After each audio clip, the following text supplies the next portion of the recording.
Give me a second. I'm trying to hear if my audio comes through. I'm hearing you just fine, but Oh yeah, no, it sounds like it's coming through now. okay. All right. Yeah, I don't know Well, what happened. I'm gonna have to recap on everything you said there at the beginning. Well, So I no, the thing is, I don't know how long the audio was out. So it must have been the whole time because I'm assuming the whole time. But yeah, episode 85. We're just gonna do a quick recap. We got a bunch of news talking. We got big Call of Duty stuff. We got no, some yeah, my Embracer audio was Group up the whole stuff. time. We got Mark actually introed. He's a host this week, so he introed everything, and his audio was I don't know what happened. All I did was move the bar slightly to the right. I didn't do anything, but whatever, something happened. This is what happens, the Game Junction podcast. But yeah, we've got a bunch of stuff for this week. So I talked about, like I said, video coming out this week. What were some of the things that you were saying? As far as like some of the news or some of the what Or like stuff just exactly? Sorry. giving a follow on social media. We are on Instagram, Facebook, TikTok, Twitter, X, Threads, all that jazz. We got the links in the description. We got a link tree that compiles everything, and then we do have the channel memberships. Everything helps out a lot. We got a Patreon. Working on getting some stuff on there, but the channel memberships is what I got the biggest focus on as far as putting stuff out for people. But yeah, just a quick brief overview again. Got some Assassin's Creed Shadows announcement that also happened, but also controversy as usual. Yeah, that's a whole thing. But yeah, we got a ton of stuff to talk about because we were not live last week. So we're gonna hit a lot of the big stuff from last week, and then get into a lot of the big news this week. But you started out talking about GTA 6's release date, and that is set for fall 2025 now. So it did get delayed. Don't know if it's going to get delayed again. But yeah, I guess we'll go ahead and move on from there. Yeah, but I guess might as well. I mean, just some minor headaches that I was trying to. I'll just cut out that whole first part. We're good. I guess we'll see what ultimately did and did not get captured. But there was something a little small that you looked like you put in there, but some stuff about Avowed and Indiana Jones are previewing. Previews are coming after the Xbox Game Showcase on what's that, June 10th? Yeah, so that's coming up real soon. So they're supposed to be doing. They've done it before where they'll have like a second showcase and it's about a specific thing. They did it with like Starfield, all that jazz. So I'm actually really excited about this because I think the Indiana Jones game looks great to me. I think it looks awesome. So yeah, they're doing hopefully a specific showcase for this after like the main showcase for Summer Game Fest. Yeah, I mean, I guess we'll see. The last two Indiana Jones films have been absolute crap. Yeah, but those are films. I mean, this is different. I think this looks different, and that's what we need is something different. I'm not giving the game industry the benefit of the doubt the way things have gone the past few years. I'm not going to give them the benefit of the doubt. I mean, I'm not either, but I want to be excited for this game. I'm looking forward to seeing what they have to show. I'll put it that way. Yeah, cautiously optimistic. I'm just probably like the right word to use. But I guess they are also Xbox will be holding a unique Black Ops 6, which we'll be getting into a direct for just that game as well. It says it's going to be a deep dive into the game, so that's happening too. That I didn't know about. So it looks like they're doing a bunch of stuff right after like the main showcase. So here's my opinion. I think that this game showcase for Xbox has to be absolutely massive because they've had more backlash the past couple of weeks than I've seen, I think, ever. And we've seen a lot. We've been covering a lot of it. This year has been the worst ever for this stuff, or any of it. Layoffs, backlash, people putting out dumb stuff, and we covered the full thing the other week. Like, or like the statements made by Sarah Bond and going on TV and didn't even know what she was talking about.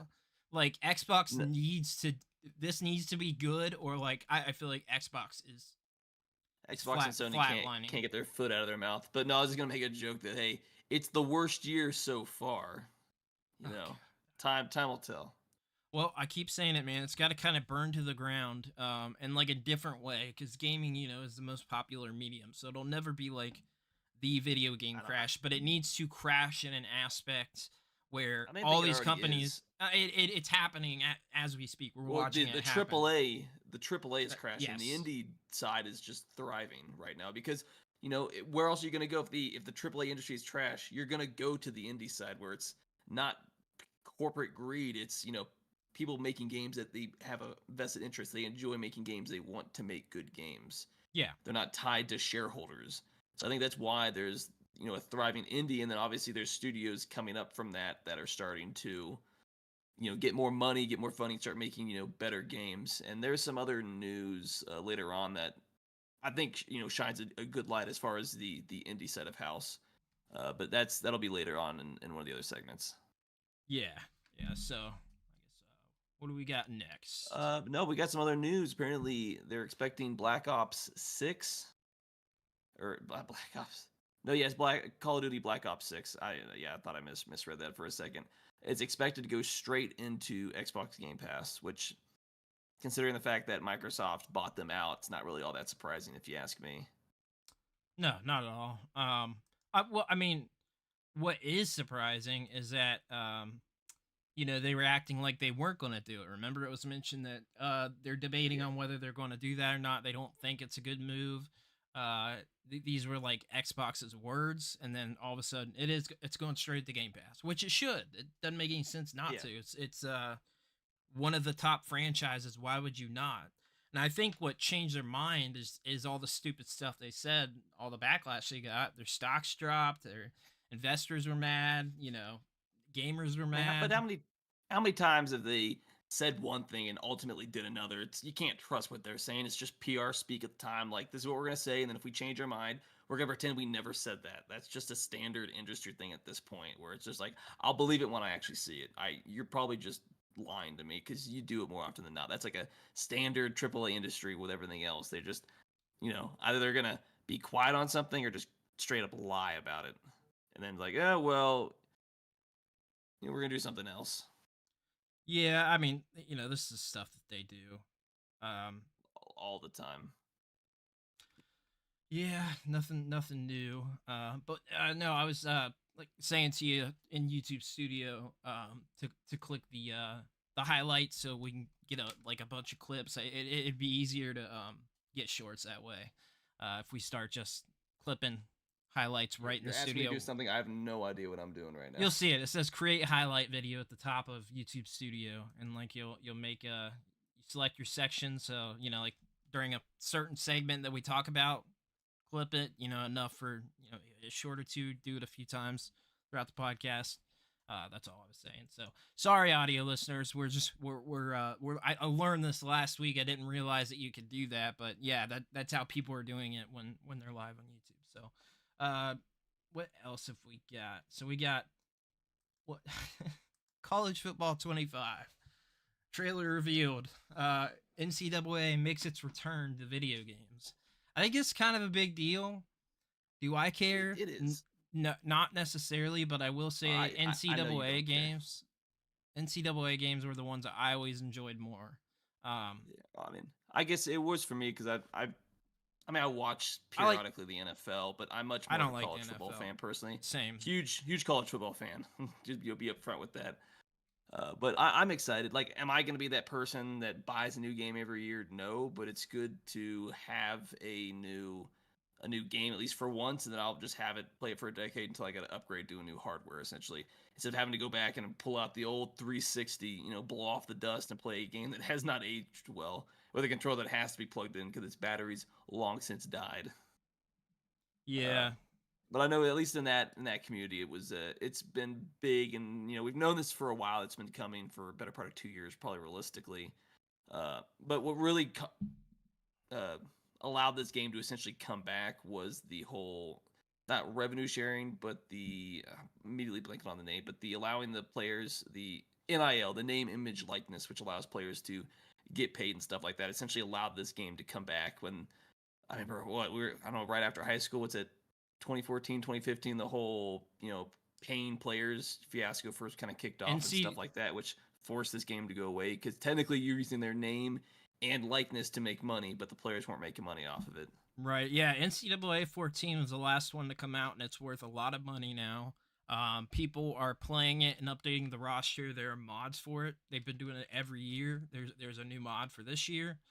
Like they've been keeping that game alive. There's like a whole community behind that game, and it's expensive. It's like, I feel like this is going to potentially make it go down now, like, like maybe a normal sports game price, but I don't know.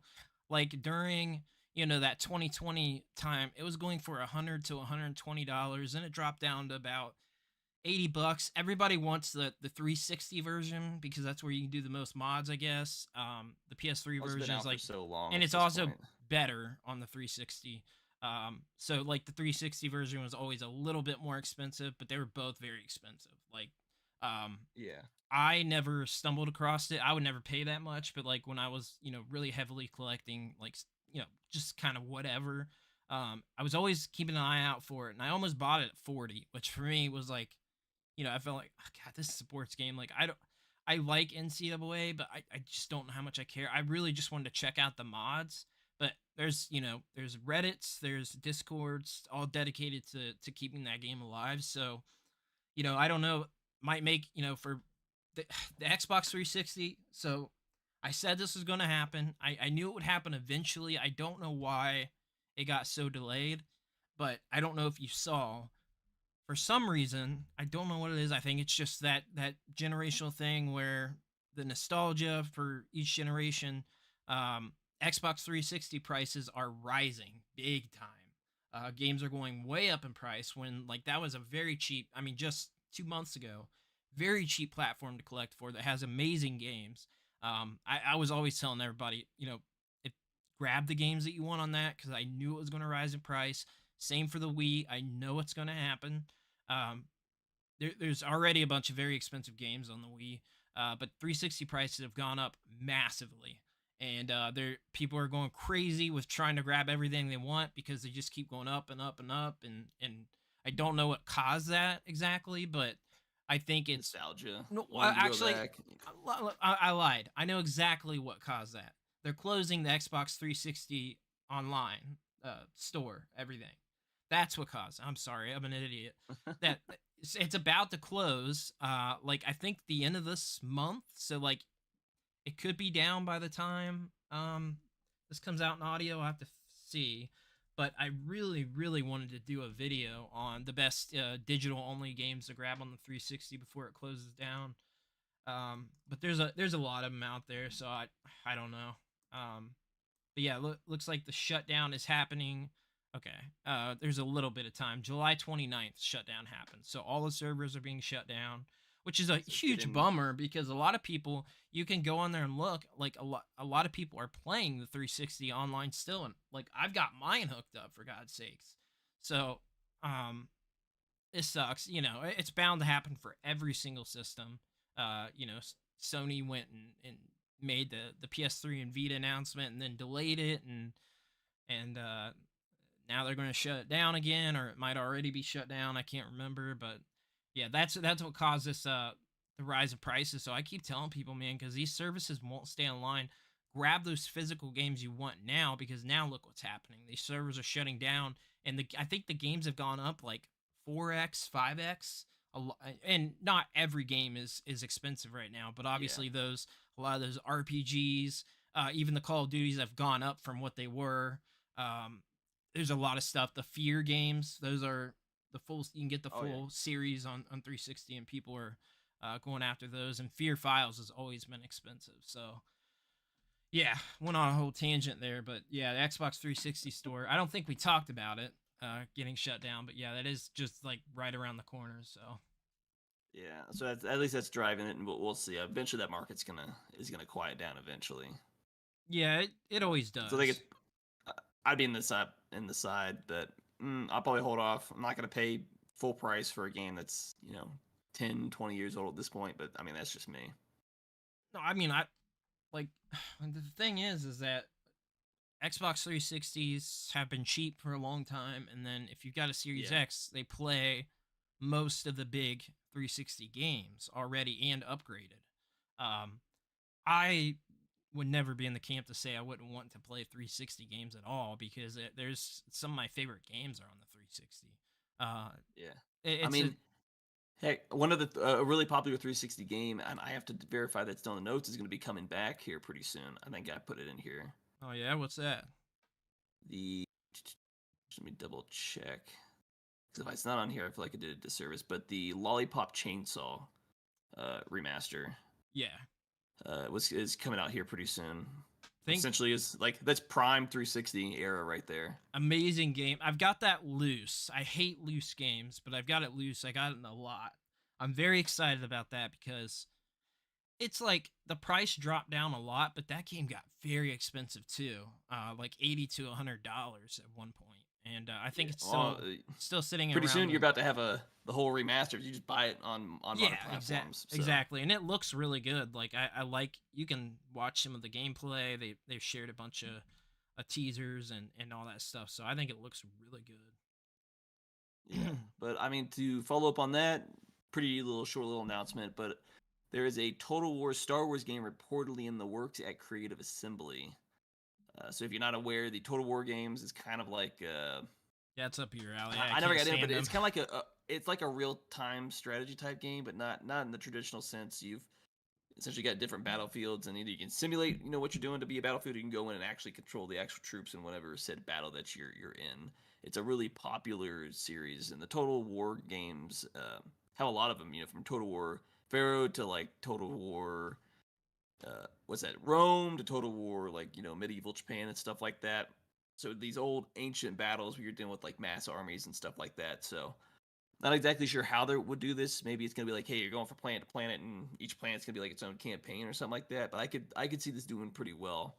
For one, just because Total War is a really established, really I don't want to say old, but it's been around for quite a while franchise. And then if it's done right, with Star Wars, just not only is that influx of people that are Star Wars fans, but it could potentially breathe new life into the Total War series as a whole, because normally they're not really going on like the whole space. It's like more medieval is the standard type of battle setting, so it'd be a little different. I have a few other games, and as much as I've tried to get into them, I just can't. It's just not the type of game that I like, but I do know they're really popular, and I've known a few people that really aren't that big into gaming, but they're into like strategy games, kind of like Total War, some of the Warhammer games and stuff like that. So I know it has a really dedicated fan base. Personally, if I'm gonna do a strategy game, more of an AOE 2, Age of Empires 2 fan myself, as much as I'm kind of trash at that game online. But that's just me. But it's good, and I've got obviously high hopes for it and stuff like that. So kind of like a quick little shout out right there. Yeah, for sure. It's not something I'll play or pick up, really have any interest in, but a lot of people do, so that's good. Yeah, has the potential just by the nature of it to really have a new setting on how they do their games, and maybe they'll influence future games. But I mean, at this point in time will tell. We just know that it's rumored to be in development. Don't even have a release date or what's going on with it. So this could come out, next year, or could never come out at all. I mean, who knows really at this point. But going on to the next thing, a little bit more in depth. Half of all PlayStation gamers are yet to upgrade to PS5. Sony stats reveal. So I was trying to pull up the actual numbers right here. So Sony announced this week that PlayStation has 118 million monthly active users, up 9% year on year from last year, but around half of those users are still on the 11-year-old PS4.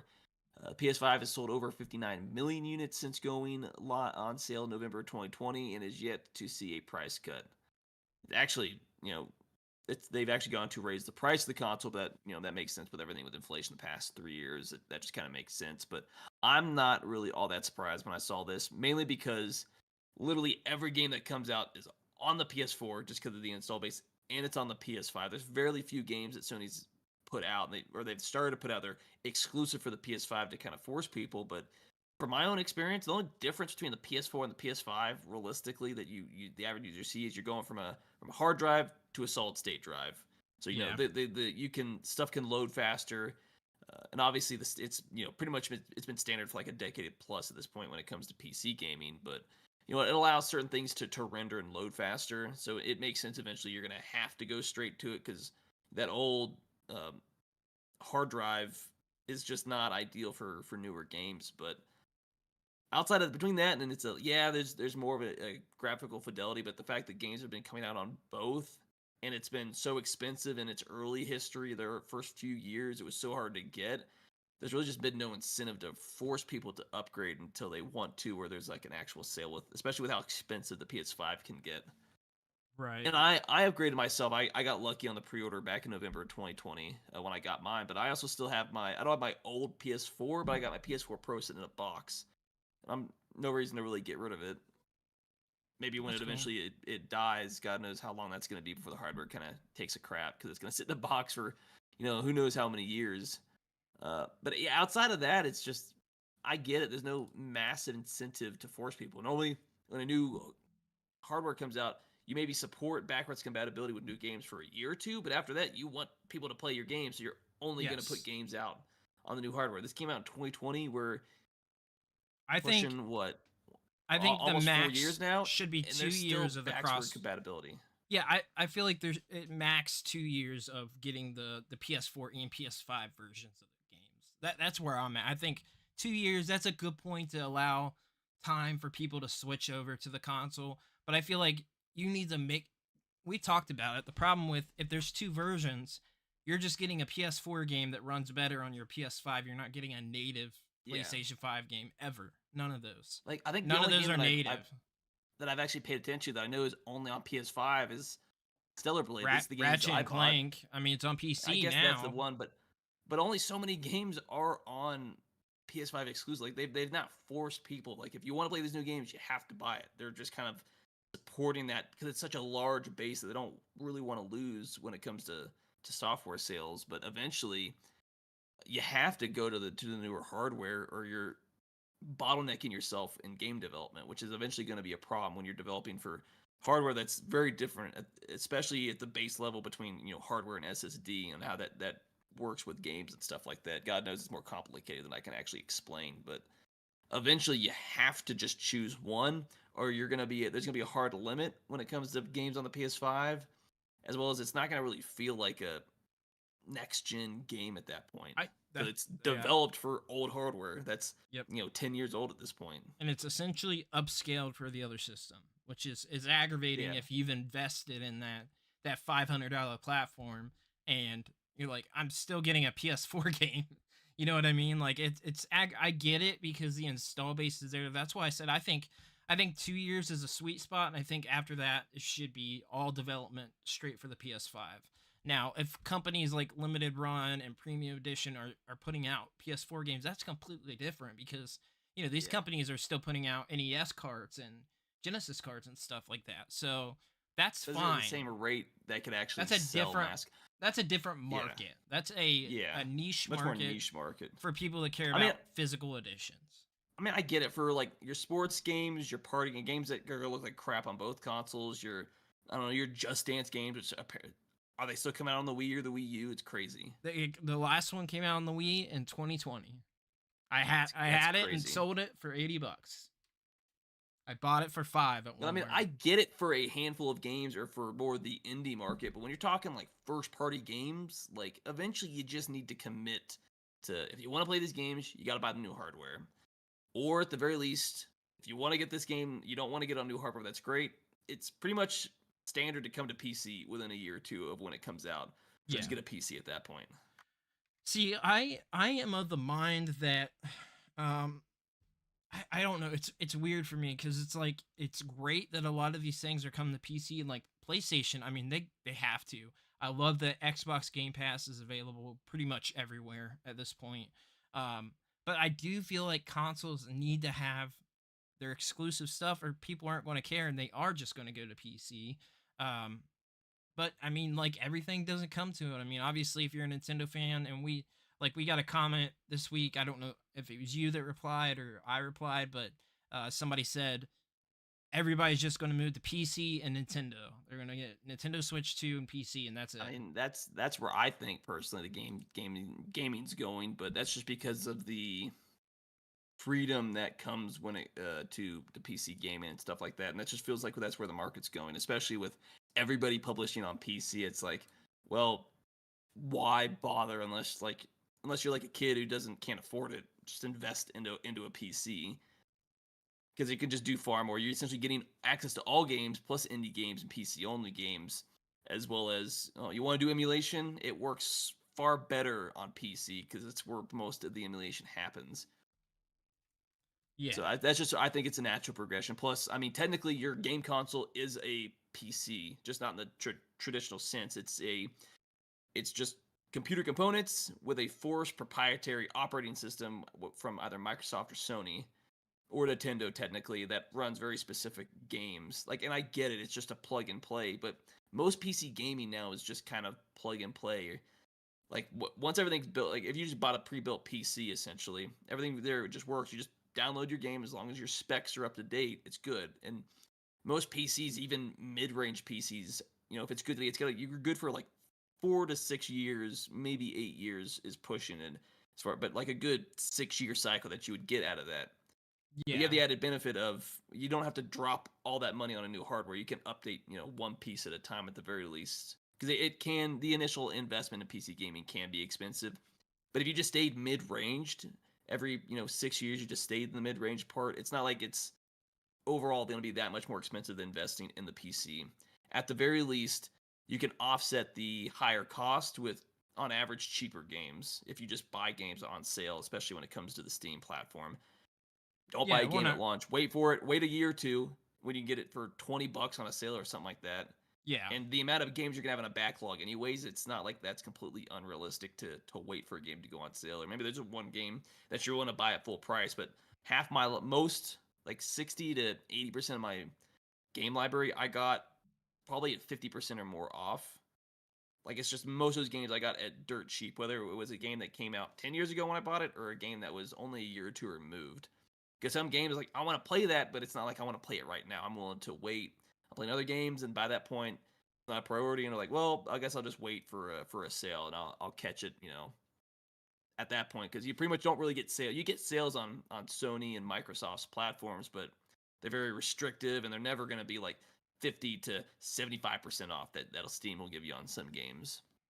Yeah. Obviously, some of the newer games aren't. It might take a little bit longer for them to get a sale that big, but you know, if it's stuck on their proprietary platform, you definitely see it with Nintendo. Why put it on sale at all? We see it as a premium game even 10 years down the road. So it's still going to be $60. Yeah. The Nintendo.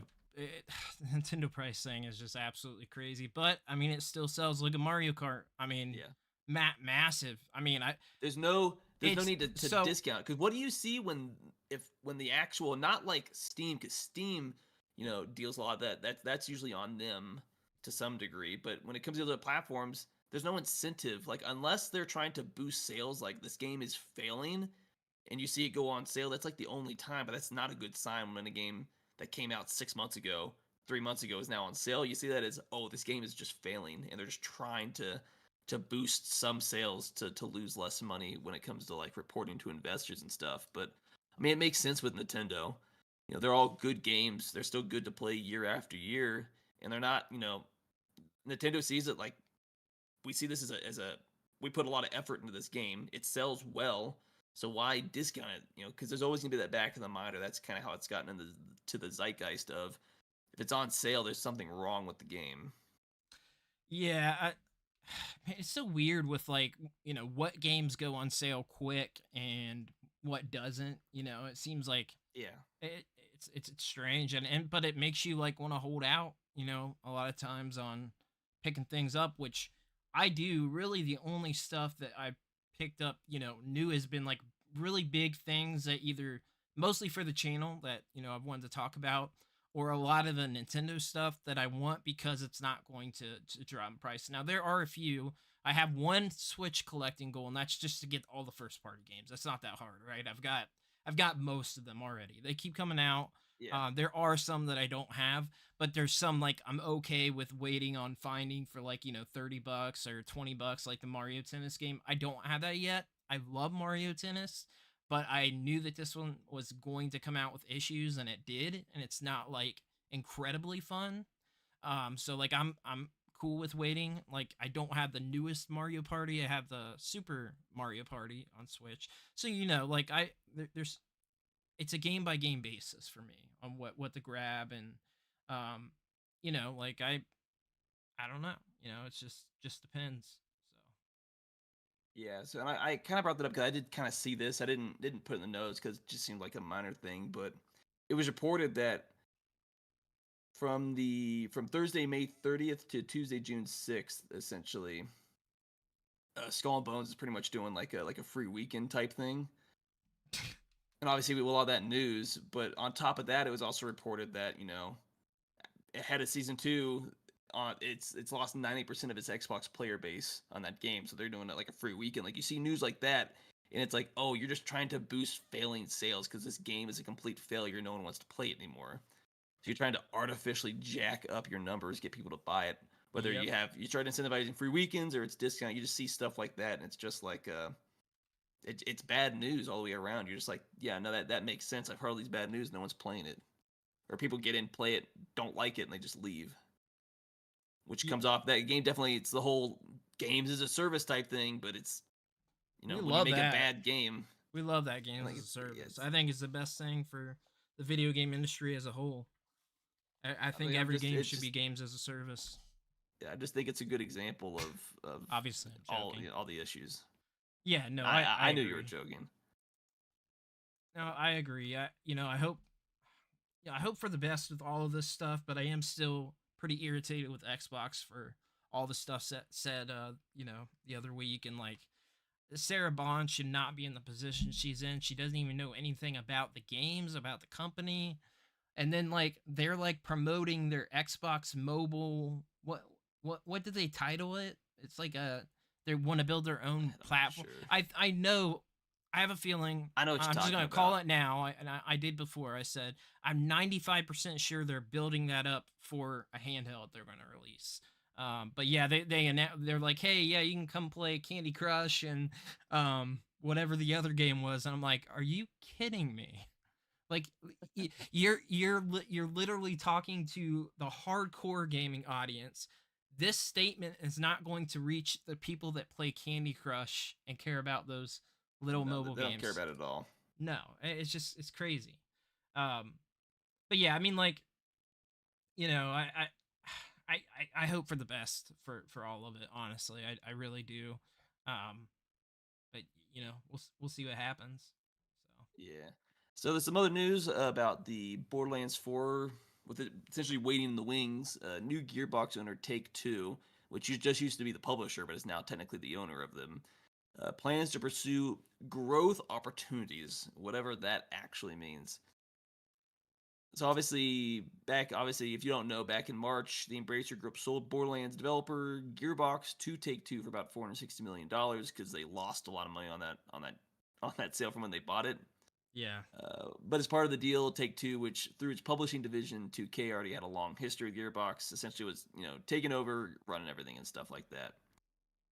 But it looks like they just want put out more games. Sorry, I kind of no, you're good. I got distracted when I was reading something. I'm not dyslexic, I swear. But I mean, a lot of this kind of comes off as kind of like corporate speak, like we see growth opportunities, we want to hit sales, we want more games, and yada yada yada. It's kind of a lot of what this is kind of going over. Uh, Yeah, I but I mean, mean, I mean, they already showed with the movie that just did the casting wrong, and I'm guarantee it's gonna be a bomb because it just looks terrible. Like they did like everything that you could have done wrong in a movie, they literally did with that. are you surprised? I mean, No, but I mean, they've also had a series of publishing bad games. Like Borderlands 3 did pretty well, as much as the story I think is terrible. yeah, Um, the and I gameplay played that game all the way through. is excellent. The story It's just the story the that's worst. Other than that new Tales of the Border, that's and it's pretty not bad. like it's like a few things they would have fixed. What is it? The character Ava primarily, and then the in the ending I didn't like, but I just didn't care for the story. But it came back, put out either 4 or 5, I can't remember off the top of my head, DLCs, and all those DLCs were Oh really yeah, well made, really well received. But then they put, Tiny Tina's Wonderlands, the new Tales from the Borderlands, and those games were just bad, and they just didn't do well. They just completely bottomed out, I plan which I on believe grabbing led to its sell. Tiny Tina, but I'm waiting to find it for $10. And it's been dropping. Like there was It's it went okay, down to but 20 on Amazon a couple weeks I don't ago, know. and I'm like, I I'm fine with getting it at a real cheap price, used or Yeah, but something. I think I have Wonderlands, and I played it for a little bit. It just felt like a DLC spinoff. Like it felt like a game that should have been $30 at most. It was just, reusing as many assets as you possibly could, but it didn't. I mean, it wasn't that it was bad, but it wasn't great. Not a game that's gonna kind of hold you. Didn't really feel like a true Borderlands game. Essentially, they were using that game and coasting off of the Tiny Tina Wonderlands DLC from Borderlands 2, which was really good, but it's a DLC. It's not the whole game. Yeah. And its overarching story ties into the story of Borderlands 2. So I thought everything worked. But between that and their failed attempt at a new Tales game, which, from since that game's pretty much written, it's a written game. It's, for the most part, minimal input. You're just experiencing a predetermined story with like any other Tales games you would have ever played in the past. The writing fell on its face. The whole we're gonna turn into a sitcom type thing, I thought was like the worst decision you could have ever made. Yeah, It's like you don't understand why people like the game. first game. I just listened to the story on YouTube because I already knew, and I don't like those type of where basically it's just a movie. I'm not into it, but I did play the first one and I thought it was great. I really liked the first one. It's not a sitcom. Like it's got funny, but it's got serious. It's like a really well written, like every Tales game, character driven story. It's just like they didn't know how to write anything, and it shows from the writing from, a little bit with Tina, but especially in Borderlands 3, it's like you don't really know how to write a good story. Like you did in Borderlands 1 didn't really have much of a story at all, but especially Borderlands 2 and all its DLC, you know how to write a story there, and then you just fell off a cliff. Like I'm still saying that franchise peaked at Borderlands 2 as it stands right now. I Maybe think not it's from a the gameplay best. aspect, but from a story, from a written story aspect, Borderlands 2 is peak. Borderlands 2 and the original Tales from the Borderlands is essentially, New Tales was the next game that kind of came out. After that, it's just a huge drop off when it comes to the writing. Like, yeah, Borderlands 3 had a fantastic gameplay, and that really kind of what really holds that game together. But the writing just leaves a lot to be desired, or it's in some aspects it came off as the whole, well, hello, what's going on, Gen Z? The whole, Steve Buscemi meme essentially, but that's kind of what it felt like at times, where it's just not organically written, because Borderlands 2 kind of had that a little bit, but it kind of felt natural. Yeah. But it didn't rely on that to tell its story. That was more of like a side thing you would interact periodically. Like, oh, that's funny. It doesn't overstay its welcome. Right. It's not written in a fringy way. It's not really a good way to kind of say it, where it's just like, you're leaning on this way too heavy, or sometimes it's just like, the comedy's kind of inappropriate. It doesn't really fit. Yeah, it doesn't make sense. Actually, what's trying to be, what you're trying to convey. Like the series is like serious, but like it has aspects of comedy thrown in. But overall, it's like it's a pretty serious. It's weird. It's one of those weird series where it's like the story's serious, but like there is goofy stuff thrown in, and that makes sense, and that's fine, and like it works with the game as a whole. But they just turned it into a straight comedy where it was dumb, like a dumb. Yeah, like there was something that were comedic to you as the player, but to the characters, like this wasn't like it was still fairly like this, serious. And you took everything that was going on seriously. Because like with Borderlands 3, I don't know how far if you've beaten it or not. But I beat it, but I have the Ultimate Edition. And we played it once. When it comes to the character Ava, like there's really two big glaring things that I didn't like and definitely resonate with the community. One, it's how Maya's death was handled, and the whole kind of felt like it got brushed under the rug. And really major character, fan loved character, kind of how Ava responds to it. You kind of get it to some degree, but it also is kind of like you're the reason she died to begin with. So like, shut up, you're annoying me. That's kind of how I felt about it. Like, and then they released the whole deleted scene. I'm like, why are you showing us this now? Like, this is so much better. But you can't insert this because then the character growth doesn't follow through with the rest of the story. Ava has no character growth. I feel like she's rewarded for absolutely nothing. But then the other main quest with her that feels like, comedy at an inappropriate time. But with, how I kind of get how she reacts, but it's the quest where you have to retrieve like chapters of her diary where one of the, I can't remember the name of one of the villains, but one of the dudes is kind of reading through and just kind of laughing at it and stuff like that. It was just kind of like, that's like that comedy just didn't felt inappropriate for like what you're trying to get across. It should be a more humanizing, more serious type of side quest. I You could throw agree. one or two little jabs at some scenes, but overall, like that should have been a really big character growth moment for her early on, and it just wasn't. It just kind of like it whole what they tried to do kind of fell flat. I agree with you. I feel like story wise, Borderlands 2 is peak. Gameplay wise, 3. I think the gameplay for 3 is perfect. It's just that Yeah, story. But I mean, it's very fun to play. Like if you've already played it once and then you're just going back into, I don't know, just try to, mute the what the character is yeah, speaking and exactly, just and play the just story. play the game, and it's fun with people too, man. And it's one of those Yeah, games where like if you get a group of like actual friends together, we had a lot of fun playing that. I don't know. yeah. I think we did it Well, from twice the maybe, very but it was very fun. I mean, from the very first game to 2, the pre-sequel to 3, like it was always developed as a well, initially like it's a couch co-op, but as a co-op game. Like that's the whole purpose of the gameplay is just sit down and have fun with your friends and just play through the game. That's the type of game it always was. Yeah, So of course it's best at that, but I mean, obviously a lot of people when they play it multiplayer, they still play it single because you're able to do uh at least in from like 2 and 3 onwards most of the content, if not all of it, kind of solo. But even then, like you still need a fairly well written story because there's people that care about the actual story and stuff like that. But yeah, yeah. uh, I agree. I agree. So yeah, but some other stuff going on.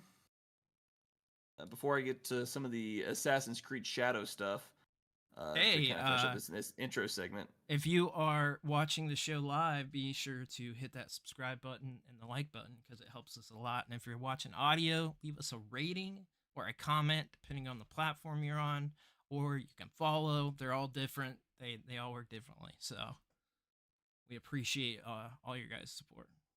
No, definitely. But and this article is a little different.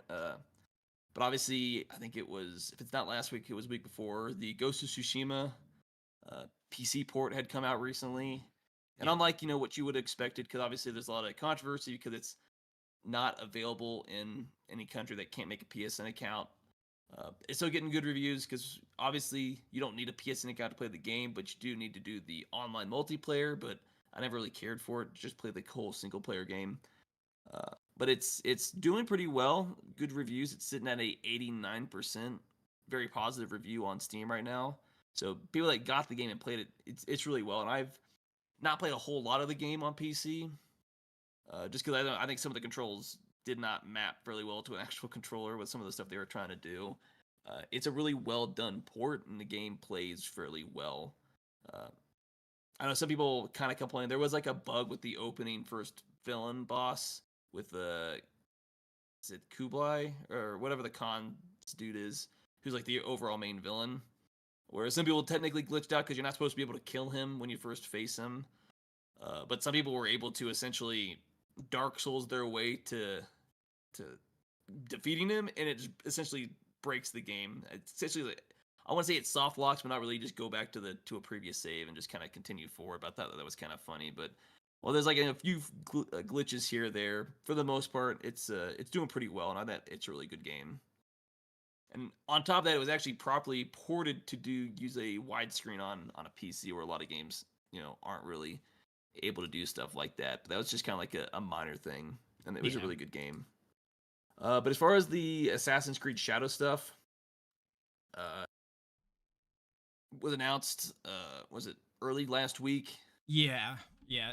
Last week, like we would have been able to talk about it on Friday Yeah. last week. We found So out. if you're not already tracking, obviously there's a lot of stuff going on right there. First of all, it's an Ubisoft game, so by default, I'm super skeptical of it even being a decent game.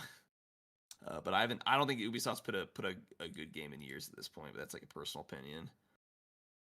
But it originally, obviously, before we get into some of the controversy, it did come out that the Assassin's Creed Shadow will require an active internet connection at all times, or at the very least, an internet connection when you're first setting up the game, which to Yeah. me doesn't make a lot of sense. This is a single player game. Why do you need any internet connectivity at all except to download updates if I so choose? But they put out a tweet back on the 16th saying, "Hey everybody, we wanted to share some early information on the upcoming launch of Assassin's Creed Shadows, following some questions we noticed in the community. Assassin's Creed Shadow will not require a mandatory connection at all times. An online connection will be needed to install the game, but you will be able to play the game entirely. Sorry, misspoke that. No, But you're you good. will be able to play the entire journey offline and explore Japan without any online connections. We are super excited to bring Assassin's Creed to feudal Japan on November 15th when the game releases, and cannot wait to show you more along the way. And along with that, obviously we've seen absolutely zero gameplay. We have no idea what's going to actually be in the game. Right. Don't really know a whole lot about what the actual story is going to be, because all we got was a CGI trailer, essentially, which just means this is a game. We've gotten CGI trailers in the before, and then the actual game is absolutely nothing like that. It's going to be a big game, obviously. This is one of the, they had that small, like it was even priced at $40 or $50. Like they didn't price it as a full $70 game. That Assassin's Creed, what's it called? The one that just came out not super long ago. I know that it was like the classic style. Is it Valhalla? No, it's Valhalla. That's the one before it. That's the one I like. That's the one that just came out. That's the last Assassin's Creed game. No, there was another Assassin's Creed game that came out that went back to the old style, and it was a budget price game. But people loved it. I don't like that style. Let's see. I can't believe I can't remember the name of this game. It didn't come out that long ago. Oh, Mirage, which came out last year. So it's like kind of a spin-off, but kind of not. But it was also priced as a budget game, and it's the classic style Assassin's Creed, which I don't like. I know a lot of people, don't like me for that, but I loved Valhalla, and people generally didn't like Valhalla, and I'm not like an Assassin's Creed guy. Like I've liked a couple of the games. I loved Black Flag. I liked what was it? Origins. I kind of liked Unity, but I think it's gotten a lot. I think people like generally don't like it now. But like I haven't even played all of them, and like I don't have Mirage, and I haven't played it. The gameplay style doesn't interest me. So maybe if I find it at like $10 because it's a Ubisoft game, I might grab it and try it. But Shadows is going back to that like big. Valhalla was like a massive, big, open world game. It's or at least that's the perception we're getting, that it's it's a mainline big. This is the big Assassin's Creed.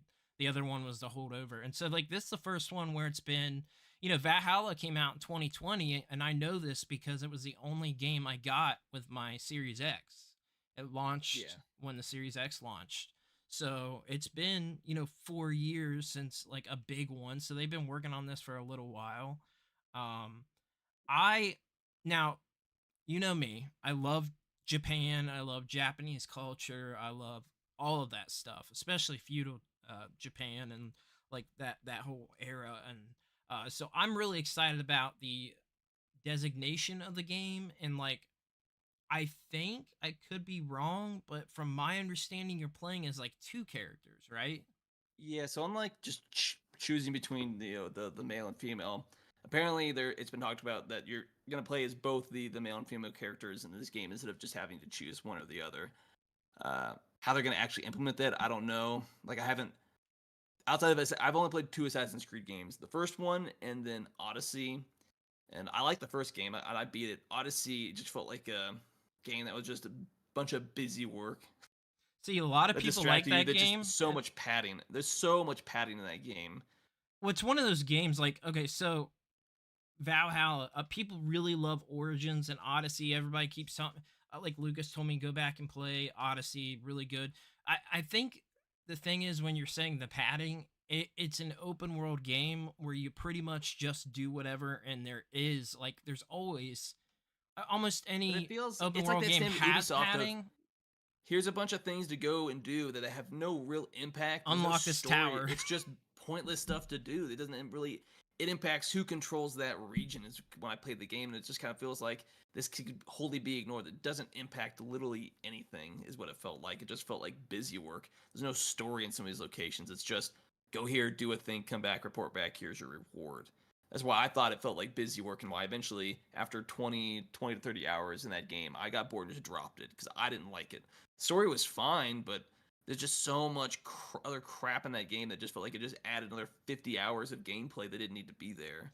Well, isn't a lot of that because I'm just basing on Valhalla. There was I put a lot of time into that game. I think I that put like was 5 hours in the Valhalla and I got bored with it and dropped it. I'm not gonna lie. I'm not a big Ubisoft fan. If a fan of I them at all. generally I mean I generally don't like Ubisoft either for the most. I don't like their decision making. I don't like that they Their do the games. tower system thing in every game. I get Yeah, like I it's played Far Cry unnecessary. 6 and it's like same thing again. Unlock this area, climb the tower. You know, you beat that area and then you've got to unlock. Or you don't even beat it. You just kind of do it however you want to do it, which I Yeah, my favorite genre now besides fighting games is open world games, and it's because like a game like say Tears of the Kingdom, I can jump in, like do whatever I want, and it's nothing to go in and play for 30 minutes and just kind of do whatever. Like you can go yeah. towards finishing the main thing, or you can visit more of the underground, that's kind of why these days I've sort of leaned towards that. Now, they're also the games that you can put the most hours into because you can do so Yeah. much. And like Valhalla got DLC. I played the first DLC that came out, but there was more. They were really supporting that game. Um and people didn't hate it, but it definitely is not like a loved one from the community. I'm not like a diehard Assassin's Creed fan. I haven't played them all. I do not like the classic style at all. One and two are not for me whatsoever. It just that's just I my think that's where taste. Assassin's Creed peaked, but that's just me. It's just not my taste. And well, I don't, man, Black Flag was so good. I think Black Flag was a great game. A lot Um, of people liked it for the some of the sailing and the ship combat and stuff like that. Yeah, and Valhalla, like, it gave me Black Flag vibes, but you just have way more of an open world and you can kind of do whatever. And I think that's why a lot of people didn't like it. Now, I did, like I said, but I didn't play Mirage. Yeah, I think you I can have an open world that's too big or has too much stuff to do. Because after a while, it feels like it just comes off as like a chore to getting everything Well, done. if it's your choice to do that, like you can either just Yeah, but run through the that's why I say story and or I you think can run around and do whatever. I Like, think Ubisoft does open worlds wrong, where it's like point of interest, go do this, be done with it, go do something else. Where it's just like forcing you to do this, or here's the map, and we're just gonna litter with crap to do that has no impact. Or a game that I think of like Tears of the Kingdom or like a Skyrim that do open world a lot better. Where obviously Skyrim has a map with like points of interest, but you don't really see it till you're right close, and at the very yeah. least, it's just like you can ignore that. It's just kind of like, oh, here's a thing you can kind of go and do, or same thing with that. It's more of like piquing your interest to want to go and explore in the world. But even in that game, it feels like they're just you go and do a thing. You didn't really learn anything. Where from Tears of the Kingdom, well, it's a little different in some areas, but like with Skyrim, if you go somewhere, like there's a history, there's some lore in there, like something happened here that you can learn or infer, and based off of, oh, there's some skeletons on the ground, there's a bear, oh, you can figure that, or what's going on here. You just go into a cave that might be small, and it becomes this big sprawling thing, and you're dealing with some other enemies, and either there's notebooks that kind of give you an idea of what happened with the lore with this character, or you can just infer from what you can see of like what happens. But it doesn't just be it's not it doesn't feel like busy work. It's like it's something you can do while you're kind of like traveling from one point to the other, and you can wholly ignore it. It doesn't really feel like that because the map itself isn't littered with a bunch of crap. It's just places that you've been essentially. And you get as you get close to certain points of interest, like there's a thing here you can go see, or you can just walk by it and kind of ignore it. And Tears of the Kingdom does it similar in a different way, where it wants to pique your interests to go do stuff as you're Yeah. traveling along the actual main story, but you can also wholly ignore it. Where I feel like in a lot of Assassin's Creed games, it's just like here's a map with way too much. To some degree, you can get a sensory overload, or it's like you feel like you need to go knock out all this stuff, but there's nothing there to really do that impacts the world or tells a story for the most part. It's just, oh, here's a chest with some stuff, or go kill these enemies in this fort that are gonna immediately respawn. But there's no story, there's no reason why they're there outside of they're the bad guy, or they're protecting this region or something like that. It doesn't feel like it gives you anything more. It just feels like padding essentially Right. from Um from a game that should be like 20 hours to a game that's now like 60 hours.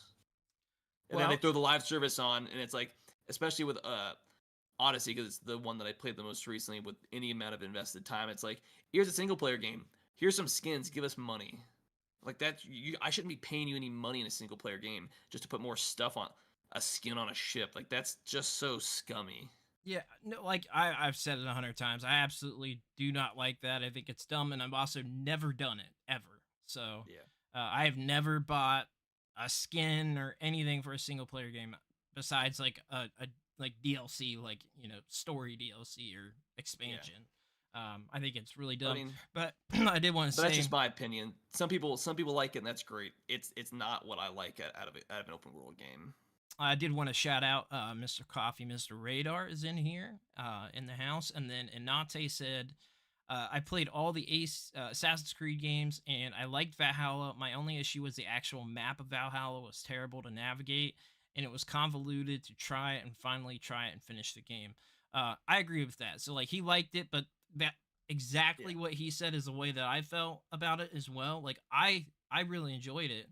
I thought it was a lot of fun, but exactly what he said. It did kind of feel like that, where it was like you didn't have a great way to navigate, like you didn't really know where you're going, and then like actually like beating the main story was kind of like it almost felt like a mystery. Like what do I do next?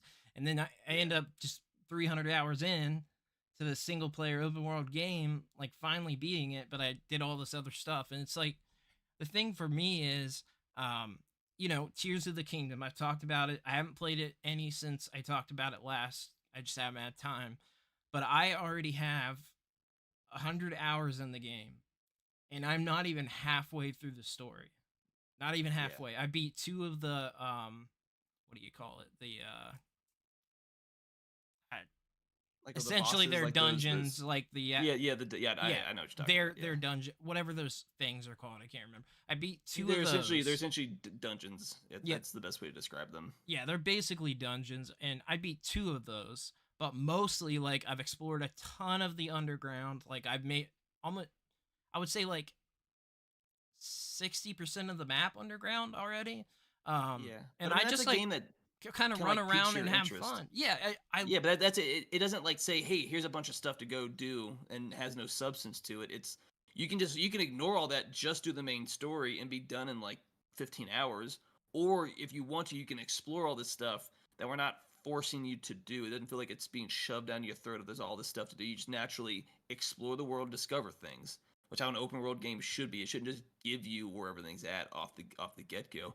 It needs to give you a want to like explore the world. Uh, but I mean, that's in my opinion. I also have no interest. I hate fighting games, so it kind of yeah. comes off as like a personal opinion on what I like, because what I like is not gonna be what somebody else likes. But that's why I think games like those do open worlds right, and it's why they are so successful. And then the games that follow the whole Ubisoft type of thing more often than not tend to fail because it's not the right way to do an open world. You don't just overload people with a map with a million different things on it. And obviously, the people that like it are the hardcore gamers. It's less of a problem, but you're thinking more of the whole casual fan. Yeah.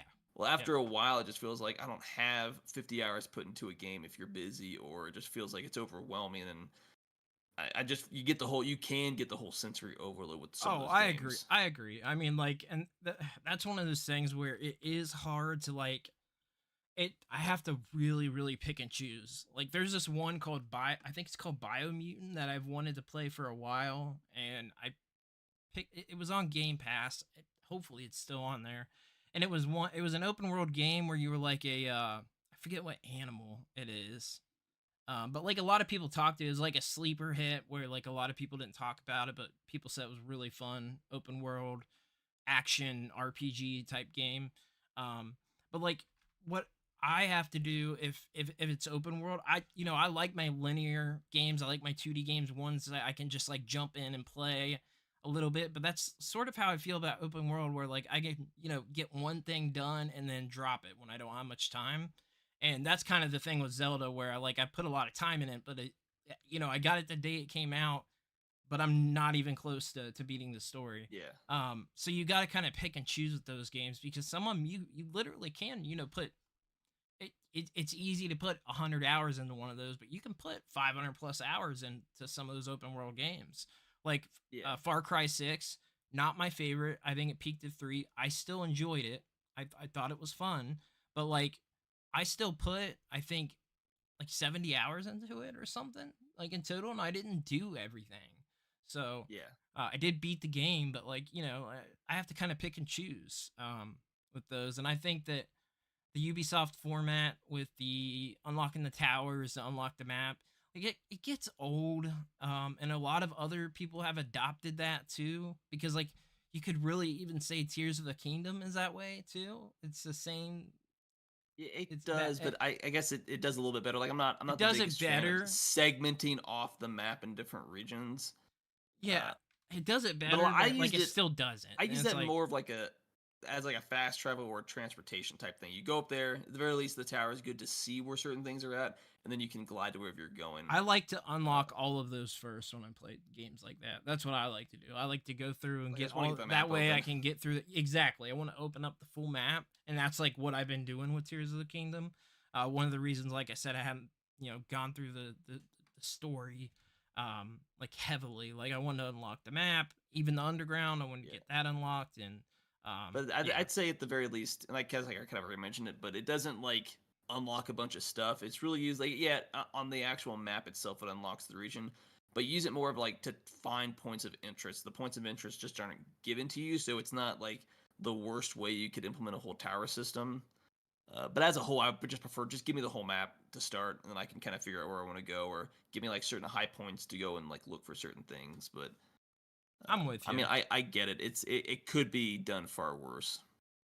Yeah, I hope that this is done right. I guess my question is, especially since where this this game is located and the type of game that it is, are you interested in grabbing it? Being like Which one? The Assassin's Creed, Shadows? yeah. We'll see. I'm definitely leaning more towards not getting it, but that's more because before it even was announced, I would have said more because it's just an Ubisoft game, and I I just get have it. nothing but negative feelings for that company, especially after the what's it? The CEO came out and said you just have to get used to not owning games and stuff like that. Yeah, Really, that just made me rubbed mad. me the wrong way. It rubbed a lot of people the wrong way. On Xbox top of Xbox said, next console was adorably all digital, like same thing, yeah, and Ubisoft like backed that up. I don't like it either, but here's the problem. I don't like any of these companies except Nintendo right now. Like every one of them I feel like have pushed the gamers away and given a reason well, to not like them. I feel like that's why the indie scene is starting to become so big with Yep. the AAA Yep. hundreds Animal of millions of Well, dollars is not you can't that's not sustainable long term with multiple games. right. Like I think the whole AAA model is just going to implode, but it's not going to kill the game industry. It's just going to means these AAA studios are going to either have to fix their problem or they're going to go under, and these indie studios are going to start coming up and put out new games. And it's probably just going to be a perpetual cycle, indie to AAA to just failing to back to the whole indie and stuff like that. Hey, So I'll I think say it that's the over new and over. cycle. I'll say it over and over again. The all I care about is the game being fun. I don't care about having the most aesthetically beautiful game. I don't care about actors being in it. There's so much that I just don't. I just want it to be fun. So like these Yeah. indie games that come out that are just fun. I mean, you saw like Silk Knight, and you saw. Did I say that right? Is it? Yeah. Like what's it called? I don't know.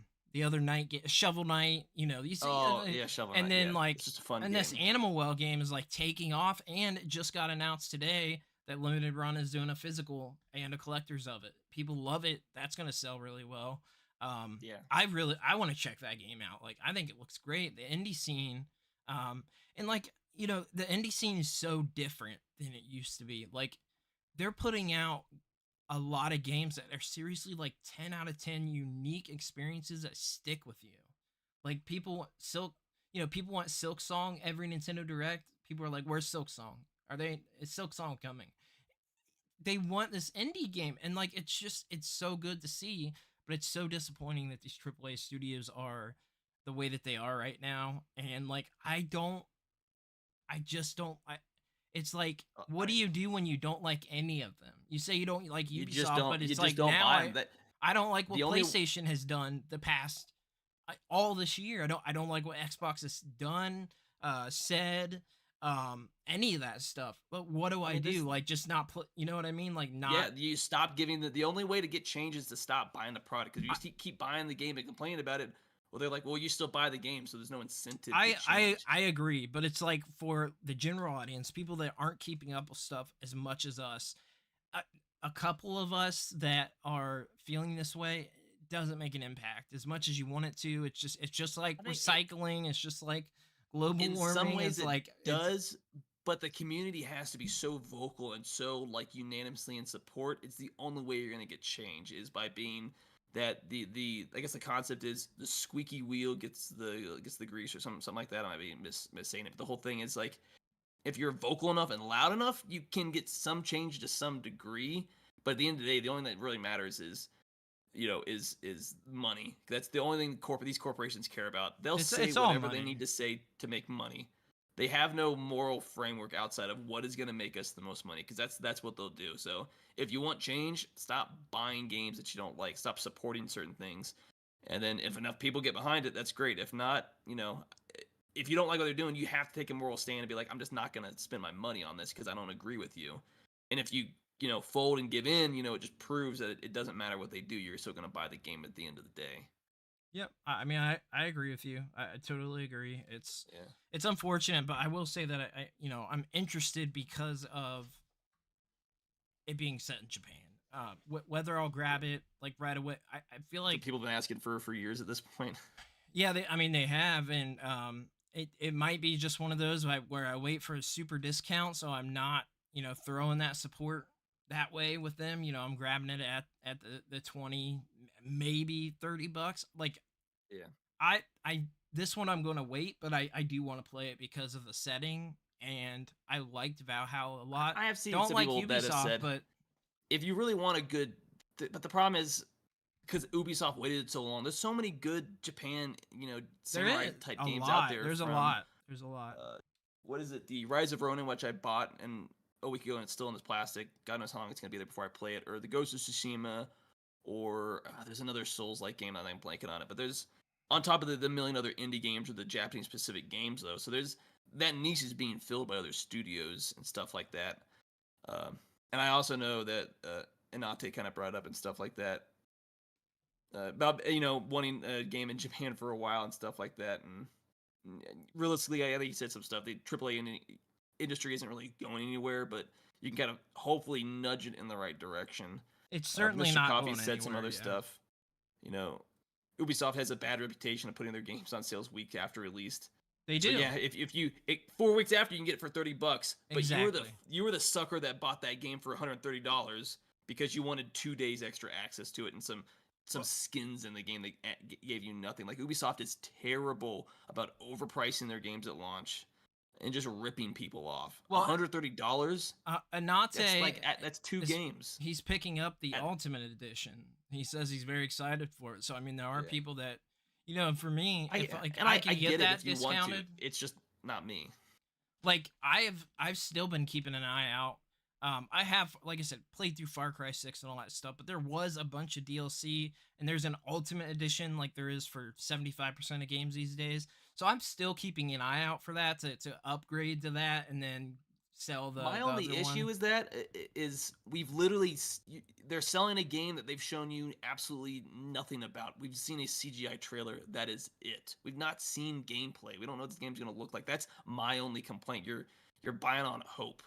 And that's obviously without the whole. None of this deals with the main thing that people kind of complain about with the actual game. This is just the whole Ubisoft side of things, where I'm super skeptical whether it's even gonna like be a big game. Yeah, no, I totally get it. I'm with you. I haven't liked Ubisoft as a company for a long time. Now they put out some good stuff in between a lot of the stuff that we don't care about. Like there's I mean, like, I wish they'd do another Rayman. I think that would be really good. Like, there is stuff. I can't think of anything off the top of my head. There's been, like, that Prince of Persia that came out not that long ago. That's supposed to be, like, a really, really good game. It's already dropping down. I see it $30 all the time.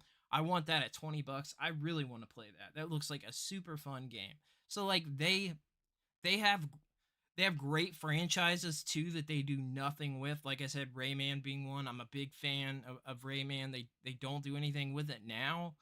They were, because they put out like Legends and Origins and all those, like, literally nobody can say those were not 10 out of 10 platformers. They were the most tight.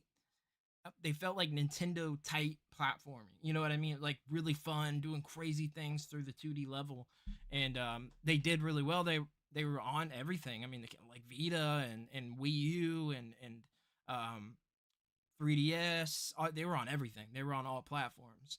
But there's a lot of franchises they own that I really really like that they do nothing with. So it's like I don't like these companies, which is why a lot of times with these games like Stellar Blade, I really want to play that, but I'm waiting. I'm waiting. I'll either wait Black It's a really good Friday game. or I I'll, recommend it. well, see, it's like a contradiction, and I don't want to be that person because you're like, well, don't support these people and don't buy the stuff, but Yeah. like you bought Stellar And Blade, hey, you and you brought up Steel Blade. There is some other news about Steel Blade we're gonna bring up later. okay, all right. Which hopefully will lean you in the right direction. But I mean, I get it, but that's definitely a game I also really wanted to play. Well, see, So I'm like, yeah, there is some hypocrisy in there, but you're playing. You win some, you lose some. You're trying to like play that game because you're not always going to get everything you want, unfortunately. But as far as I didn't want to dig too deep into it, and at this point, if you were watching, you probably already know it's an old news about the controversy, and there's a million other channels that have at this point far more delved into the actual controversy about it. But essentially, the only controversy and the reason why this game is receiving really any negative press outside of it's just Ubisoft, uh, dealt with the fact that if you're living under a rock and you don't already know, it came out that the main male character is based off of the I'm trying to word it's a Yasuke. Hopefully not completely butchering that. Who was or that I guess that's the assumption of who he's based off of. Which during the the late Sengoku period, I believe he was in Japan for roughly about 15 months or something like that. Um, and so they're kind of like using him to hyper focus, and the main controversy has to deal with like, well, this is a Japanese game. Why is there essentially like a black man as like the main character? Like it doesn't feel like it fits in like medieval Japan and stuff like that. Well, yeah, Because some of the criticisms have been like the characters have always been based off of the region that you're in. Whether it's the whole Mediterranean with origins, and then I can't remember the name of the one in Africa, not Africa, but in Egypt.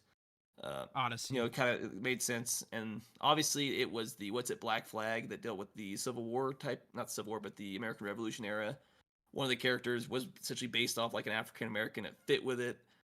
Like all the characters fit with the region they came in. Like it made sense. So some people were like, "This doesn't feel." It feels like you're finding like it's one thing and then pushing something because it fits an agenda for whatever reason. Obviously, don't know what the story's about. But that's what like a lot of people jump to. Like, it's Japan. Well, yeah, you can find instances of other people living there. Like it's always been over 99% ethnic Japanese. So why not have your two main characters be Japanese essentially? I will say a lot of people this. are talking about. I'm not defending necessarily with, because they do this in all mediums, completely change up people, whether it's the sex, whether it's the race, whatever religion, they do it with everything now. But there is the possibility we don't know enough about the game that there's a reason for that. I'm not saying there is. I'm going to say but it there comes probably off, isn't, but it comes off as disingenuous, where it's like, but you're focused on like potentially one historical figure compared to like all the history. It just doesn't feel like it makes sense. And obviously, some people were focusing, and one of the articles that I pulled up, it's technically week old, focused on the Japanese Ubisoft Japan's YouTube response to it, because obviously, if you go on any social media, people are just are complaining about that. But you take it with a grain of salt. That's just kind of the internet. People latch on to negative things. But as it stands right now, and some of these are probably not all from Japan, but the bulk of them realistically are. Most people aren't going to go to like different channels just to downvote something that they don't see. But the actual Japanese YouTube one is sitting with 5.2 thousand likes and 44,000 dislikes. Because obviously, if you still have like the add-ons on your PC, you can still see the likes and dislikes. It's like ratio. The Japanese version of it is ratioed into the ground. And then if you go onto the actual channel and essentially Google Translate some of it, because all the comments are essentially in Japanese. It's essentially everybody just criticizing. I have not seen that. Why there's a black guy and not a Japanese guy. Obviously, if you translate some of the comments, not all of them are like that, but a good portion at the top definitely were. But I mean, like that's just one of those things where it's just kind of like, It you're doesn't. taking one thing, but it's like if it's not that big of a deal, why change it at all? Obviously, we're gonna find out more about this game when Ubisoft finally does a full reveal on it. But at Yeah, the offset, it's they definitely, it feels like they intentionally generated a lot of negative press. But to some people, it feels like, did Ubisoft do this on purpose to get more people talking about the game? right. Because if it That was is just what. another samurai game, it feels like it's just gonna fall under. Uh, well, it's Ubisoft and Assassin's Creed. It wouldn't stick out like they intentionally did this for the press to bring attention to it. Now, whether that's going to actually benefit the That's a game, thing. I mean, that. ultimately no idea. But there's some rumors around where it kind of feels like, did they just do this on purpose because they knew the press, they knew what the response in mass was going to be, and they just did it anyways because it was going to give them at least some kind of press response to it or some critical response to it, which was just going to drive essentially online engagement about this topic, which they're hoping will drive sales that much harder. Yeah. Obviously the big game right now is Ghost of Tsushima and stuff like that, so Yeah. they just came out on PC and stuff like that, which funny enough was criticized at launch when it came out by the critics, but has always been well received by the actual audience at large and stuff like that. So Yeah. I guess only time will tell. Right. I yeah. It's so hard to say because there's And I just played so Ghost of much. Tsushima and I absolutely loved it. I Like, it's a really loved well it done so game. much that I played on the PS4 and then bought the PS5 upgraded version and also completed the multiplayer. I did all of the challenges, everything. I love that I never game. did the multiplayer, but I played the game and I thought It's it was really well, fun. well We done. should jump into that Yeah. when we get time sometime. I think Legends, which is what the multiplayer mode's called, is really good, and I think the upgrade plus DLC with the PS5 version is worth grabbing. Yeah. It just the frame rate, it looks better, and you do have like an extended story. You've got a reason to buy it that's only on that version of the game. So for me, I really enjoyed that. And I think that was great. That for me that was awesome. So Yeah. But we'll just like, have to see. yeah.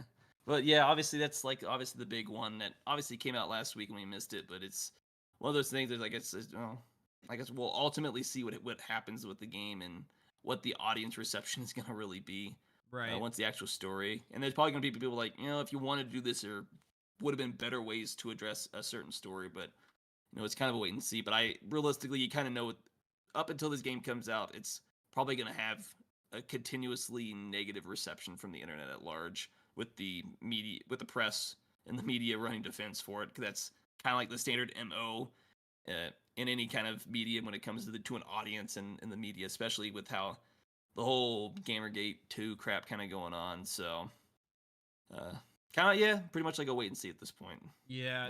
Don't want to dig too deep into it.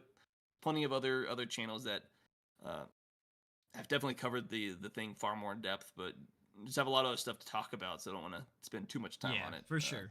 For sure. But yeah, no, definitely let us know what you think about that before we head into some of the other topics. If you're following, give us a like if you're not already. Give us another subscribe, whether that's here on the YouTube that we're on right now or any of the other, or any of the audio platforms. Wherever you're listening to us, subscribe, give us a like and stuff like that. If you're actually watching the video, there's the ability to, because I'm not a genius on everything, but give us a like, give us a comment, give us some feedback about what you all like to hear.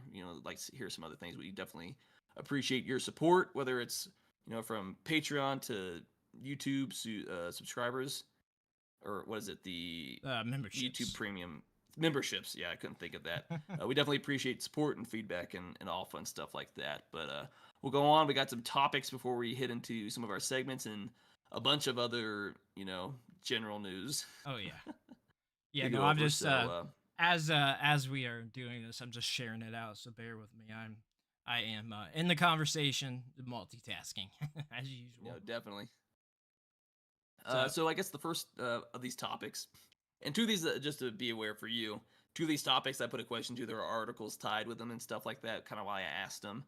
But the first one is, where do you think gaming peaked, or is the future still bright? I can't remember which one of us actually put that in there, to be fair. that was you, and I feel like the peak was Xbox 360, Wii, and PS3 era, I think was. I mean, look, it's so hard to actually say because gaming is bigger than it's ever been. So you could Yeah. technically argue that gaming is at its peak. But I mean, obviously, with the problem with all the companies and stuff like that, but there are more gamers than there have ever been. There's more, But is that a PS. pro or a con? At least it's a Right. I pro mean, negative when it comes to driving profits and well, stuff if like you're that. a But gatekeeper, it's a problem. But if is you don't there a want problem people, when is there a problem like when a hobby goes too mainstream to be like it can't be that niche thing? Like it has to it when it happens to becomes too everything. big, it becomes too broad. Like it has to try to appease to literally everybody, and that ultimately drives it to like the lowest common denominator, which can take away some of the things that you liked about said hobby. Yeah. I kind of It's hard agree. to. I guess I think to me it's like a mixture of two things. I think there was a peak between, or like between the at least as far as like Nintendo goes. You're looking like N64 era as far as like the some of the innovative stuff with early 3D, but realistically that GameCube to the Wii area. So Oh like you're God, I love. Yeah. like not like the early 2000 early like mid 2000s, so like 2000 2010, which is kind of like that 64, Xbox 360, PS2, PS3, Wii era. That mixture between those two generations.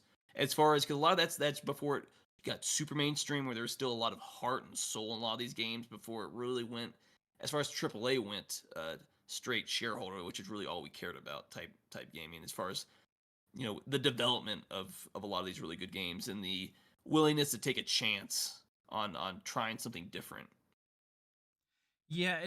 It's kind of hard to say where it peaked because I feel like for It's probably going to hardcore vary person to gamers, person. yeah, it really is. Because I mean, like a lot of people legitimately will say like they think it peaked at like either the NES or Super Nintendo era. Like I can agree that that was like Super Nintendo era was absolutely massive in like the gamer community.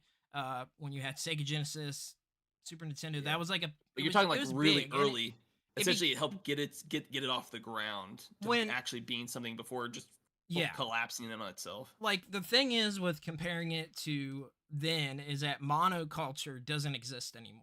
Now you just see everything all the time curated to you and you see Yeah. what you like. It's not everybody like is watching and seeing the Nintendo or Sega commercials or it's not monoculture has been dead for a long time.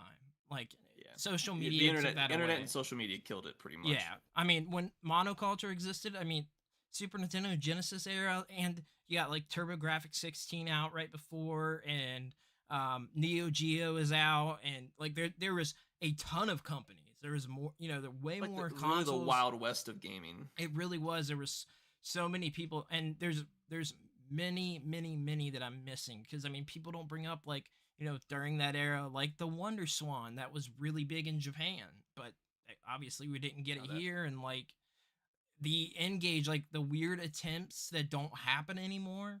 Like the closest thing that you can say that we have the Evercade systems, which is really targeted, is a very niche market, and there's also the I forget what the thing.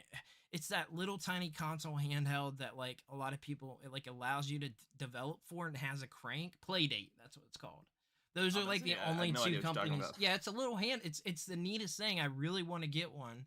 But like indie developers are like making these fun games for it, and like you charge it with a little spin thing. It like you know what I mean? Like you spin it to Yeah. charge it. You don't have to plug Because it there's up. like some old thing like flashlights where you just spin it to have like a rechargeable It's just battery like and that, stuff. exactly. Yeah, it works just like that. It's very unique. It's one of the most unique things to come out in gaming in a very long time. But obviously, very niche market. We just don't have that anymore, where there's like 10 different companies all competing in the video game space, and like I loved that. I love the fact that there are so many different console attempts and ways to play games. I mean, like you didn't even know about the the PC Engine FX or any of that stuff that like in Japan that was big. That was a pretty good hit, and but I feel like I don't it's so hard to say because like I love I like every generation, all for different reasons, all different types of games. But there's something about, and like I'm the quote unquote weirdo that in that era played the Wii the most, right? With all those consoles, I played Wii the most for sure. Like I was at that age actively collecting for the Wii. And the other consoles came along later. Like I had the PS3 last, I think, a year before the PS4 came out. So like I was late to that one. I got it when it was cheap. But I feel like that era was just I I feel like in the gamer community, a, a, a large chunk of people, and I mean, like, we can ask, the audience and stuff, but I feel like a large chunk of people, that sixth gen, it just really hit in a different way for people. Like Yeah. that Xbox 360 to Wii, the Wii sold like a bonkers amount. Like, so gaming, that's what made that was a mainstream. You didn't have to be a gamer type platform. You had old ladies buying it to, whatever, for The Wii whole Wii Sports, Sports. and like it was literally, used in like geriatric units and nursing homes and stuff like Like that for exercises. geriatric, what you thinking of? Geriatric. Yeah. What did I say? Geriatric. Like geriatric is like completely wrong. Yeah, but like it was one of those things that just like hit in a certain way, and like the Wii has like such a massive library, but also like a ton of really good games that are overlooked, and it's just because of the Wiimote and things like that. And there are people that don't even know that there are regular controllers for the Wii. Like people don't Yeah. even know that. Like A lot of it's games strange. had standard controls. You bought Yeah, the what's you the didn't classic have controller? the classic controller, and then the classic controller Pro that was like Yeah. way more. It had the grip built into it, Yeah, so it allowed you to essentially just play them with like it if was you like a don't want to regular. use the controls. Exactly. And like I don't know. What do you think? Where do you think it peaked? I mean, pretty much that era that from like 2000 to 2010 that transition between what the fifth and sixth generation probably realistically is what it is from like as far as Nintendo from like the GameCube to the Wii, from the PS2 to PS3, the Xbox to the Xbox 360, that early internet era where the early internet really started to take off and mixing in with gaming and stuff like that. But that's like that to me that's where it peaked. But you think of like the late 80s, kind of what you mentioned, to like the late 90s was like the Wild West where like they were just doing whatever it took. And then, by like the mid 90s, 2D was pretty much set in stone, and then early 3D comes out and it's like, well, the sky's the limit. We have no idea where this is going to go. Nobody has their feet under them and trying to transition stuff over. I think kind of gaming's kind of plateaued, if not kind of dropped off. Not in the fact of it's gotten popular, but the fact that what the quality of games just feels like bare bones, like cookie cutter. That's gonna make us money. This is all we care about. As far as like what used to Main Street used to be really unique, from stuff like Jet Set to Lollipop Chainsaw to what's that giant game, Colossus, the Colossus game, Oh, Shadow of the Colossus. the Shadow of the Colossus. Like there was a Eco. lot of unique stuff. Yeah, Nico, or even in the gaming stuff, like when it comes to FIFA or some of the football games, like every year, significant boost in graphics. Here's a bunch of new features that felt like not a cookie cutter game after. Like they were trying to innovate at every possible level of gaming, from the lowest level to like the highest level. Where now like your FIFA, your Maddens are like it's just like a new roster. Like nothing changes year after year. It feels like if anything else, they just do less work and want more money out of you. Uh, Yeah, but I while I say we've seen it peak, doesn't mean the future isn't bright and it can't peak. I just think we're entering at the very least a valley, uh, where it's as popular as it could ever be, but the quality of what we're getting is starting to dip, realistically go down. And hopefully, it requires a dip, to cut out the fat in the gaming industry that's just shouldn't be there. And it'll hopefully then start getting better games, more and more good games, and we can ride it to maybe not another golden age of peak that our opinion is with that whole 360 Wii era, but another era that can rise above what we're kind of getting now. see, it's So it's I'm hard. hopeful for the future, but it's ultimately Yeah, like I don't really know. I'm hopeful too, but it's hard to say that we're not getting that because I feel like the Switch has offered so much Yeah. and has such a good and big No, library that like And we're still how getting good games. and it But I think that as a whole, there's a lot of it crap was that's risen to the super top. innovative when it came. Like, of course, Yeah. now there's all these handhelds, but like that was there.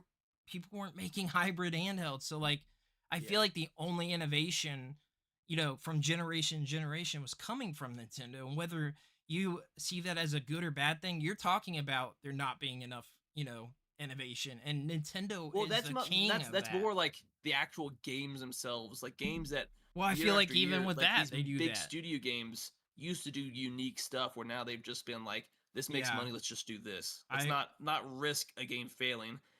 No, not thinking that we don't have to put, 50 to $300 million into a game. We could make a $2 million game, take a risk, and if it does great, that's fantastic. We'll put more money into the sequel type thing. But it just seems like most of the software, the actual game innovation, you have to go to the indie side of it because AAA is just doesn't want to change at all.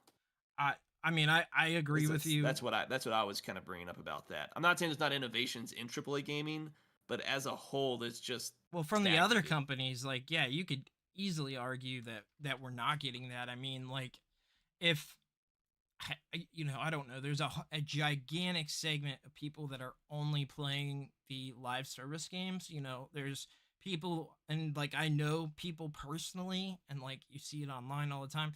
All they play is like Call of Duty Warzone or Fortnite. Like that's all they play. That's all they care about. Yeah, So like their gaming is they don't do anything else. They play that with their friends. I don't, there's people that's that like that's your 35 casual years, marketplace. yeah, and like people that, have families and come home from work all day and they want to play for an hour with their friends. It becomes like an activity to talk with your friends and Yeah, play and things like that. Then like streaming is makes all those games massive as well. So it's like it's so hard to say because like there's going to be a lot of people that are saying it's the best it's ever been, and I feel like the PS5 and Series X haven't offered that yet, and we're already getting the rumors of the midlife, the Pro, and which means we're close to the end already, which is crazy. I cannot believe these consoles have been out for 4 years already. It does not. yeah, They feel we're like they're coming on still 4 years. new, and it's like, Well, they are because it's just no, and half the people don't have them to begin with, and there's no incentive to kind of push them. And I get where the casual comes from because to them you're just seeing one or two games. They're not like living in I don't know the dirt of like this is like what they're heavily invested because you're heavily invested and see a lot of the behind the scenes you dig into. You see a lot of crap that's infested in it, which where the whole yeah, a lot of studios, a lot of layoffs is a bad thing, but maybe long term, it's what the gaming industry kind of needs. It got too bloated. There's just too much crap in the industry, and whether it's this or something else that kind of forces the industry to change. yeah, I mean, maybe this is it sucks in the moment, especially for the people losing their jobs, but maybe for the industry long term, it'll be better because there's just too many people, too many hands in the cookie jar that are I causing issues with game development. I agree with Too that. many studios are making games that are bad and failing. So if you need to fail, you need to lose your job if you're making bad games. It doesn't matter if you're just a sound designer. You're part of a product that's just not good. So the studio shouldn't be around anymore. I agree. There is. I think the biggest problem is these companies are spending this crazy amount of money on games that either Not flop, necessary. and like the live service, it's continuing. I don't think we have it in the notes, and I actually can't remember what the game is, but there is a something really big where they said I just saw a few days ago that they are making that whatever franchise it is, they're making a new big live service game for it. Something. There's so much news. We're going to go through everything, but Yeah. like the companies are still not getting it. Like there's what is it Well, going to take? them to want to stop losing money. I'm not saying there's not a market for live service or like the MMO because it's kind of the same thing, but there's only so many games that are going to be able to succeed at that. And after a while, it's gonna get too bloated to where your game can't make money, or you just put out a bad game that's just not gonna sell and not make money. The problem is when it comes to like MMOs or it comes to the games as a service, those 5 games are pretty much set in stone, and anything else is not gonna break through that. Yeah, Like there's a market there, but those are really hard markets to break into. So very hard. You've why got the bother? gigantic established ones that are doing it that like 95% of those people play that want to play a live service. They are stuck on their live service being either Yeah. Fortnite, Warzone, Apex, one of those. Like Yeah, that's like what they want. it's the whole we're gonna copy what's popular. Like no, that's popular. They're doing it right. You're what you're doing is not gonna succeed. Try to do something else. Break away because that's what they did to break out. They did something new and unique to get popular. Why are you just following with the flow? Do something else that'll make your game super popular. Whether it actually does or not, I have no idea. But it just feels. And obviously, this has always been around. It just feels like everyone's always chasing that popular thing, and it never works. It kind of kills innovation to some degree, but Yeah, I agree. I mean, I think that we need innovation. I think that we need games made. And I'm not saying like a less quality game. I think that less money needs to be spent on these games because you're seeing like this game Animal Well came out and it blew up and like it's getting a physical edition now and like all it needs to be is fun. Like Stardew Valley isn't like the most visually stunning game ever, but has a yeah, hardcore fan base that people love and are super excited for the updates. And um, like it doesn't need to be the most visually legitimately. I don't care myself about that. Like it's cool if it's there, but like I almost always play in performance mode for these games anyway. Um, I'll always check out like the visual mode, the 4K mode, whatever. But like I think the performance to me matters more. I care more about frame rate than I do resolution personally. yeah, And I think that they're looking at all that stuff and it just in the grand scheme of things does not matter. We just need fun games. It You know what I mean?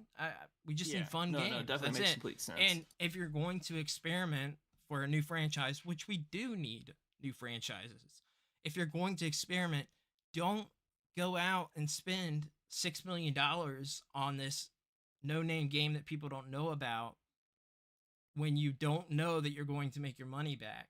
You know what I mean? Call of Duty can do Yeah, it. They know they're going to make their money. There are certain franchises and companies that can do it, but I feel like it's best to not to focus on the um the smaller stuff. And like if it is a if you do plan out a franchise of making a new series, make the first game like a smaller game. Like it doesn't yeah, have to be like a small game, but make it like for instance Grand Theft Auto 1 is nothing like what GTA is now, but they made that on a smaller scale and look, they built a gigantic franchise. Even GTA 2, it's a relatively smaller game. And like I just feel like they're doing it wrong. They're doing it wrong. You've seen so many of these games flop day one, yeah, absolutely do nothing and are shut down within 6 months. And it's like it's just yeah. unfortunate for gamers. I think there's another two games. One thing like Stray. I couldn't find out how much it cost to develop. But that's an indie game. It took them 7 years to make, but with a small team, like they didn't spend hundreds of millions of dollars making that game, but they made a lot of money and they did something new and unique. Uh, it's not like it's a massive big game, and it just shows like not every game needs to be this super in-depth story action based game. It can be a more relaxing game. But as far as like new games, I think not Stray, but Stellar Blade. Well, obviously it's probably close to like double A.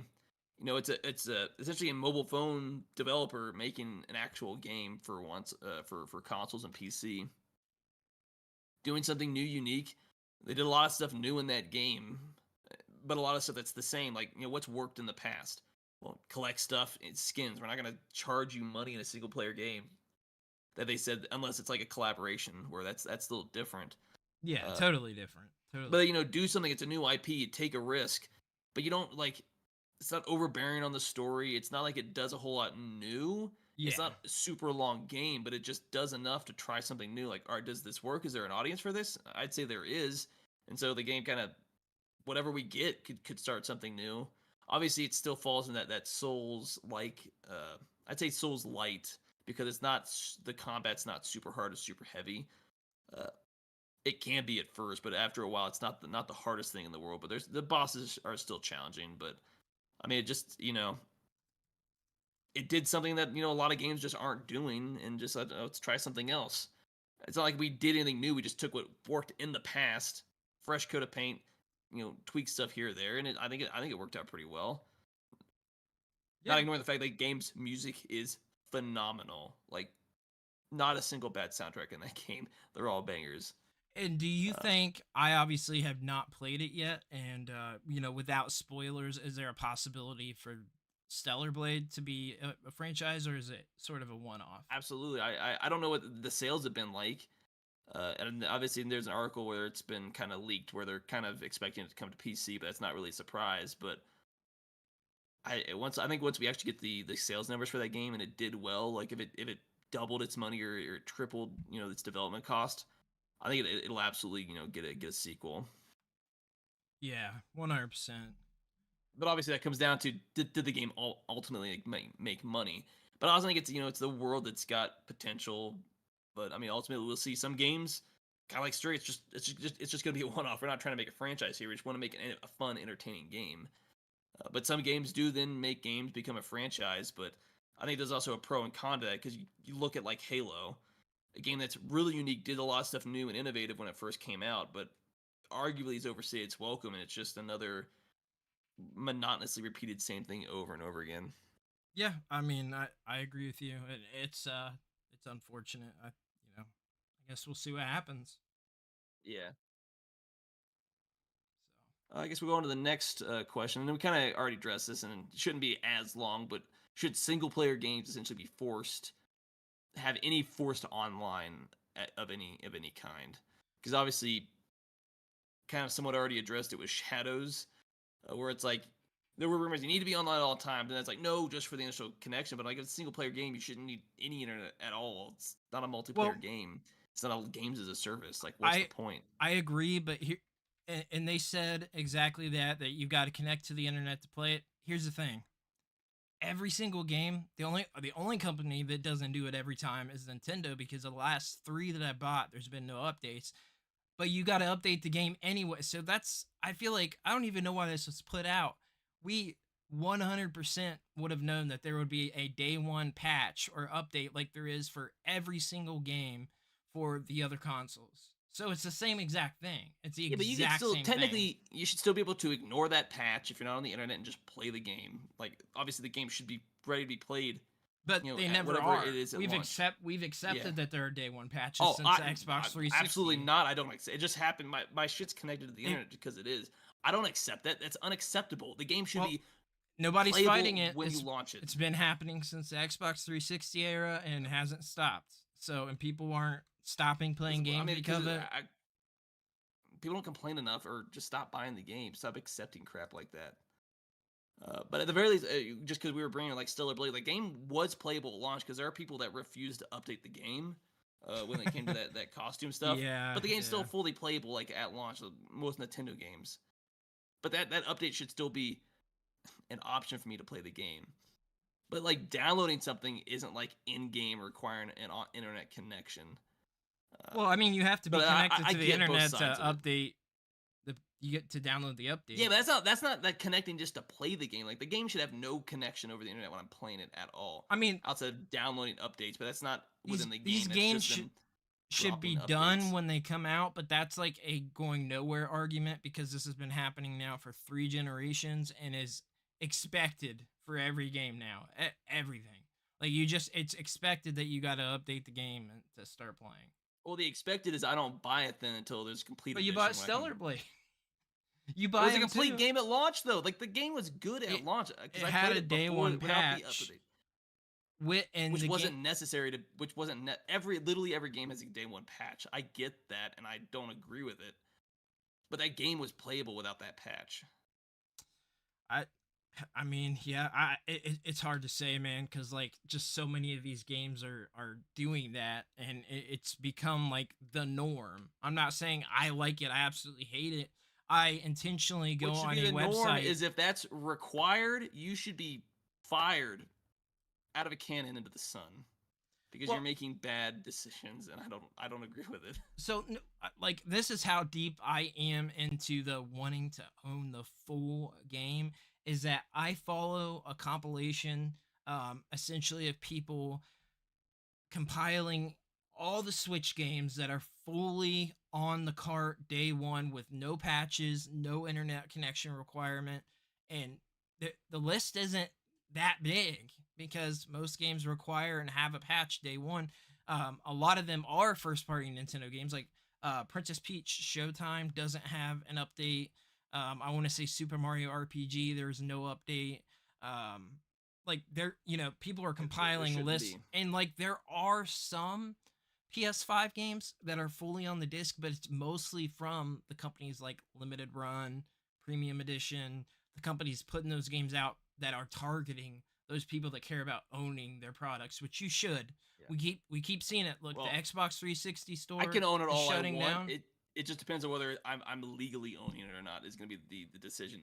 But if I want to play that game, I can play it and technically own it, whether or not the multi-billion-dollar corporation is going to consent to it or not. Well, yeah, I mean that's and yeah, I don't argue with what people do. You do whatever, right? So, because I mean, I'm getting ready to show something. Not saying that I'm doing anything with it, but like that, I follow these to. I want to own my games, and yes, I do know that, and I still buy games where there are patches, and I don't like that most games are not completely done straight on the disc or cart when you get it. You're getting the finished game after you update. Last generation before I got fiber internet. Oh my god, what was it? Cyberpunk. It took 4 hours to update before I could play, and I was off. So I was like, oh my god, I wanted to play this. I got a day one, get to play it. Nope. It took. I got to play an hour that day because it took 4 hours to update, and that completely unacceptable. And not everybody now fiber's becoming the standard, but not everybody has that. So that's another thing is like the time that it takes to your internet speeds. Or countries where still using dial-up or don't have good internet access or whatever. It sucks, man. But we're just going to see it more and more. We're heading towards the digital future. We know we are. We both said that. We will own nothing and be happy. Because if you're, PC players, they don't own, especially if you buy on Steam, you don't own your game. No, they're not taking your games away right now, but we've seen on crazy things where like you lose your movies on services where you like are supposed to actually there's a thing with Steam, because this is done by Steam, where if a game's delisted, you can't buy it. You can still download that game to play it. Like, they don't take away your access. Yeah, no, and it's the same way. Like, you can still do that on the Wii. You can still download the games that you've already bought on the Wii. Like, that's a standard. 3DS, same thing. If you bought it already, whether the stuff's closed down or not, you can re-download it, which you should be able to do. But like GOG is the only one that not DRM. DRM free. Yeah, DRM free, which is why I like and do have quite a bit of stuff from. That's really the only criticism that I have with Steam. And to be fair, DRM is a complete useless thing in games. It makes the games worse. It causes problems. Well, because it doesn't stop pirating. We know for a fact it does nothing to stop pirating. So why put it in a game that will ultimately give you more? Slightly less what quality. Is the company that makes the DRM? Because that's why whatever the company is that's. I mean, the DRM isn't coming from the developer, right? It's a company implementing this. They want it in there. They're like but to be fair, if Steam says we're not going to support DRM, where are you going to go realistically? You're just not going to have DRM in your games. It does not stop pirating. No, it doesn't. Not at all. Not at all. Like, if I really want to own my game, technically, if I already paid for it, I can download it illegally, and that's a really gray area that I paid for it. I could still technically have it. I mean, that's a weird loophole. Well, at least as the US goes. Break up news then, and do our little quick show and tell for audio listeners. We do describe it. Speaking of that, something arrived that I literally made a YouTube community post about 2 days ago, and I thought I got scammed, but And this is what it came in. There is no box. I got this tiny little box in the mail when I got home from work today. I'm like, what the heck is this? Like, tiny box. This is the MiG Switch, and this is the box for it. That's it. This is the packaging. It's tiny. I have not opened it yet because I'm going to do like an unopening. Do they just ship it like that? They shipped it like this. And here's the other thing. I'm going to to get lost or crushed. Well, this is the weirdest thing ever. Why they didn't put it in a case is beyond me. I'm sure that there's going to be like Etsy cases, so that's probably what I'll do is get like a Switch case and have like a custom made thing on there because I want to put it on. What am I gonna? I don't want to lose it. But they did not send the dumper. The MiG Switch dumper didn't come, so there is a way. I watched a video. It's very complicated and it's more than I want to do. So I essentially can't put my games on that I own onto this right now. Like I can't even do it because they didn't send the dumper. And Spawnwave did a video. He got his. It must have been 4 or 5 days ago. That's when I was like, okay, what's going on? Am I getting this? No shipping notification, nothing. I looked the day that I saw his video. I looked on there and it said it was still being prepared like it has been for months now. It just said preparing for shipment. And it said that from the beginning. And it just showed up, but there's no dumper tool. Now, we know the controversy is that if you didn't buy it before that certain date, you didn't get the dumper tool with it anymore, and then you had to pay like $60 to get the dumper tool. Well, I ordered it the day that it went up, so I'm supposed to get the dumper tool, but Spawnwave didn't get it either. So I don't know what's going on with that. Like there's definitely a way to still get stuff on this, but that's going the piracy route. That's not dumping the games that you own, so you have just one cart to play them all, which is what I was doing. I wasn't getting games to download and put on it myself. So I have no idea. I'm gonna open this up and show it in a video or something here soon. But yeah, I mean, I was shocked. This is huge. This is dare I say, without just doing a modded Switch, you don't connect to the internet, is an absolute game changer and opens up a ton of possibilities for the Switch. Now, my other issue is I have two problems. One, I don't have the dumper tool. Two, I am not going to use this on my Switch that I use now. So I don't have another Switch to use it on because I'm concerned about if it gets connected to the internet or gets tracked, and then I am concerned about that. Apparently people are doing it and playing it online just fine, but you do just get a random registered number, and if Nintendo sees, oh, there's 2 registered numbers for this game, there's 2, they'll ban you. Like that is a thing that already happens now. So like I don't want to go on and play Mario Kart and have the same number as somebody else that owns their Switch. And there's also the gray area where like is Nintendo able to even tell the difference of which one is not the real registered cart, like the real cart? So like you could possibly get the other person banned too. So it's like not a good situation. So I'm concerned about connecting to the internet for a while until we're like fully tested and know that it's like okay. But really I'm not that concerned about it. But it sounds like I'm either gonna have to like find a Switch Lite or whatever. I just need another Switch basically. I'm too nervous to use this on my Switch that I use now. Like I just fair enough. I have too much invested in that. So you have to buy like a pre-owned Switch that you'll use just for that, just so you can like save some money off it and stuff. Yeah, so for audio listeners, the MiG Switch came and it's in a very, very tiny package. So if you want to see what it actually looks like, check out the YouTube video on the channel. But there's that. And I'll show off a couple other things that is from the past couple weeks. So I'm missing one, and they did have it. I just didn't pick it up yet. I'm going to. These are very, very cool. And they were only priced at $10 too. I was shocked.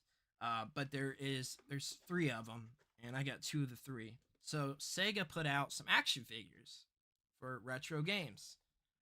First, I got Altered Beast here. This is one of three. Like really, really freaking cool. Priced at $9.99, which I think for toys is totally fair today. Because like you look at regular Transformers and they're usually 15, 20 bucks. We also got Streets of Rage. Really, really cool. So for audio listeners, Streets of Rage, we got Axel. The action figure like actually looks good, but it's kind of crazy. Like this is so random. And then there's a third one I don't have, which is a Super Monkey Ball figure. So those are the three Sega figures that came out, and like these are not easy to find. Stores got like one of some of these. When I went, there was one of each of these. That's it. At a Walmart, there were three of the Monkey Balls, and I didn't grab it yet. I do plan to, and believe it or not, that's the one I kind of like the most. But I grabbed these because there was only one of them, and they're hard to find already. So I think it's really cool. I love retro gaming, and Altered Beast getting a figure is insane in 2024. No, that definitely is pretty dope. So we also got two things here. These are the last two things that I have. So for audio listeners, if you're following on social media, I shared a reel/short plus some posts on all the platforms. And this is Sonic Roll from Kess Entertainment. And this is a full tabletop game. Like, absolutely insane. Heavy package. This has 144 poker cards, 61 tarot-sized zone cards, 192 tokens, 16 bonus stage tiles, 4 character dashboards, 4 act boards, 40 action dice, and 1 rulebook. And this says it's a 30 to 60 minute game. So like this is a full tabletop game. This is very premium. Obviously they made it to look like a Genesis case, which is really, really cool. And then this one is different, unique, which I'm most excited about because it ties for my favorite series of all time. I haven't shared it anywhere else yet, so exclusive first look or listen on the podcast. But this is Mega Man Adventures, and it's made to look like an NES cart. And this is, I think just the artwork that they did for this, which is new artwork, this is all completely new artwork, is absolutely beautiful. I think that they nailed it with the packaging of trying to make it look like the carts or cases. I think it's very cool. This one is Mega Man. Oh, I forgot to mention on the Sonic. It's Sonic 1 through Mania. So it goes through all the 2D Sonics. Sonic CD, Sonic and Knuckles, all of those. All the 2D Sonics up to Mania. You go through all those. This is Mega Man 1, 2, and 3. But it says it's a tabletop game of robot blasting action for 1 to 4 players. Join forces with Mega Man, Proto Man, Rush, and Roll to battle Wily's forces through the classic stages of Mega Man 1 through 3 in this action-packed cooperative game of card play and dice management. Get your Mega Buster ready and save the world. It comes with 4 hero boards, 4 hero standees, 20 tarot-sized stage cards, 154 cards, 26 mini-sized weapon cards, 79 tokens, and 9 action dice. Like, these are packed with everything you need. Like, these, and I think they're priced very fair. So definitely check out Kess Entertainment. I will be taking a look at these. These are like legitimate tabletop games. They're not just board games. So I think it's really cool. I haven't played tabletop in forever. And we're going to see about getting you. I feel like this would be a unique idea. I don't know how it would work, but doing something with you, if you checked one of them out, that would be pretty cool. Like, find a way to, I don't know, figure out something. But do a live stream board game. Yeah, that's what I thought. You had to put 2 pieces. That's. I was thinking about that, of how it would work, because people do it, but I see them like stream like Dungeons and Dragons, or I see actual like board game streams. There's a whole community for that stuff. That's something different that I've never done, so I have no idea how that would work. But these are incredibly cool. Enough. So check out Kess Entertainment, and a big shout out to them for sending these out. And I will be checking those out. So that's everything I got for this week. And I guess it's decent timing. So have you heard of CandyCon? Yes, I have.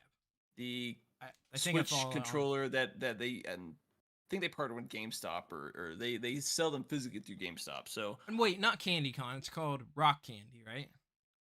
no, CandyCon. Okay, maybe I'm thinking of something different then. Okay. So I just happened to be so I guess what realistically happened was I found myself in the market because apparently the battery in my Switch Pro controller had apparently died and it has to be plugged in and the connection's not always great. So I was like, well, great. Now I need to go spend another $70 on another Switch Pro controller, which I do like. It's just ridiculously expensive like every other controller. And then when I was at the store, at my GameStop, the owner there, the dude who runs the shop, general manager, was like, "Oh, we got the other controllers you can kind of look into."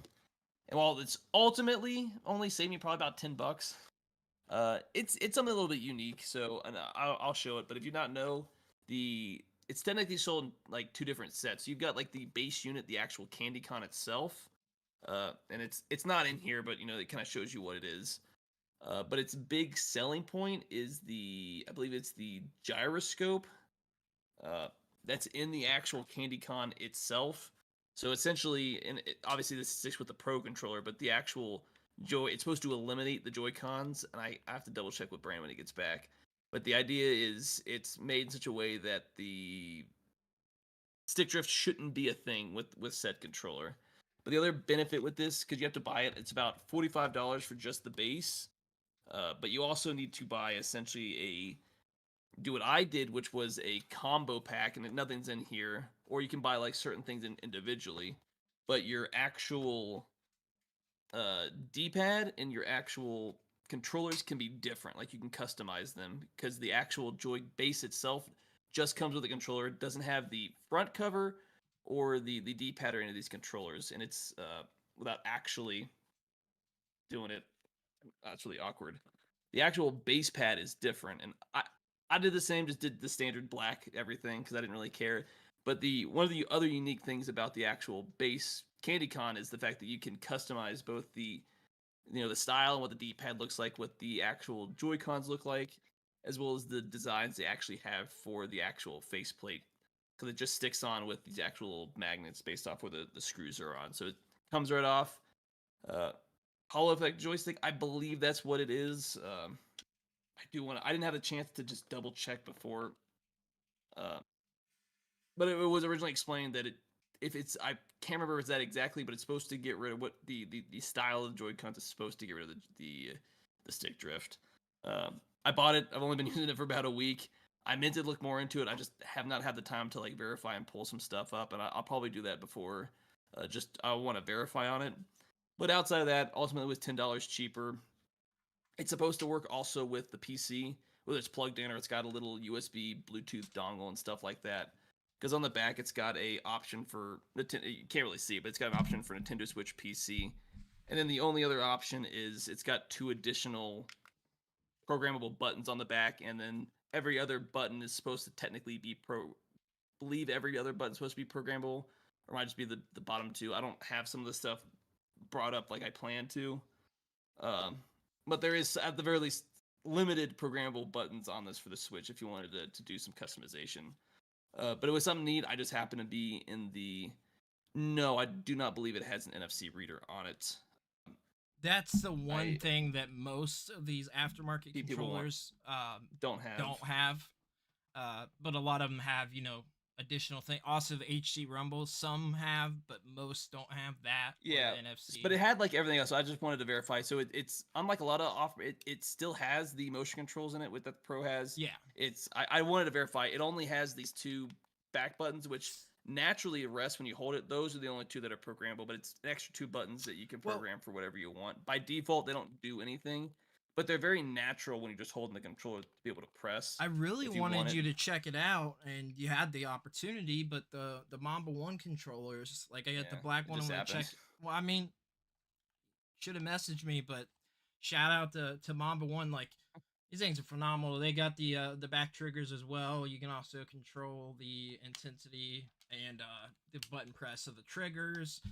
It's got of course, Hall effect and fully modular. So, can I see the front of that controller?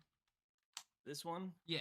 I got the standard one because I bought both the covers and the actual D-pad just all came in black, but they're all programmable. Like I think you were here. The actual faceplate comes right off. Yeah, this one Because does this can too. be because one of the benefits, and I don't know if it's the same with that one, is you can essentially customize. You can have different faceplates that look differently. You have different types of the actual thumb pads. The one that came with 2 different types of D-pads. It's the one that kind of went in depth, and the one that was more like what the Xbox kind of does. So there's some customizable on how you kind of want it to work, and overall it's like $10 cheaper than the actual Pro controller. So this is take that at what you will. I believe 60. But it's not neat. I happen to be in the market for it. It works fine. Ultimately, I do still prefer how the Pro controller works and feels, and obviously it has the NFC reader on it and stuff like that. But like, I don't know if you were in the market for a secondary controller for a kid, you want to do a little bit more customizable. That one of the pre-made, maybe the wired ones do or don't have, or something like that. And obviously, there's a bunch of aftermarket. It's just I just happened to pick it up, and I was like, I'll give it a try. So, but I was also playing. I just happened to be the only game I played with it was Jet Force Gemini because I was going on the Nintendo Switch online, and I was like, let me go give it a shot. Definitely, trust me, the games have not aged well. But it took me about 2 hours. Did you buy a Retro Fighters controller? I didn't. No, I only have that one. I only bought that because the battery in my Pro controller died. So without it plugged in, it doesn't hold a charge at all. But I bought that, and I was actually playing the Jet Force Gemini online, and brought back so many memories with that game. The controls are just as janky then as they are now, but I still actually love that game. I can I get used to it. I'm like, all right, this is how I used to play the game. I can, some of the stuff is just kind of hard to do. It was designed around that controller. But even with the 64, the controls were not good. Even back then, they weren't that good. But I will say, of course, I have the 64 online controller, but the Retro Fighters 64 controller, it made the experience of like the GoldenEye and all those way better. Well, you know what I mean? It was like designed. Most people hate that controller, but it was really designed around that controller, so that's why it feels out of place playing it with a Switch controller. It does feel different. I've tested a bunch of them. It feels way different, and it just feels like something, completely. I don't even know. You can tell that, hey, this is not a Switch game. But yeah, that's really cool, man. That's cool. So your Pro controller just broke on you. Well, the battery, I could technically replace it. And I was typing something and something happened and I lost what I was typing. But Mr. Coffee, there are different faceplates. I don't know. At least in the store, there were like a handful. Their actual website, I don't know if they do fully customizable or it's like this is just the option that we have. But they had a different like unique styles. There was solid colors to different designs and stuff like that. But I just figured I'd shoot that. And then I don't know. We're already doing it, but I didn't show it last week. I don't know. This thing does not stay on its faceplate. But I also bought, just because my GameStop habits them and I buy them, I bought 2 new figures. So this little lady doesn't want to actually sit on her base plate. I don't know what's wrong with that. She's from One Piece. I'm not far enough into where she actually shows up in the show. I believe it's Koala is her actual name. But I was like, oh, that's neat. I like One Piece. It's not bad. Well, that's a whole headache. And then the actual the lolly from One Punch Man. I'm terrible with names. That is very cool. Yeah. But I thought it was neat, the whole dress and stuff like that, kind of how she is. As I just slowly grow my GameStop like $30 figures because why not? I was gonna say it's funny because you brought it up a few weeks ago. You were showing me those Studio Ghibli Steelbook Blu-rays. I have seen 4 of them now in the past 2 weeks go up on Amazon for $12 to $16. I sent you 1 or 2. I overpaid. I spent like $30 on mine. I sent you. I don't know what you have, but so not enough. I missed it because I was at work. I'm very upset about it. Kiki's Delivery Service Steelbook Blu-ray went up for $16, and I did not see the notification until I left. It was already gone. But Spirited Away, Castle in the Sky, Kiki's Delivery Service, and I don't have the trying Steelbook, to but I've remember got the what there old, were four of the them. old Disney one. There were four of them that went up, all for $12 to $16, Yeah. which is I need why to I get say to hold more of 'em. out. I try to send you deals. I will let everybody know. I'll be very public about this. Mark is terrible to communicate with through the week, but I do my best to I'm send you any so deal. damn busy, I can't help it. I do my best to send you deals or things I see that you would like, and I just And do sometimes that I see it, because that's you're my great. I'm friend. like, well, maybe I'll buy this later. Sometimes I see it, I just don't always have the chance to respond, or it's kind of like, this is nice. I don't know if I can like buy it right now or something. I sent him pictures of a bunch of anime and manga, and there was stuff there Oh. I knew that he really really liked. There was a bunch of Tenchi Muyo, and I know that you didn't have all those. Oh, I think I had most of the, maybe not the manga, but the anime. I think I There saw that. was- But the problem is, I saw that like hours after the fact. It was just like I try my best to it's just hard. send you stuff when I see it or whatever. But I did No. pick up Mark a Naruto game, so I need to get that out to you soon. No, it's dope. Um, But no, you bring up that Castle in the Sky, and I actually pulled it off. Obviously, this is the really old one when Disney actually still had the rights. I think G Kids has like all the Ghibli rights and stuff now. But I brought that up because I almost missed it, but I was actually able to watch the Castle in the Sky, the Japanese dub, when it was in theaters. I believe on Wednesday night was the last night they were doing them, because I couldn't do it Monday night, and I missed the other two they were showing like Sunday night and Tuesday night. I don't remember exactly how it was, which was the Nausicaa, the Valley of the Wind. But I was like really lucky because I was able to just happen to be down in Salt Lake. I was able to catch that one. Mr. The Busy, the Japanese dub of that one.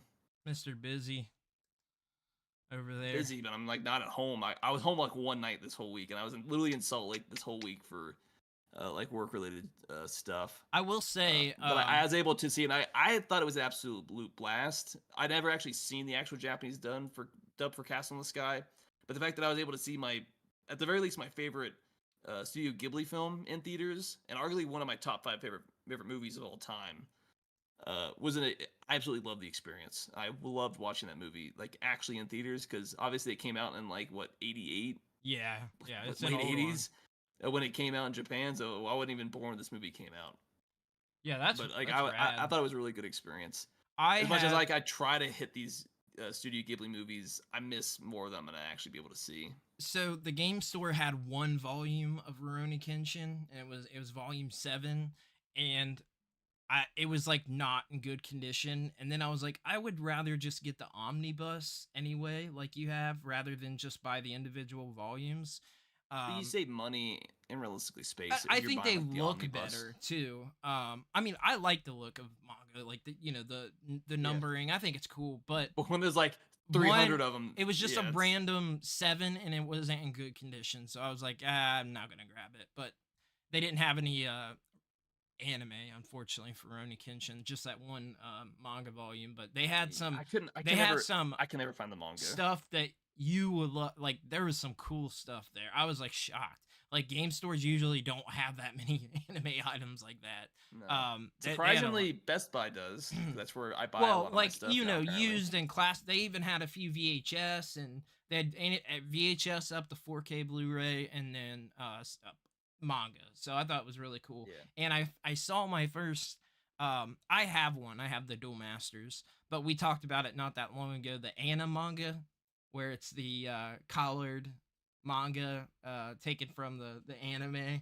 They had a volume of that and I considered getting one of those, but I like those. They used to be at the book fairs at school, the Scholastic book fairs. I bought those. Were I think the only books that I like ever got there were those anime mangas. And it was just a few, but I got Duel Masters of Volume 1, which I really liked. Apparently we're just showing a bunch of crap, and I had bought a lot of crap the past 2 weeks just because I was in Salt Lake and probably spent more money than I should. But you bring that up. I can't remember which Scholastic Fair it was, but I actually still have one of the Tokyo Pop versions of one that I bought. Yeah, I have a bunch of schools. Yep. This is the Sakura Tyson. I can't got remember what it actually is, my but first I remember Bleach getting this volume from because from this is technically the manga's backwards. It's right to left, or no. It is that the looks right normal. format. I thought it was one because there used to be a bunch where it was the actual left to right. But I remember like I don't remember buying this, but I was looking through it and I was like, no, I bought this at a Scholastic fair because it's like the whole on the inside they put it upside down the whole Yeah, the paid market. paid February 9th. God knows what year I actually got it in. That's I was the like only I was one I looking have left around. is that Duel Masters. I have no idea where it's at. Not a clue. I meant to bring this up last week. It's kind of out of why it readily available. But I was like, I remember like the old Scholastic fairs. I remember buying one manga from those at one point. I just couldn't remember what it was for the longest time. And I was like, it has to be this one. I It's haven't the read only or manga that heard I of had that that one. the That's really pages. It's the only manga that I have. The pages are actually starting to yellow. So I'm like, it has to be this one. This one I've had long enough for the pages to turn yellow. yeah. That's pretty. But cool, I actually man. bought up some other stuff because I guess we're just gonna go down this rabbit hole where we're talking about it. But did you know there's another manga for Ghost in the Shell that started coming out in 2020? I did So not. I had no No. idea. Nope. So Not and a clue. I just ran across this when I was at the Best Buy just looking because sometimes I just go there just to see what they have. But there's a Ghost in the Shell, the Human Algorithm. They had the 1, 3, and 5 or something like that, 3 and 4 or something like that. But I never heard of it. Apparently, it's a side story Obviously, yeah. within the standalone complex timeline. Uh, I just bought it, so I haven't had a chance to read it.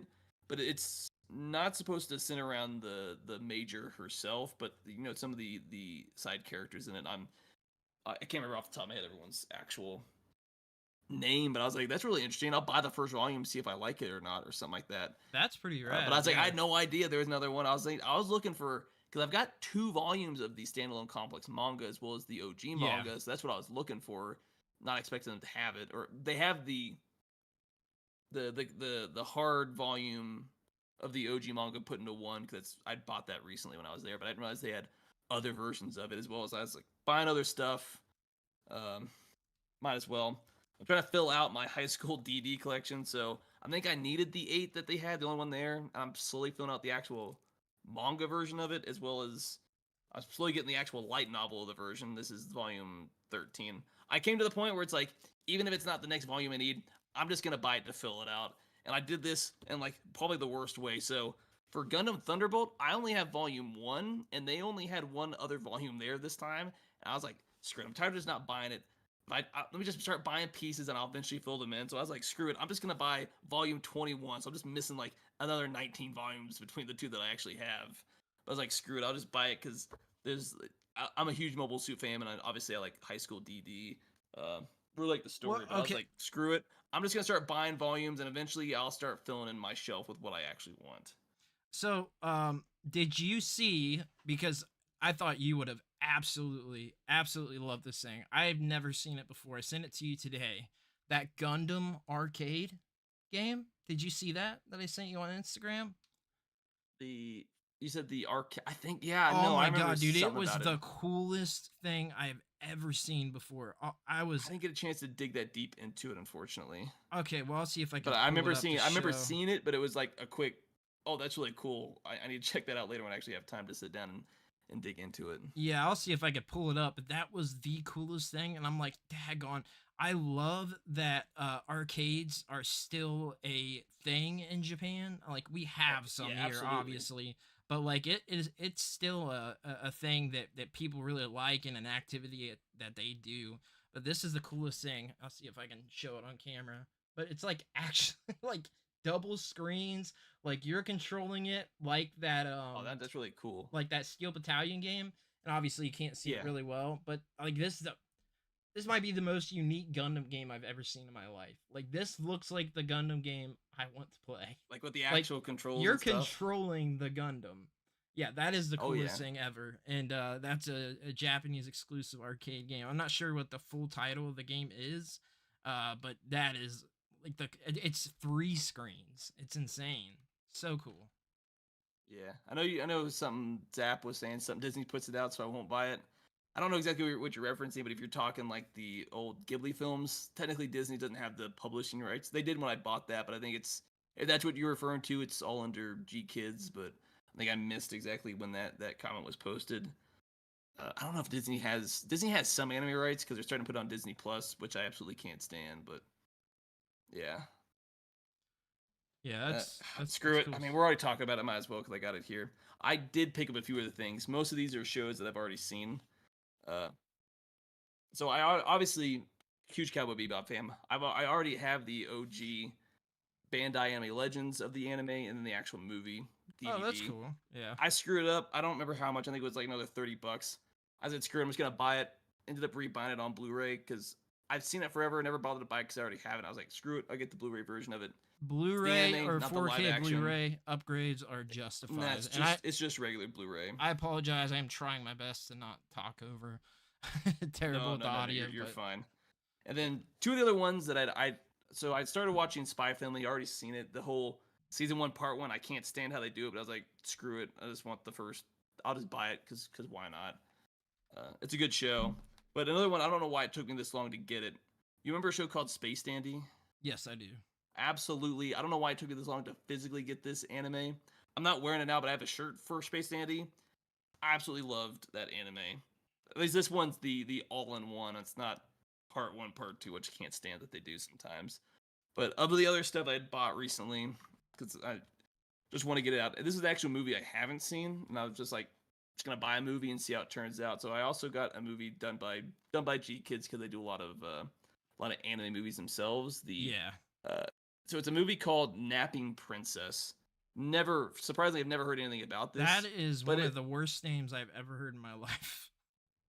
Yeah, but apparently it's done by the same director who did Ghost in the Shell Standalone Complex and Eden of the East, which I'm gonna get into later because it's the actual anime I'm gonna cover this week. But it just so happened to be kind of like one of those weird coincidences. Oh, you're covering that same an director. anime this week? And yeah, like I do every week. I don't know. We went down another rabbit hole, and I was like, screw it. Like you're doing a video on it? Not a video, just the standard okay. here in the podcast type thing. That's the whole anime corner crap. Gotcha. But that also the dude who wrote Standalone Complex, he also wrote Eden of the East, which I'll get into here a little bit in a second. Also, he's also writing that actual spin-off manga that I just showed for Ghost in the Shell. Like he's the actual author for that, so that's why it's still kind of in that same timeline, which I thought was pretty dope. Yeah, Not gonna lie. That is cool. I like it because I liked his work in Standalone. I've liked every spin-off of Ghost in the Shell more than others, obviously, because the whole Arise movies, I think it's probably the weakest portion of it, but I still enjoy those movies. Yeah, I think they're cool. Let's go down that whole rabbit hole off of what we were talking about. I don't know. It's like screw it. I got a bunch of stuff. We got our little show and tell segment every week, so that's fine. Yeah, we can well we can jump get it back out of the way now. into what we were doing. Yeah. So what do we got next? Do you want to go to the next section, or do you want to go back and do some of those topics? That totally up to you. You're the host. Didn't answer my thing. Okay, so I guess we'll hit some of these topics, get a break, a little back and forth type thing.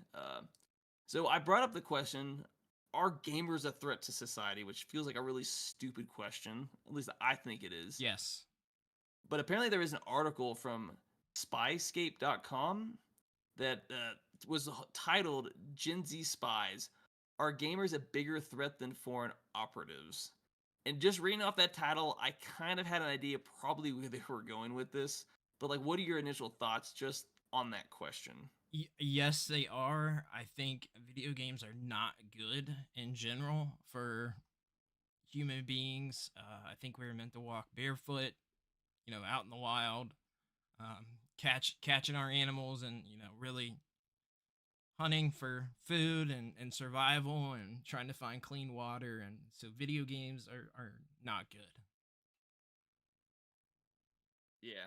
What's your take? You want to go back to the whole homestead? You're really getting real primal. No, I'm talking real primal. Like we don't have a homestead yet. We're out there. We don't even have a shelter yet. We should be out there, surviving and stuff. So. Okay, because the article started where I thought it was gonna go. So you obviously heard of the game called War Thunder, right? Yes, yeah, I have. And War Thunder has a big thing, and they go into it where people like to, whether these are actual classified documents or not, I'm not really sure. They like to leak certain documents to essentially try to win an argument. Okay. Like that game has continuously had a problem of I'm gonna leak probably sensitive information at the very least, if not secret information, to prove that you're wrong about anything that's factual. Or these are like super people that or I mean not super people that are definitely into not only winning arguments but the whole realism around War Thunder and stuff like that. When it comes to this is essentially war games. So obviously they bring back the Massachusetts Airmen. I want to say back in 2021 where he leaked documents, uh, essentially on a War Thunder forum, whether it's to Okay. win a document, win an argument, or just to leak certain information or not. It's out there in the public and it's not supposed to happen. Was like where they kind of went with that. I'm like, yeah, of course it's the War Thunder community. They have always had these problems. But I think whether it's, I guess I kind of get where they're coming from with the question, whether it's direct or indirect. When it comes to something like this specifically, if you want to be like this, of like, oh no, I can prove that you're wrong when it comes to this multi-million-dollar tank, and here's the documents to prove it, and I'm gonna go to jail because I'm stupid. I'm not thinking about what I'm actually doing. I'm just trying to prove you wrong. And obviously it goes into some other stuff. I don't know how I mean, throw it out Edward there. Snowden comes into this, but he's Oh like my a just god. straight whistleblower. He has nothing to do with the actual game. I don't know why he's actually into this, and that's a whole other rabbit hole. Whether or not you actually think what he did or not, but I guess the idea is, I don't know, are gamers gonna rise up? People talk about the whole incel revolution. I'm sure there's some lap over, but it's a whole different thing. But obviously, since the advent of the internet, communicating online is like a whole new thing.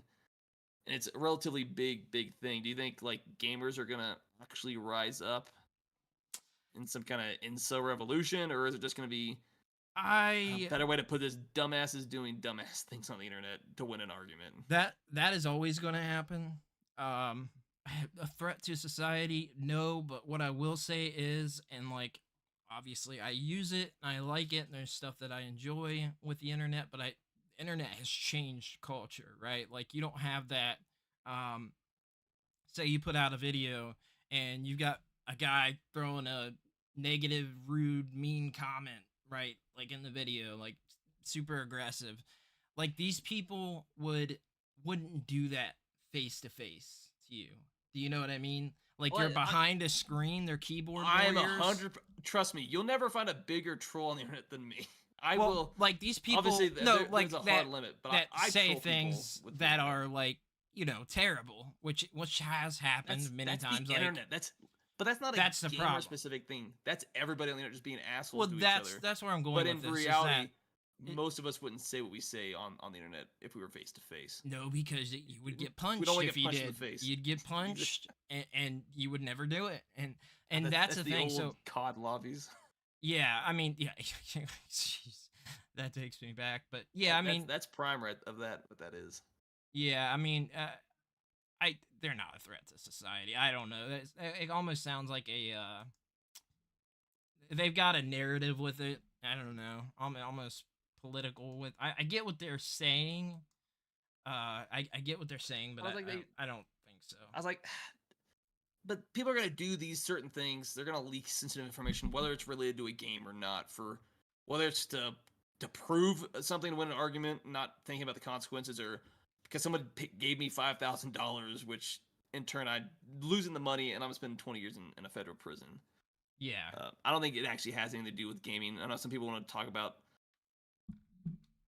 I guess there's a bunch of other problems in society, but the gamers aren't one of them. And that's such a broad terminology that people fall into different It's just different things. It's literally just another pastime. It's an interactive movie. It's the same as these other mediums like when like metal became a threat to society, or 90s rap, like that was they Oh made yeah. the PMRC, and like it was a it was a crazy thing, right? So like and that's not a threat to society either. So I don't know. I think it's stupid. I don't like that article. Yeah. I know Mr. Coffee says doubt it. Gamers have a season pass to work on. I was like, yeah, fair. Got too much in-game grinding to work on. I mean, like they could be doing something else, you know what I mean? Like they're at home safe playing a game or whatever. Like there's so many other things I that think are gamers, happening or going on, and like people need that escape away from the the the political reality. climate and the way that things are right now. Like people need that more than ever, and Yeah.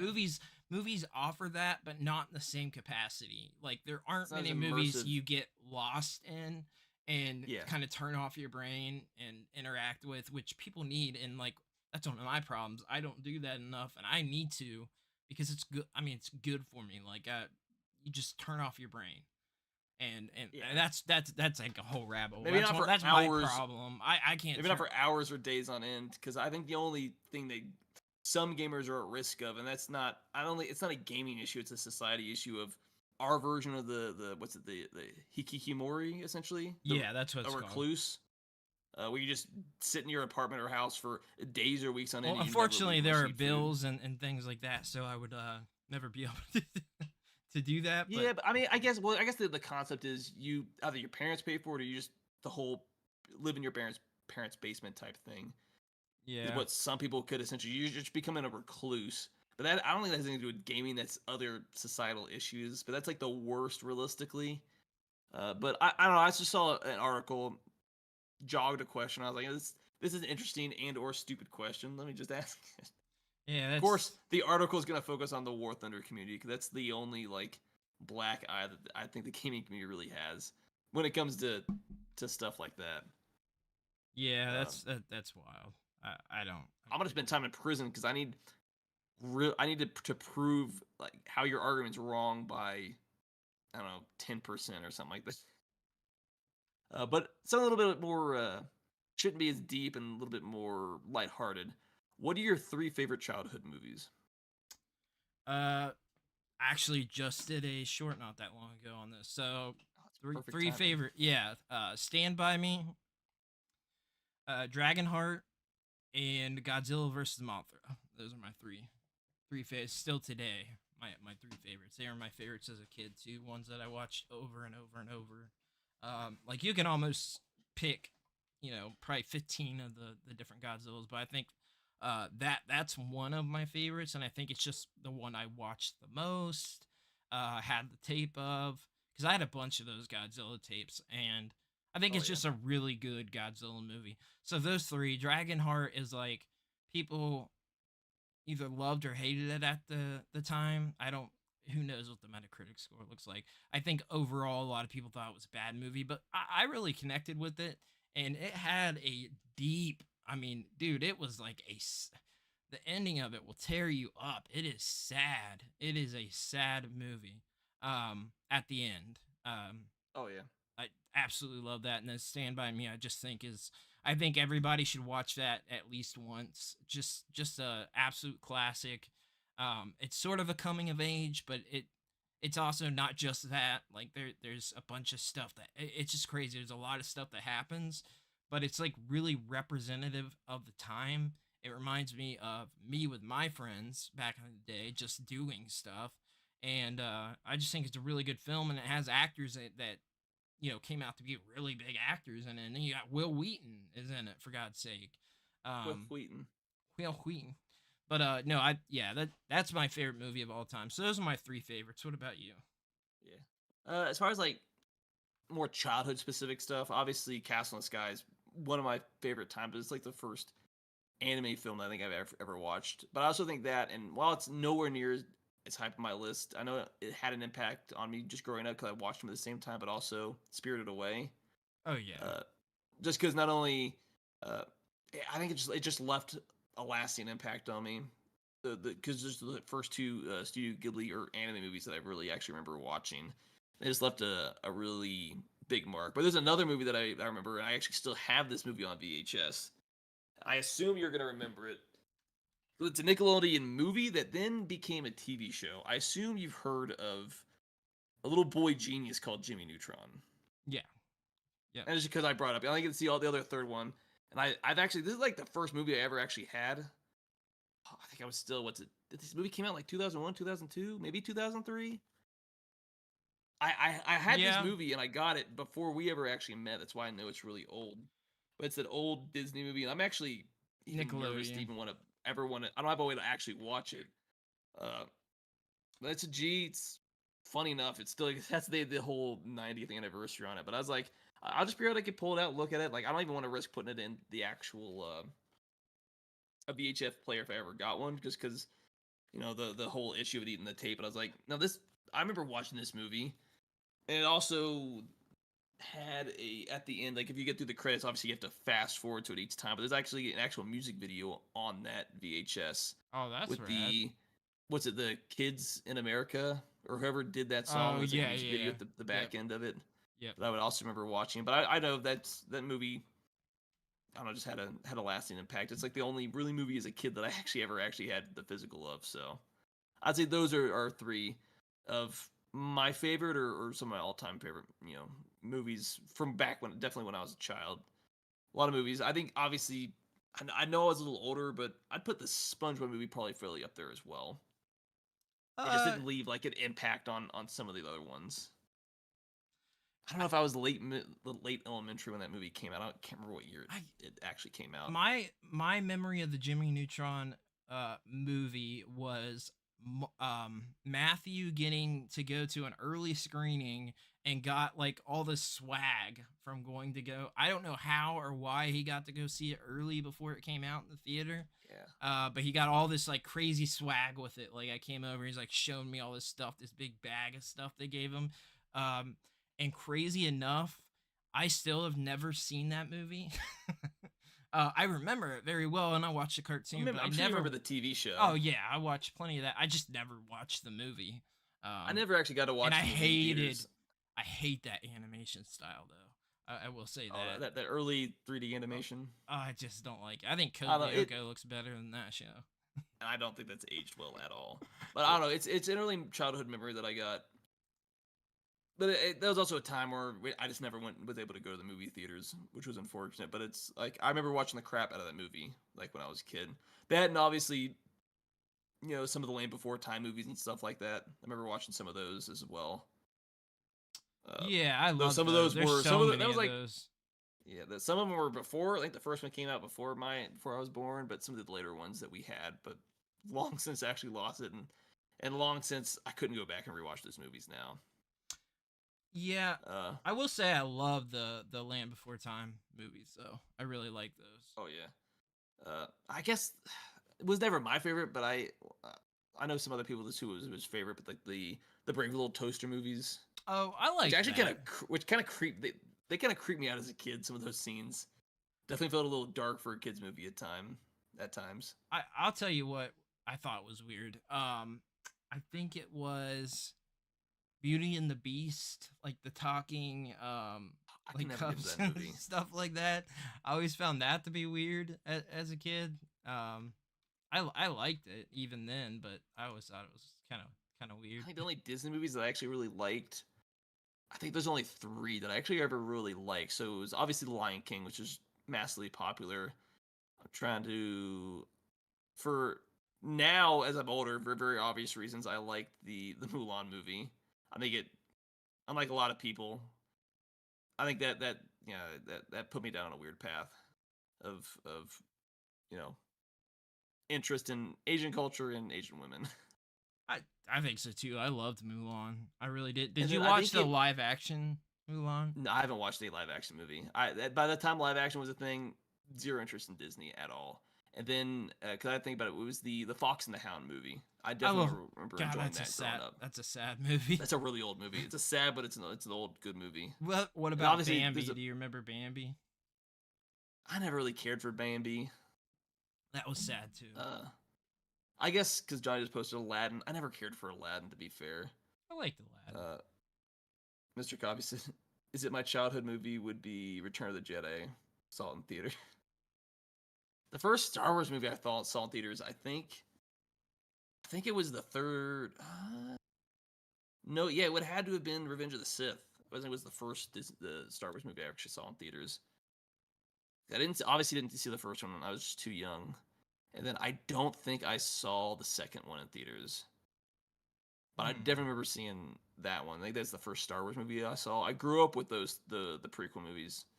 Then I watched all 3 sequel movies, and I progressively hated each one more and more every time I watched them. And I Uh, watched all three of them in theaters. did you ever watch the original Transformers movie? That's another sad one. You mean The the live action or the animated no, one? the animated. I remember seeing the TV show on TV somewhat, but I don't remember actually watching the movie. You should at I, some point go back and watch the original animated movie. I think it came out in like 89 maybe. I'd have to look it up, but it is really good, and it's really good, and then it turns into really sad. So you want to know something weird? Is I watched Zoids before I ever watched dude, I love Zoids. Transformers, and I was like, oh, this is just an older, crappier version of Zoids. I'm gonna go back and watch that. That's what I thought at the time. I came out in 86. So yeah, no, it always came out in like late 90s, early 2000s. Some of that early CG, which just sounds terrible. There's Zoids video games. I played one so far. It's pretty popular. I can't remember if it's still ongoing, but I remember like the OG Zoids. Yeah, there's one for Toonami. There's a PS2 game I know for sure, and there was one that I played not super long. It was really bad. I played it, I want to say on the PS5. I feel like it was a PS4 game. I'll have to look. I think it was Zoids, but whatever it was really, really bad. Like terrible. I think it was. Yeah, no, it's the Chaotic. Yeah, I remember watching Chaotic Century and then the New Century, but of the Zoids. So the first came out in Japan in '99, so obviously we got it a few years later. I did not know there's a live action Zoids movie. Is there?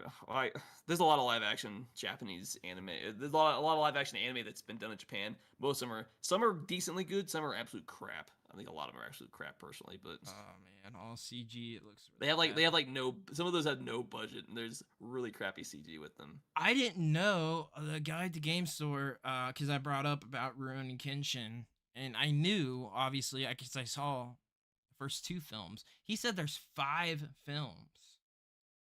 There's 5 Rurouni Kenshin live action films. I didn't know there was that many. I watched 1 and 2. I had no idea.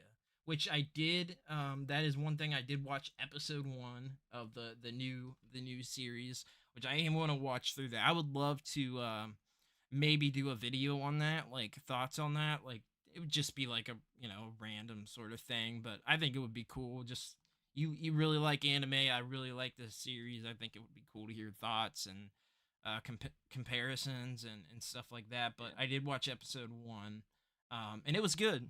It was good. So I'm going to at some point watch through more. Because I was just clicking through. You know what? Something I didn't realize. Apparently, Zoids goes back to 1983. I don't know. I can't remember if it started I think it started as a model kit line. But did you know there's a comic book called Spider-Man and Zoids? What? 51 issues that ran from March of '86 to February of '87. I had no idea. I don't even know how that works. Zoids and Spider-Man.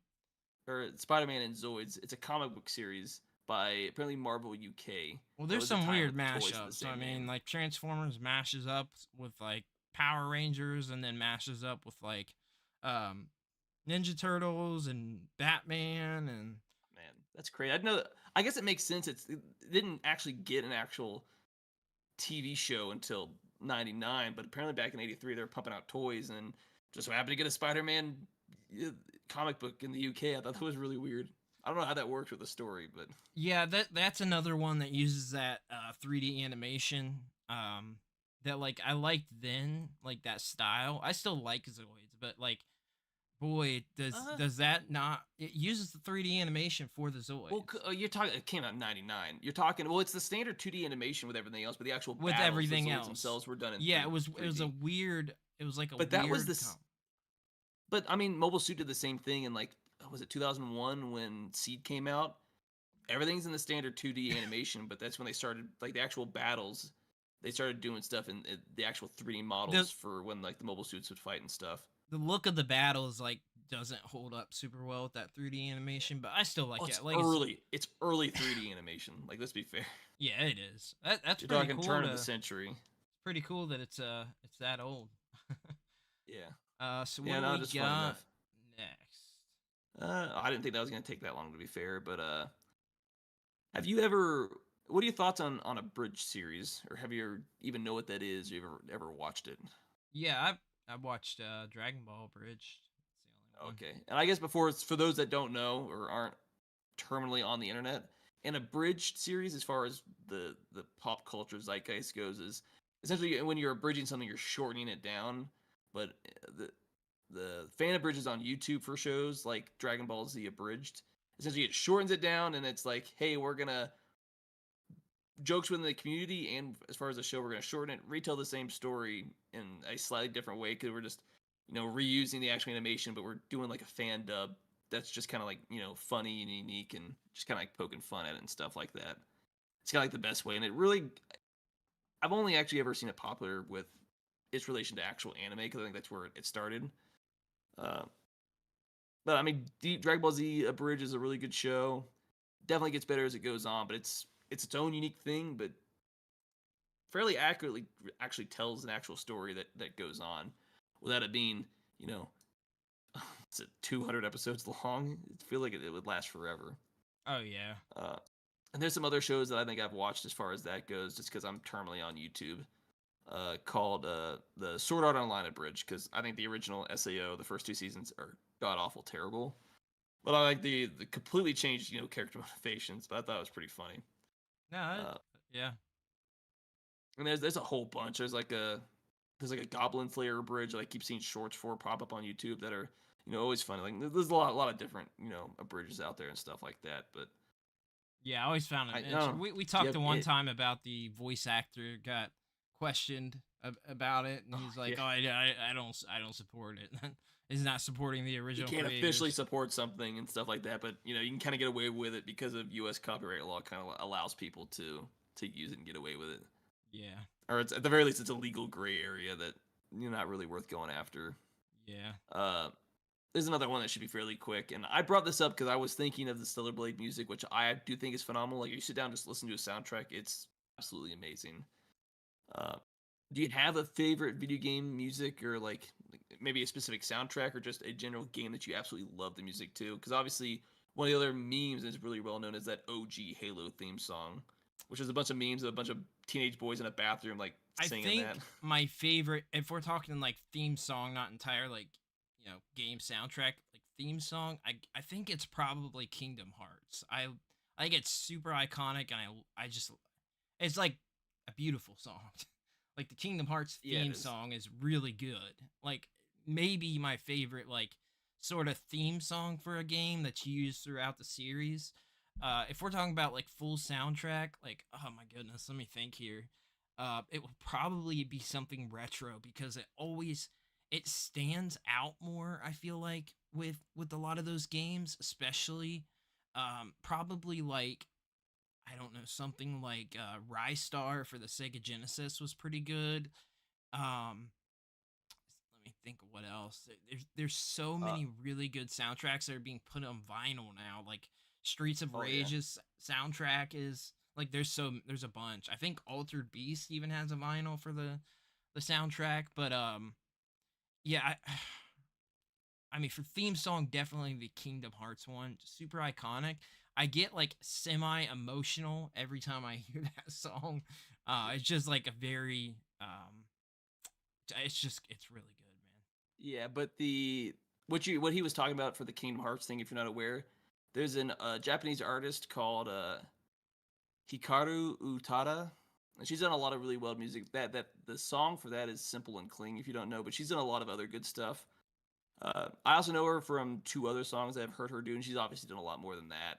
I actually have one of her soundtracks that I actually downloaded on Apple, and I think Simple and Clean's on there. But she actually did the songs, Beautiful World and One Last Kiss, which are actually in the Evangelion Rebuild movies that she did. Oh, that's awesome. She did a few songs for some of those and stuff like that. So she's done a lot of stuff, and she's a fairly well known Japanese musician. That's I just wanted to point that out. Yeah, I imagine that her other music's great. Then I'm gonna have to look that up. I've never done that. And then I should have done a lot more thinking on that than I should have. But as far as like the most recent games soundtrack, full on, I absolutely fell in love with the Stellar Blade soundtrack. As much as I rave on that game, it feels like constantly. that game has an absolute fantastic soundtrack. Yeah, I'm gonna have to I was trying listen think, to the soundtrack. but I was thinking of it because I went back and I was listening to the Jet Force Gemini soundtrack as I was playing it, and I was like, every planet, as far as like a game that I remember playing when I was a kid, that the music really set the mood on different planets. I thought it did a really good job. Well, Like the main entry theme is this, heroic theme of like, hey, you're gonna go like save the universe type things.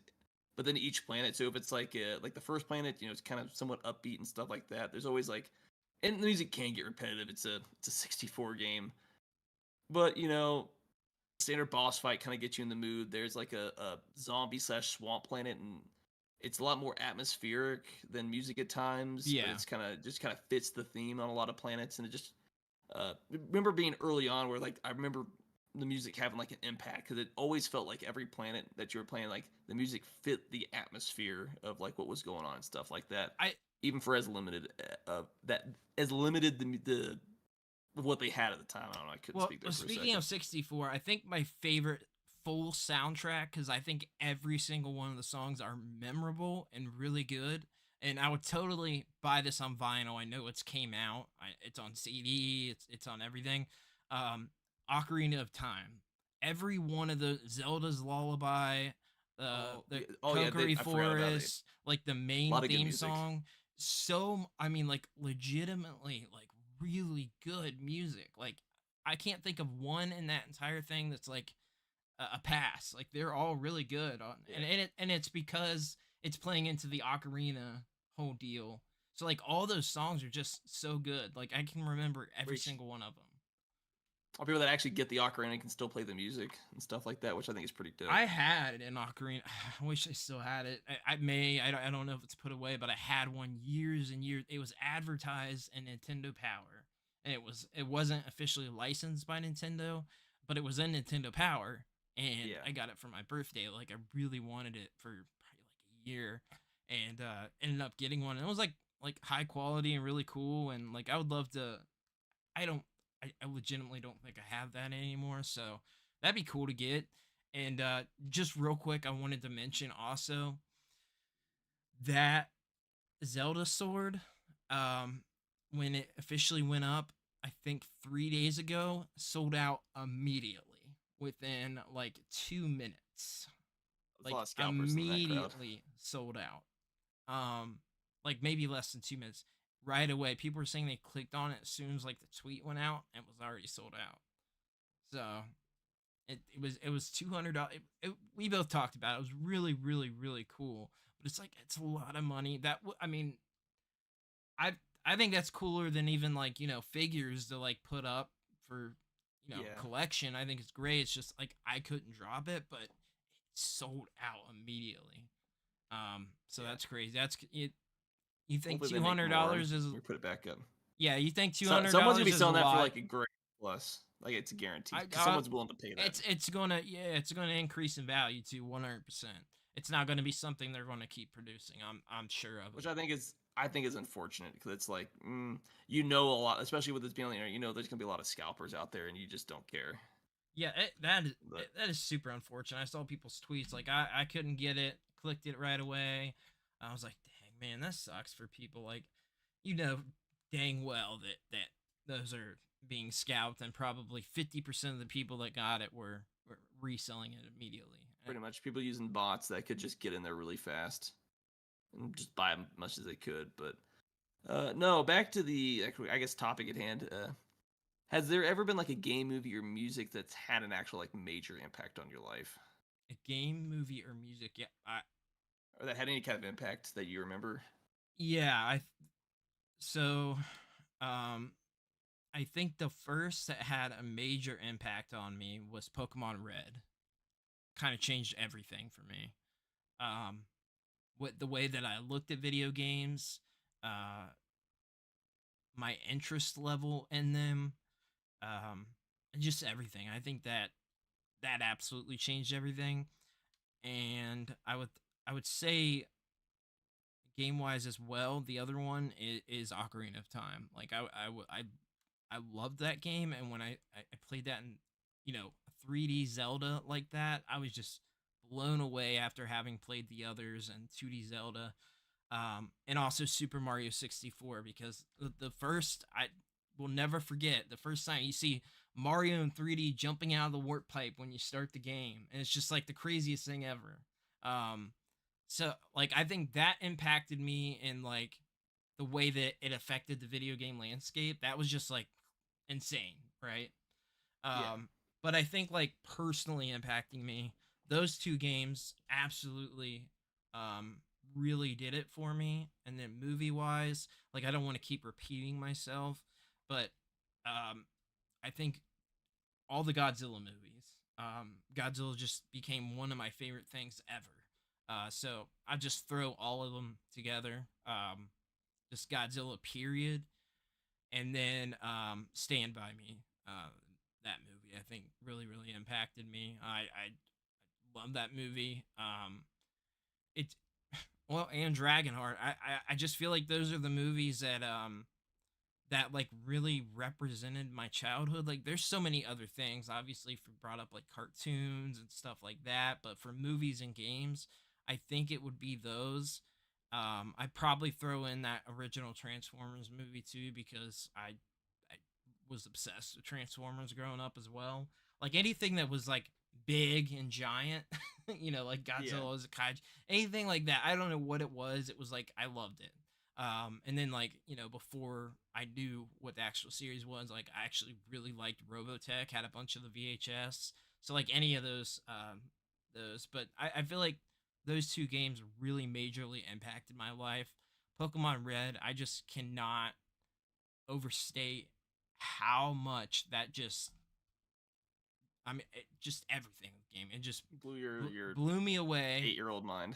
Um, couldn't believe it. And then Pokemon Silver comes out, and like that was absolute game changer for me. Like I Pokemon Red affected me in that way that like it was an RPG that like I really connected with, but then Silver came out and I was just like I I was obsessed. I loved I it. think I was always obsessed with the Pokemon games on the handle. I definitely remember that. Yeah, I mean, like handheld gaming was always like my thing. Um, and then I think probably game wise, the other one would probably be like Metroid Prime Hunters. Like I just that game meant a lot to me. Through some pretty difficult times, I made a lot of friends that I played with online. One of them I still talk to this day. From Insider. I actually just talked with him last week. So we connected from that game. So having the voice chat and being able to play online on a handheld system was mind blowing. Had my Yeah. little ear. I think I showed you. I've got one sealed. Like the little earbud. It's one single Oh yeah, with no, the I definitely remember those. microphone. Yeah, and then the Wi-Fi USB connector. But I think game wise, definitely those. What about you? Yeah, I mean it's a little different because obviously I guess I've had less life impacting things to some degree, but as far as the movie, I think it goes back to at least somehow I viewed certain things. I think probably started the interest early on in like anime and stuff like that. And animation would have been the Studio Ghibli movies, both Spirited Away and Castle in the Sky, because I think I watched both those movies like within a week of each other or something like that, right around the same time. Cause Blockbuster is still a thing. You go rent movies. That's how I obviously watch those movies, Yeah. and it's very obvious to this day because Castle in the Sky is like my all-time favorite movie. Uh, it's just left like a lasting impact as far as those movies go, more than most other things I obviously have. Even if obviously Spirited Away is not my favorite movie because I don't know, I kind of got creeped out the first time I watched it, but It I is was like it is what 10, weird 12 or like something like that. that. Yeah, it is weird. But it was in such a way that like I'll never forget it. Like it definitely left an impact on me, especially with the whole art style and Castle in the Sky between the actual story and probably one of my favorite movie soundtracks. So if you've ever actually watched the movie, I absolutely love the music in that movie. I think it definitely helps set the tone. Uh, I just absolutely love it. But as far as games, I guess it's a little different. Obviously, we have the same thing for the longest time. Just because I'm not the oldest in the family, the only actual gaming system I actually owned for the longest time, essentially until I got a Wii slash a 360, was a handheld from like a Game Boy Color to the Game Boy Advance to the DS and stuff like that. So I definitely bonded with those. And I remember being really early on the whole Pokemon craze. Oh yeah. Had a handful of Pokemon cards. God knows where they're at now. But the actual gaming, playing Pokemon, like Pokemon Red, Blue, and Yellow, which I played Gen 2, but never actually owned those games. So they were kind of like a gap, but especially Gen 3, which is arguably like my favorite gen, with Pokemon Emerald and stuff like that. Yeah. I was definitely obsessed with those, but of the one game that I think will never leave my mind, I definitely remember the first time we got a GameCube and started up uh, Metroid Prime, Oh god, because it's yeah. like an era Yeah, where that was graphics were just crazy. huge leaps and bounds. Like the first time, because you go back to the OG, not the remaster where they definitely looks really nice, but the original where it definitely did not age well. But for the first time you saw that intro cutscene, it blew me away the first time I watched it. Like it was leaps and bounds from what the 64 could do. Like it's that type of graphical blow your mind that I doubt will ever fucking, or sorry, I accidentally cursed there. I doubt we'll ever actually see again when it comes to the graphics, because it's just based off where technology goes. You're not in that 3D era where we're starting to get our feet, and there's huge jumps in both hardware and what we're able to kind of like render. So that game definitely just left an impact. Not only do I absolutely love that game, but I just definitely remember booting up for the first time and being like, gaming is awesome. Yeah, well, that's how I felt with Super Mario 64. That jump from 16-bit to 32-bit was massive. Like you're playing Super Mario World, and then literally the next generation, I mean, you had the Virtual Boy, which was a 32-bit system. Yeah. But passing over that, like going to the 64, that was huge. I mean, I think that was the biggest leap in gaming ever, and that it can never get bigger than that, But in I my guess the weird opinion. thing is, when I remember gaming, because I'm sure if I somewhat remember getting the 64, my brother getting the 64, but I've always, for at least from what I can remember, always having a SNES, Yeah. a Super Nintendo, and a 64, just playing them interchangeably. So I never went from like really one to the other because I was just too young to remember it. Because I think right around the time the 64 came out, was at 95, 96, we got one, and I was like, what, maybe 5 years old when we got it, which was like right around the time you start to like develop, memories that you can kind of Yeah. remember. So Yep. I just Yep. wasn't around for that. But from the 64 to the GameCube was phenomenal.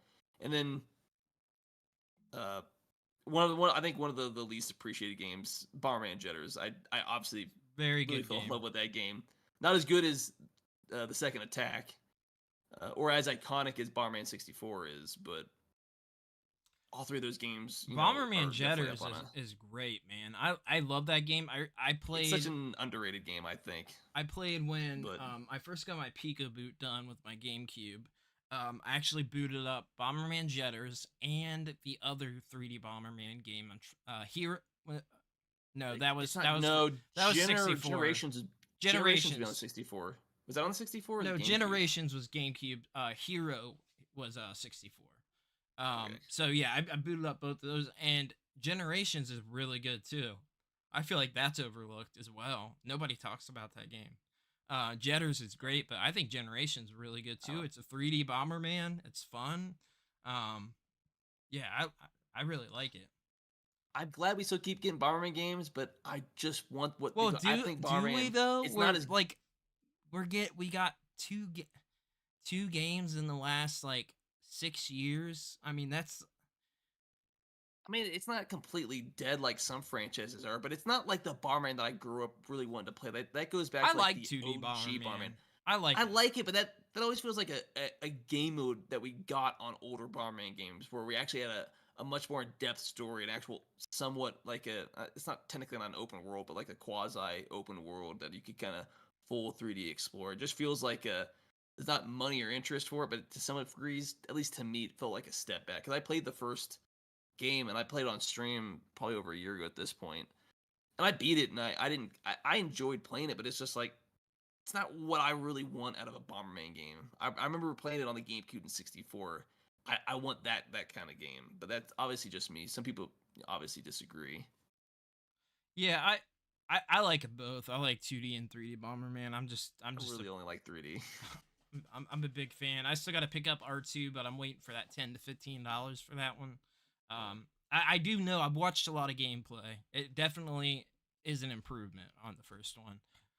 But that's so weird to me that um you only like 3D Bomberman when like the series isn't really about the 3D Bomberman. Like it was always That's really like set in a I feel like style, like it was a certain type of game. It yeah, but I feel like that's where the game peaked. Like it just natural Oh, I don't know evolves, if it goes from peaked at it that. forced to be on 2D to going to no, because I think Bomberman peaked at the second attack. I think that's the best Bomberman game that Oh, was dude, ever that game is made. so good, and also like several $100. I would never buy It's it. such a it's expensive because it's such a good game that people I got it on remember. my EverDrive, dude. I'm Like good. I'll say this, and I don't care. Like, if I could just play the game again, I just think Bomberman was. I preferred Bomberman in 3D, but that's really what I grew up playing. So it feels like going back to the SNES or NES version of Bomberman. Just feels like a step backwards. Maybe not in the storytelling, but just in the gameplay itself. It was Yeah. never that deep. You're just trying to save a planet or save people or something like that. But I like the semi open world, the 3D feel of some of those other games, even if it was a little janky on the 64, just by the nature of the hardware. Yeah. Uh, Yeah. I enjoy but I it mean, though. obviously, that's what I grew up playing, so that's what I prefer. Yeah. I like it. I'm a fan. I like them both. I haven't played the second attack in probably over 20 years at this point. It's crazy. Yeah, you gotta get an EverDrive, man. You'll be blown away to be able to check out all those games Or they exactly should the just way put it. They could put these games on NSO, and I'd be perfectly happy as well. they could, but like it's That's very that's still how I'm very replaying limited. Jet There's Force not Gemini. that many games on there. I mean there Yeah. are, you know, I got like at least over one childhood 800. game that I played the crap out of. What's that? The Jet Force Gemini. Oh, the Jet Force Gemini. That's why I started I playing was it like shocked when they put that nowhere on there. like rare game, probably one of the more underrated rare games. But like I know where so much crap is already, and I'm just like within like 2 hours, I was like really well far into this game. I'm like I gotta come back here. I know where certain I'm starting to remember where like, certain things are. It's just like man, I remember so much of this game as I started playing. It's crazy. You just had to get used to these terrible control schemes. Yeah, but I'll tell you what, I during that time I really didn't notice. Like didn't know any You were better. just used to it I at the did. time. You just I naturally, and never. it's one of like what 5 to 10 games you had, so you just played the crap out of those games. So Yeah, that's all you knew. The problem is you just it's been like like mastered how to 25 years of control development. and play the game. Like that, you Yeah, didn't have that many games. You just had to do it if I mean you that's wanted kind to of what it felt play. like going back and playing. Obviously, not having a 64, some things aren't fully natural, but it's just kind of like yeah, you just get the more you play, the more you just kind of get comfortable and you realize it's not going to be perfect. You just but playing that game, it's kind of like the game knows you're going to take damage, so there's plenty of ways to like heal up and stuff like that because they know it's not like ideal controls and stuff like that sometimes, Yeah, especially when those little ants just run right by you and you're like, I got to completely turn around and like refine where you ran to and stuff like that. yeah. No, But I get it. Yeah, I played the crap out of the game as a kid, so obviously there's nostalgia with that game. But I was able to go back and play it and still have a lot of fun with it. oh yeah, I have a lot of fun. I mean, I got the 64. My only thing is like I've got so this was one of the hardest things to find. I specifically was looking for one, and they're really sought after. People want them for their setups. But I got one of those TV carts like we would have in school for the TV. So I've got like a few systems on there, but it's still a pain in the butt. Like a few of them are plugged up, but I still have to like try to get behind the cart. If I want to change systems, like I can only have I've got a few stacked here. I can't have that many plugged in at once. I don't have one of those. They make these things that actually went up on Stone Age Gamer again. They sell out all the time, but they're um basically they don't reduce the quality of your video at all. They're like professional ones. They're not those crappy junky ones. But so you can plug up like 10 systems at once all into one thing and just be able to it automatically detects that you turn that on. Like that would be Yeah. awesome, but for me it's almost like a huge pain in the butt to play a lot of those. So like I don't play them as much as I'd like to because I don't have a setup like I would like to have, but they're all sitting over there, and I have the EverDrive in every one of them that I have. So I just leave that. There's literally no reason for me to take that out. I don't have any games for any of those systems.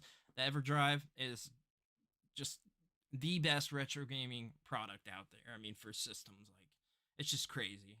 Be able to play, these games that play the full library. It's just nuts, you know. So, Oh yeah, absolutely.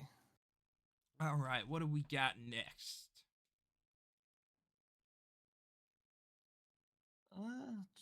I guess we can go to the next segment. You want to move on to the next segment straight up?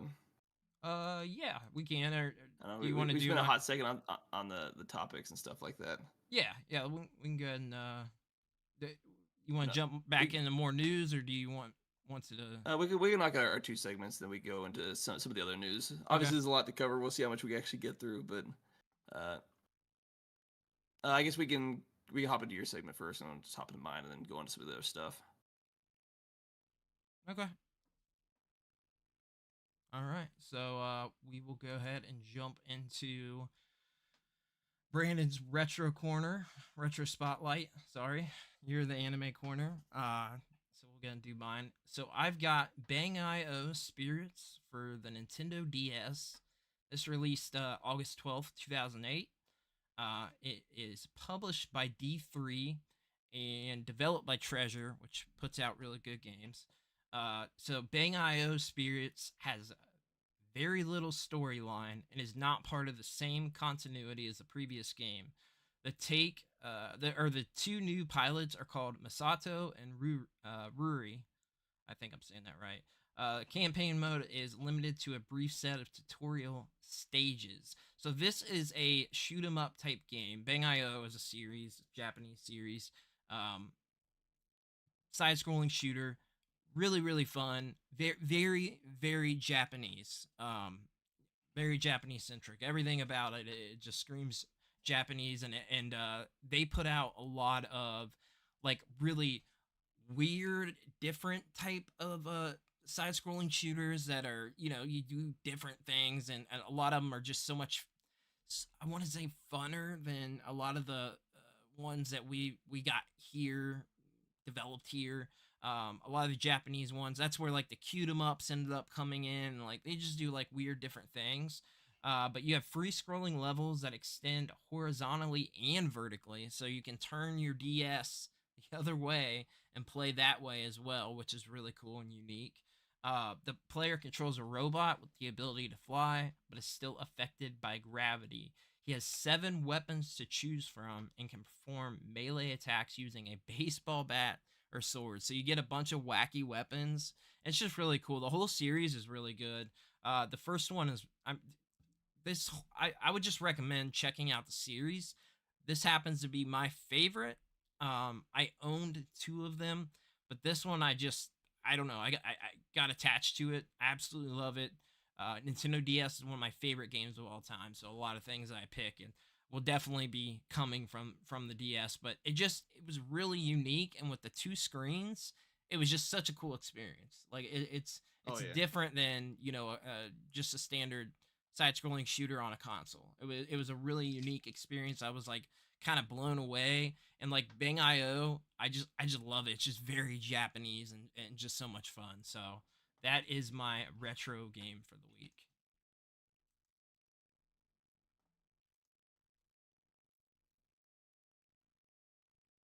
Is Mark Oh, alive sorry. there? No, Okay. no, I was typing for a second. No, Johnny just mentioned he wished he had to go. Say long, but he had to go, so we just want to shout out. We appreciate it, man. Yeah. Yep. Uh, Thanks for hanging out. yeah, as we do some stuff out of order, just trying to do some other stuff and break some stuff up behind the scenes. But Yes, sir. I guess we go on. Is there anything else you want to add to that before we move on to my next segment? Or Nope. That's it.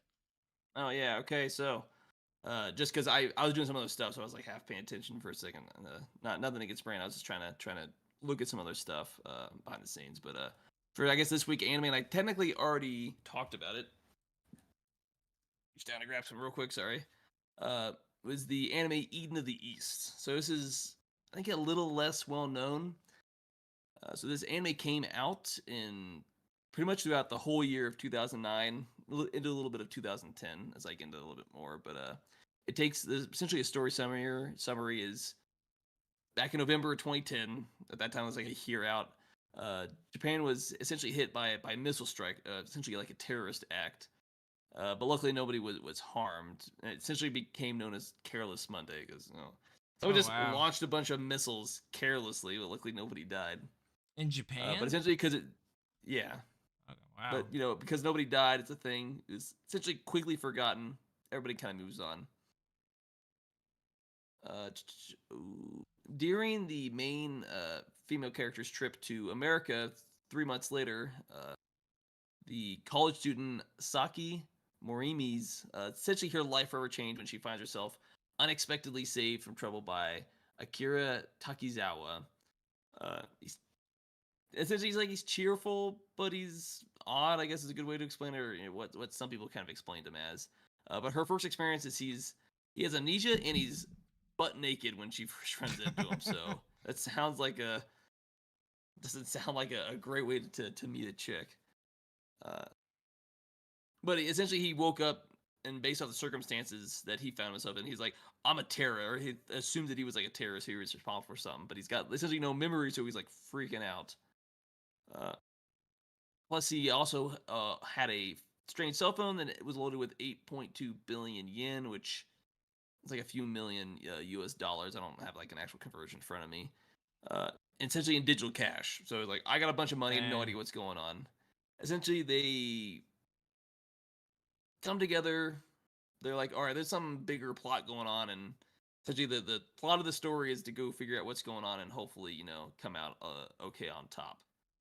Uh, but the original run of the anime, and I didn't realize I was doing this. I was missing one of the movies. Like surprisingly, I found out just shipped like yesterday or something like that. But the TV came out in the spring of 2009. I actually bought this when I think they still do, but the OG DVD Blu-ray bundle, Oh, Eden of that's the East. cool. Yeah. I think this is one of the shows. Like when I first found it, it was like I think it was at an FYE when those things still existed. I assume they're gone by now. Where it was just like a music movie store. So you go there periodically when I had money as like a teenager, right before and right after I graduated high school. And I was like, oh, this looks interesting. Let me just buy this type thing. And I definitely got into it. But that originally aired in 2009. I think we got it here in the US about a year later. But it was followed and planned later that year in November, the first of two movies called The King of Eden, which I bought back in the time, and I can't because it's been so long since I've actually sit down and watched it. I thought this was it, or maybe I didn't. I was like, I gotta grab the last movie, or something happened way back. Uh, but also, there was a second movie called Paradise Lost that obviously came out in March 2010. Uh, and I didn't realize this at the time until I researched it, because sometimes you get movies just because they can't get another anime. This was Yeah. from the get-go planned to be a TV series and then two movies, and that's it. That's the story, which that was pretty unique because you don't really see that a whole lot, at least planned from the start. You could best describe it as a mystery, suspense, psychological, political thriller with a dash of romance, obviously, into it. It was made by really famous production IG. They've done a lot of good stuff, and the director is Kenji Kamiyama, which is the same director who obviously both did, or he also worked on Ghost in the Shell, the standalone complex. And then I did want to bring this up because I also didn't realize this till I was going through. Well, actually, he's had a really interesting year because he started in backgrounds on the OG 87 DuckTales, is where he's got his start and stuff like that. I love He's also worked DuckTales. on. He was like a unit director in Genro, the Wolf Brigade. Really good movie if you've not actually seen it. And obviously everything Ghost in the Shell standalone complex he's been the director of. But I also realized he's also a director of a movie coming out later this year. Oh, nice. Lord of the Rings: The War on Rohirrim Uh, movie. I heard He about is that. the Yeah. director of that. As this That white screen scares me. blinds me. That scares me. It's obviously it's written by I think two Americans are actually writing it, but I didn't realize he was the actual director of that, which based off some of his other works gives me some hope because he's done a lot of good stuff. He's also did the you remember the Star Wars Visions Mm-hmm. or those series? Yeah. He was also responsible for working on the episode The Ninth Jedi of that series that came out, as well as he was the co-director of the Blade Runner Black Lotus that came out from between 21 and 22. Interesting. So he's done a lot of well-known things as well. Even from his early work, all the way till now. Like I don't think he's done any bad thing. Started from DuckTales and Pat Labor, That- which in their own right are two really good shows that he did backgrounds and art and stuff like that, all the way to being a director of one of the most well known anime of all time, which is Ghost in the Shell, essentially followed up by Eden of the East that he worked on. So uh, some of these, I had no idea this dude worked on all this stuff, and he's still That's doing wild. a movie that's about to come out. Because I was about to just write off that Lord of the Rings movie outright until I saw him. I was like, maybe there's a little bit of hope because he's done a lot of really good stuff. But I am we'll see, hoping for the obviously. best, but I'm kind of in that Expecting mindset the too. worst. Yeah, because I have not. We talked about this before, so I don't want to go crazy with it. But I've been very unimpressed with anything that's came out since Return of the King. So I am The Hobbit book, Lord of the Rings books, and Should have been one movie. the trilogy, and that's it. I do not like any of the Hobbit movies, any of them. I think they're terrible. I don't like that TV series. I did like the animated movie way back in the day. I think it was like It was like the 85. 80s.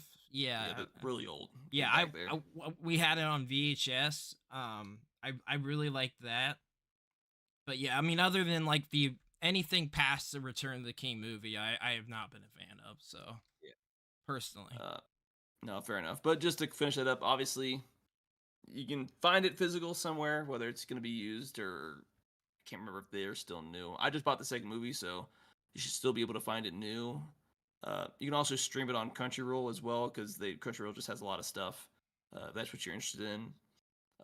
It had two different ratings. It got a 4.6 out of 5 on Crunchyroll, which is fairly decent. But the my anime list, which is user generated, it's sitting at about a 7.8. So kind of middle of the road type show. nice. But if you're into like the whole political thriller, trying to figure out what's going on type thing, it'd be a show that's at the very least could pique your interest. Yeah, Uh, yep. I liked it, so I'm a fan. Yeah, it's definitely one of those early ones that, while it didn't leave like a huge impact, it's like, oh, I definitely remember watching that, and I enjoyed it. So I realized I forgot to mention earlier. You said movies that impacted me as a kid. Kiki's Delivery Service was probably the other one. That's in my top 5. Like if I have, it might be the 4th one. I kind of go back and forth, but it's in my top 5 for sure. Would that be your favorite Ghibli movie? 100%.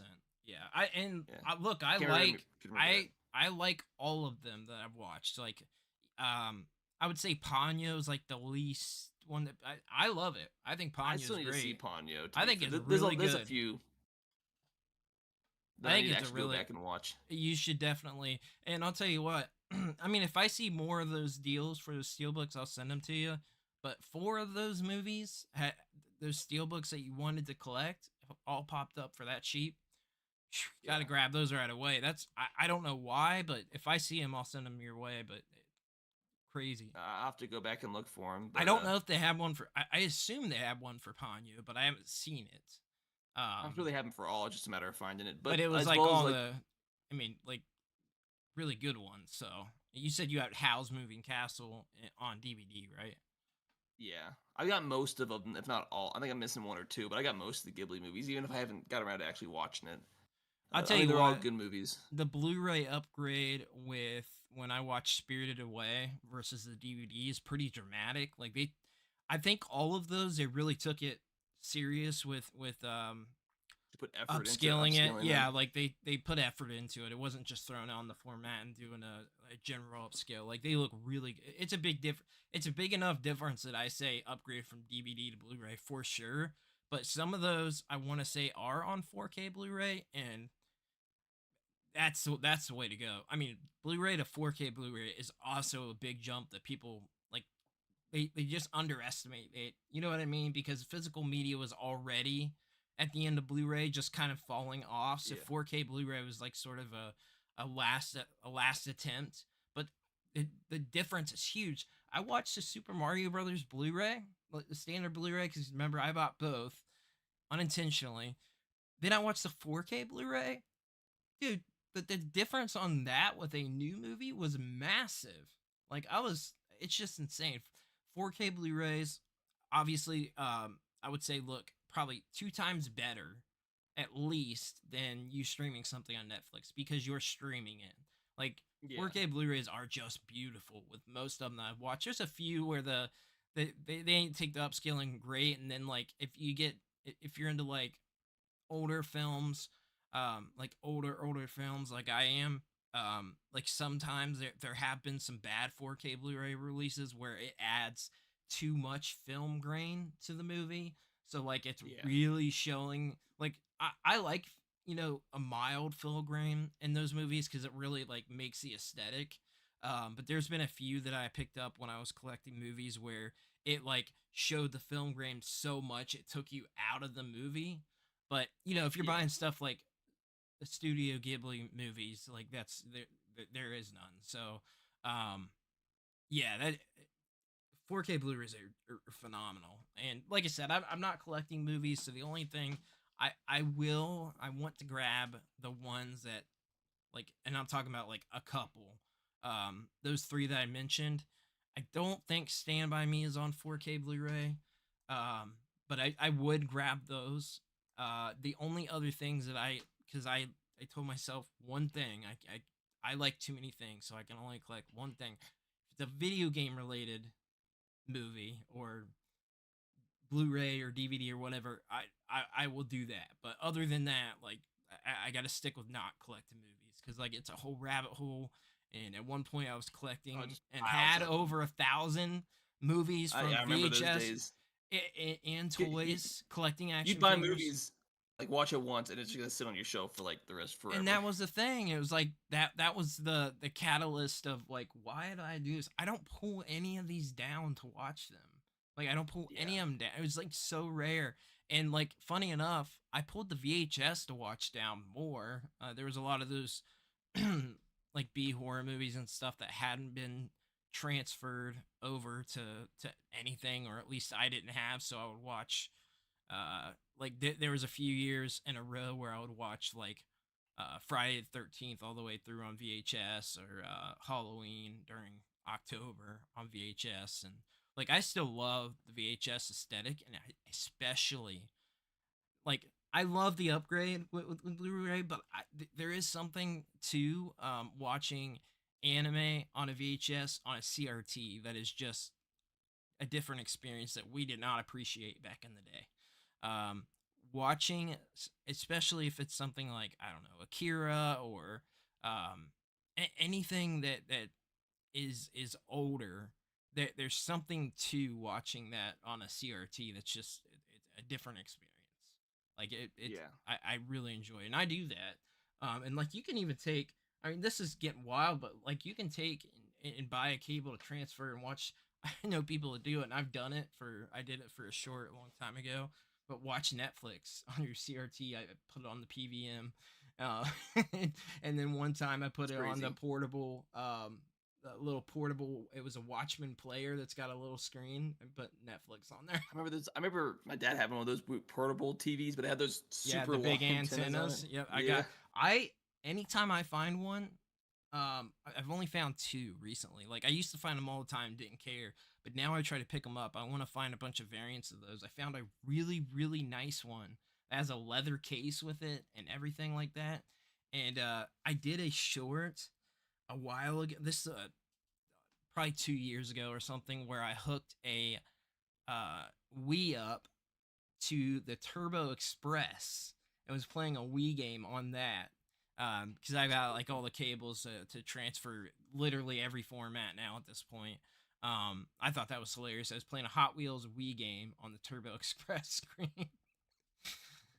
I still got that video saved, and I put the short out, but it's been a long time. You have to dig deep for that one. Yeah, and then obviously there's because there's only been a few of the Ghibli Fest that's going on all year. Because if you go to the Ghibli Fest on the G Kids, it gives you the schedule. I don't know what the resolution was, at least for Castle in the Sky, because it's one of the early ones that I was able to catch. I wasn't able to actually watch the Nausicaa, which I did want to, but I just wasn't able to. I don't know what the upscale was, but that looked on the large screen for a movie from the 80s. It looked absolutely stunning with whatever upscaling they actually did to that movie.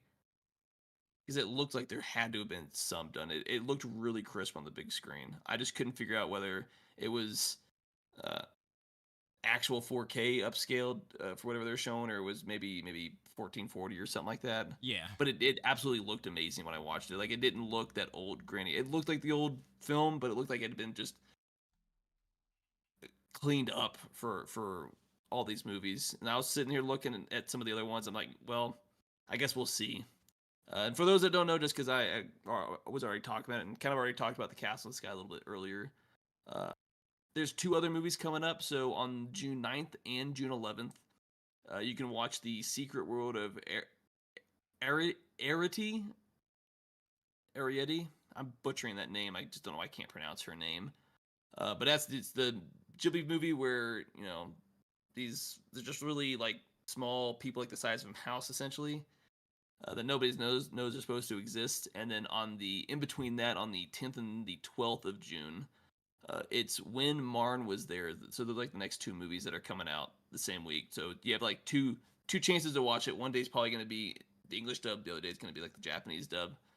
At least for how they've been doing some of these. So it's definitely looking into. And on the other side, obviously, in July, they're doing the Princess Mononoke movie, if I can actually speak. They're doing the Ponyo back in August. And then like the end of September, it's Howl's Moving Castle. Kiki's Delivery Service is supposed to be at the end of October, which I'm sure you'll try to like look and actually go see. Yeah, definitely. Spirited Away is no, they already did Spirited Away. That was back from late April to like the 1st of May. I missed that one and stuff like that. But there's still a lot of movies that if you're interested and you're able to watch, I definitely would go recommend it. And maybe encourage you to go buy it actually on the 4K that they're releasing apparently at the same time and stuff like that. Absolutely. As well as if you're not already aware, because I already purchased it, Steelbook, not the actual 4K, just the regular Blu-ray, but the Boy and the Heron obviously is coming out digital June 25th and physical on July 9th and stuff like that. So definitely recommend any Studio Ghibli film to go watch, whether it's you're just buying it on physical, or you're able to actually go watch any of the movies in theaters. Definitely recommend it. It's a different type of experience. Really cool. I've gone back and watched like Star Wars before, and Indiana Jones. There's been some other stuff that I went back and watched. They were doing some Transformers other stuff, like movie. I did that. The animated movie. They had just re-aired. I didn't get a chance to go see it, but they re-aired not the OG, but the OG Brendan Fraser Mummy movie and stuff like that was in theaters. Oh, that's cool. And stuff like that, which I wish I had the chance to go see. So I think it's great going back to be able to watch movies that maybe you just missed when it was in theaters, or like us, you're just too young to actually be able to go watch some of these movies in theaters. Yeah, I think it's a really unique thing. I think there's just something about actually going to a theater to watch a movie compared to just sitting and watching it at home. Sometimes it's like the atmosphere. Oh yeah, I wish was readily available for more movies that I could actually go watch in a movie theater. Yeah, it's a different type of experience. It's really cool. I enjoy it. So. Sorry. Oh, you're good. So I guess we got some other stuff. Spend a lot of time on some of the other sections, but we'll try to knock out what we can. So this next one, this should be, I think this is from last week, but this shouldn't last too long. So the Demon Slayer Kimetsu no Yaiba, the board game, the board game that's coming to both the PS5, PS4, Xbox, PC versions, is getting a official release date here in the West on July 16th. And the best way to explain it, as this white screen completely blinds my face, is it's kind of like a Mario Party-esque type game. Very weird for that. That it makes absolutely no sense. We'll see how they can pull it off for sure. But obviously, it's fairly decent. Demon Slayer is a really big popular anime right now. But yeah, no, just how it happened to be at the top of these lists for whatever reason. But no, definitely. Glad we actually have an actual release date for it. I did want to bring up, because this is just about 15 minutes ago. Nothing big, but Alan Wake 2 won another Game of the Year award. So Remedy Entertainment's critically acclaimed survival horror game receives yet another major accolade from an award show. So that game's on my list to play.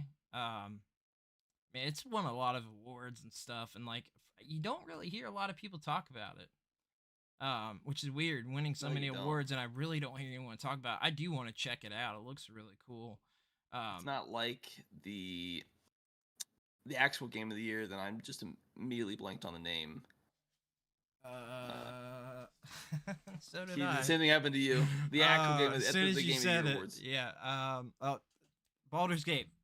Yeah, Baldur's Gate 3, I think. Yeah, Uh, yeah. which everyone constantly even still talks to now and stuff like that. But They do. And then I guess we'll go ahead and dive into this because it's obviously one of the biggest for this week. But there's also yeah, just some apparent leak that just happened 30 minutes ago regarding that. Sorry, 2 hours ago regarding this. So Call of Duty Black Ops 6 got announced. Um, this obviously, a massive series, whether you play it or not. Um, I liked Call of Duty Cold War, so that was 2 games ago. I actually just, I'm doing the set for Call of Duty, and yeah. I did not care for the last 2 games whatsoever. In fact, the newest one is still sealed, but I also just got it, so I mean, like 3 weeks ago. Um, Yeah. the one before that didn't like at all. But Cold War was Black Ops 5. So people like there was a bunch of discourse online like, why is it Black Ops 6? Where's 5? Well, it's called Call of Duty Black Ops Cold War. So they're counting that as 5, right? And it was a really fun game. I just play zombies. That's all I don't play like the competitive online at all. That's getting old. But the Cold War Zombies was really good and took me back to like the prime Call of Duty Zombies days. Like it was really good. Like you were in high school and that was like all you'd ever play. Dude, it was awesome. So much fun. I spent so much time on that. And then the one after that, what's it called? I can't remember. One before Modern Warfare. Menacingly. I know I can't remember. I don't know why. I played it like 3 times ever, and did not like the zombies. That was horrible. Um, it was terrible. Like zombies, aliens mode, whatever. I don't even know what it was called. I played it, like I said, 3 times, very short sessions. Disliked it very much, and almost everybody did. So my hope for this is that we return to that Cold War like zombies, and people love the Black Ops games, and I think generally most of them are good. I think the only one that people don't really care for or talk about is 4. Like it's the only one that just doesn't get talked about. But generally, like these are really fun. Like Black Ops 1 and 2, absolute classics. Cold War was great. It took me back to those games. They really did it right with that game. But apparently, Black Ops 6, this sucks. May be coming to PS4 and Xbox One along with next gen consoles, pleasing fans on legacy hardware. Leak reveals loading screen and menu for Black Ops 6, confirming release on PS4 and Xbox One as well. Fans are divided on releasing it on last gen consoles.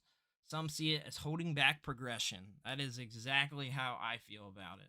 I do not think this should be coming to last gen consoles because that means it's a PS4 and Xbox One game. That's unless they're doing something like they did with like the Wii or the handheld, where it's just a completely different version, or they're cutting stuff. It's developed for this, but we're stripping it down to work on last gen hardware. I don't see it happening. I feel like they're trying to do it because the install base. I feel like that's the only, and it's Call of Duty, and now this is Microsoft making this decision. So, yeah. I don't think that's the case. I think it's going to be the standard game, but so this is a Xbox One PS4 developed game being upscaled to PS. If this is a case, apparently it seems pretty legit. It says this may be disappointing for those hoping to see a leap in graphical fidelity in Black Ops 6. It will at least come as reassuring news for players on legacy consoles who have yet to upgrade.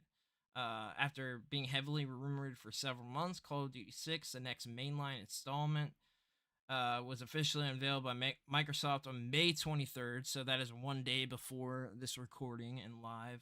It looks like the reveal of the game, which was initially referred to as Call of Duty Black Ops Gulf War in early reports, was kicked off with a major marketing campaign that involved cryptic teaser trailers, fictional news reports, front page advertisements.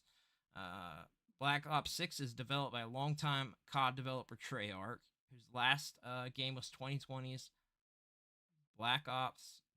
They put Gulf War. It's not called Gulf War. That is game. So they probably typed it wrong. They did. It was Cold War. So that, like I said, that was the good one. Treyarch developed it. It was legitimately really fun, and was made in collaboration with sister studio Raven Software. So it looks like this leak is pretty legit. Like there's so on Twitter somebody tweeted out a like pre-order listing for those versions of the game. I assume this is a GameStop, but I'm not sure. It doesn't say. But they have like a thing up there to be able to reserve the PS4 and Xbox One versions. So yeah. What are your thoughts on the game and all of this jazz? I mean, I'm probably not gonna. I haven't played a Call of Duty game since Black Ops 1, so I don't really have a hat in the ring. But I mean, to be fair, that just makes sense. There's not enough people on current gen hardware for them to ignore that old install base when really it's multiplayer. We're trying to make money. That's all that matters. We're gonna market it across the board. I think it's frustrating. I guess it holds back just comes the game. in. I just don't know how the development, whether it's developed for old gen and then upscaled, or it's current gen hardware is what it's harder to downscale. So I highly doubt that that's the case. I don't know. I'm not a game developer. I don't know exactly what would go into that, but well, I can tell you from what I know and understand, it is harder to downscale than it is to upscale. I mean, as long as you have like half of your player base on last gen hardware, they're not gonna cut off that profit revenue. I mean, the install base for the PS5 has gotten big now. I mean, but it's still half of the people that have a PlayStation are on the old PS4. They're not going to ignore that player base. Well, see, that just goes against everything that we talked about before, because that's right at the beginning of the podcast we were talking about that. It's like games being developed for both, like it holds back the game. And for a game like this, it forces people to buy the new hardware, but then they see it of like, well, we don't really want to force it because then now we're leaving money on the table, which we don't want to do. So, but I feel like what you have to do is you need to do that consecutively for several games for people to then pick that. They're going to see, okay, here's 6 games I want to play, so I'm going to pick it up now. You know what I mean? Build up a catalog of games just like any other generation. Build up a catalog of exclusive games to that console, and then you're good. Once there's 6 or 7 games people want to play, they're going to pick it up. I mean, I'll say this, as much as I agree, it makes more sense to do that with more single-player focused games. When you think of like a FIFA, Madden, or a COD, like most people are only playing the online stuff, and it makes more sense that those are going to be on as much stuff as possible, because those are going to be what drives revenue far more than a single-player game. But I mean, this is Microsoft's decision. Somebody decided we don't care about pushing game forward anymore. It's all about shareholders. That's who we're going to appease. Well, I mean, since it is Microsoft now, the thing is they have said they want to be on everything. So they want to make whatever they have, their properties available on everything. So that's what they're going to develop to. If they could put this on, a TV, a Samsung TV that plays games. Like I actually just played a game last week with my daughter on TV for the first time. I didn't know you could download games on it. And they would do that. They would definitely do that. I don't know. I want to say this is the first one in several years that I'm looking forward to. Like I said, I really liked Cold War. It took me until 3 weeks ago to pick up Modern Warfare 3 because I didn't want to pay $70 for it, and I picked it up really cheap, less than $15. I don't know why my GameStop did that sale, but so I don't know, man. I wish that they'd move on and focus on the hardware they have now. That's the problem. That's the problem with people being like, "There's no games." Well, that's because all the games are over here on these consoles too. So you're giving them no reason to upgrade. You know what I mean? Yeah, pretty Like much. that, you got to build up a catalog of games that are exclusive to that console. So I think it's craziness, and that's my opinion. So No, I think you're right, but fortunately, we don't get to make these decisions. So, no, we do not. our opinion is only that an opinion. It means nothing, unfortunately. But I guess I don't know if you want to call this a little more lighthearted on a little different news for a game that I guarantee you haven't never heard of. The English voice actors are refusing to work on Snowbreak Containment Zone over in-game fan service. So this game is a free-to-play game, and it's on Steam right now. That came out I think in December of last year, like late fall of last year. Uh, and so they made some changes, so they wanted the English voice actors to come back and reprise their roles. So the announcement that was made on their Discord. So any questions regarding about that's really worded about the future English voiceover in game. Sessoon attempted to contact the voice actors to restore the English voiceover in the game due to the current improvement state of SCZ, it's abbreviated. However, they refused because the game has changed its direction to fan service. So at the moment, there is no plan of getting the Ian dub back. Thank you for understanding. So Snowbreak, if you don't know, it's free to play, is a gacha game that they claimed previously cut its English dub late last year after evaluating voiceover preferences. So from what it was inferred in this article by Niche Gamer, that they were essentially saying more people were listening to this into Japanese. Nobody was listening to the English dub. However, as the game has slowly gained more popularity, they wanted to reach out and essentially try to bring them back on. And they pretty much said, "You have fan service in your game. We don't want to do this." Oh my god! And essentially, the reaction from the community is that I can't remember who the dude's name is, but it's that meme is like, "Oh no." Anyway.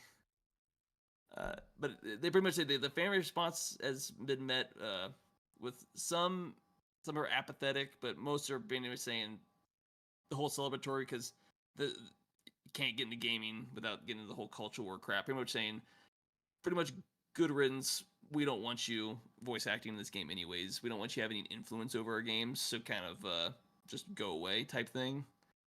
I mean, that's pretty much all the article is. Buzzing going on your end from something. Something kicked on in the background. Just when you're talking. Yeah, no, my heater just kicked on, so it's probably that. It shouldn't be on too long. Sorry. It's still pretty chilly outside. my heater's still on. It's gonna get down to the 40s tonight, so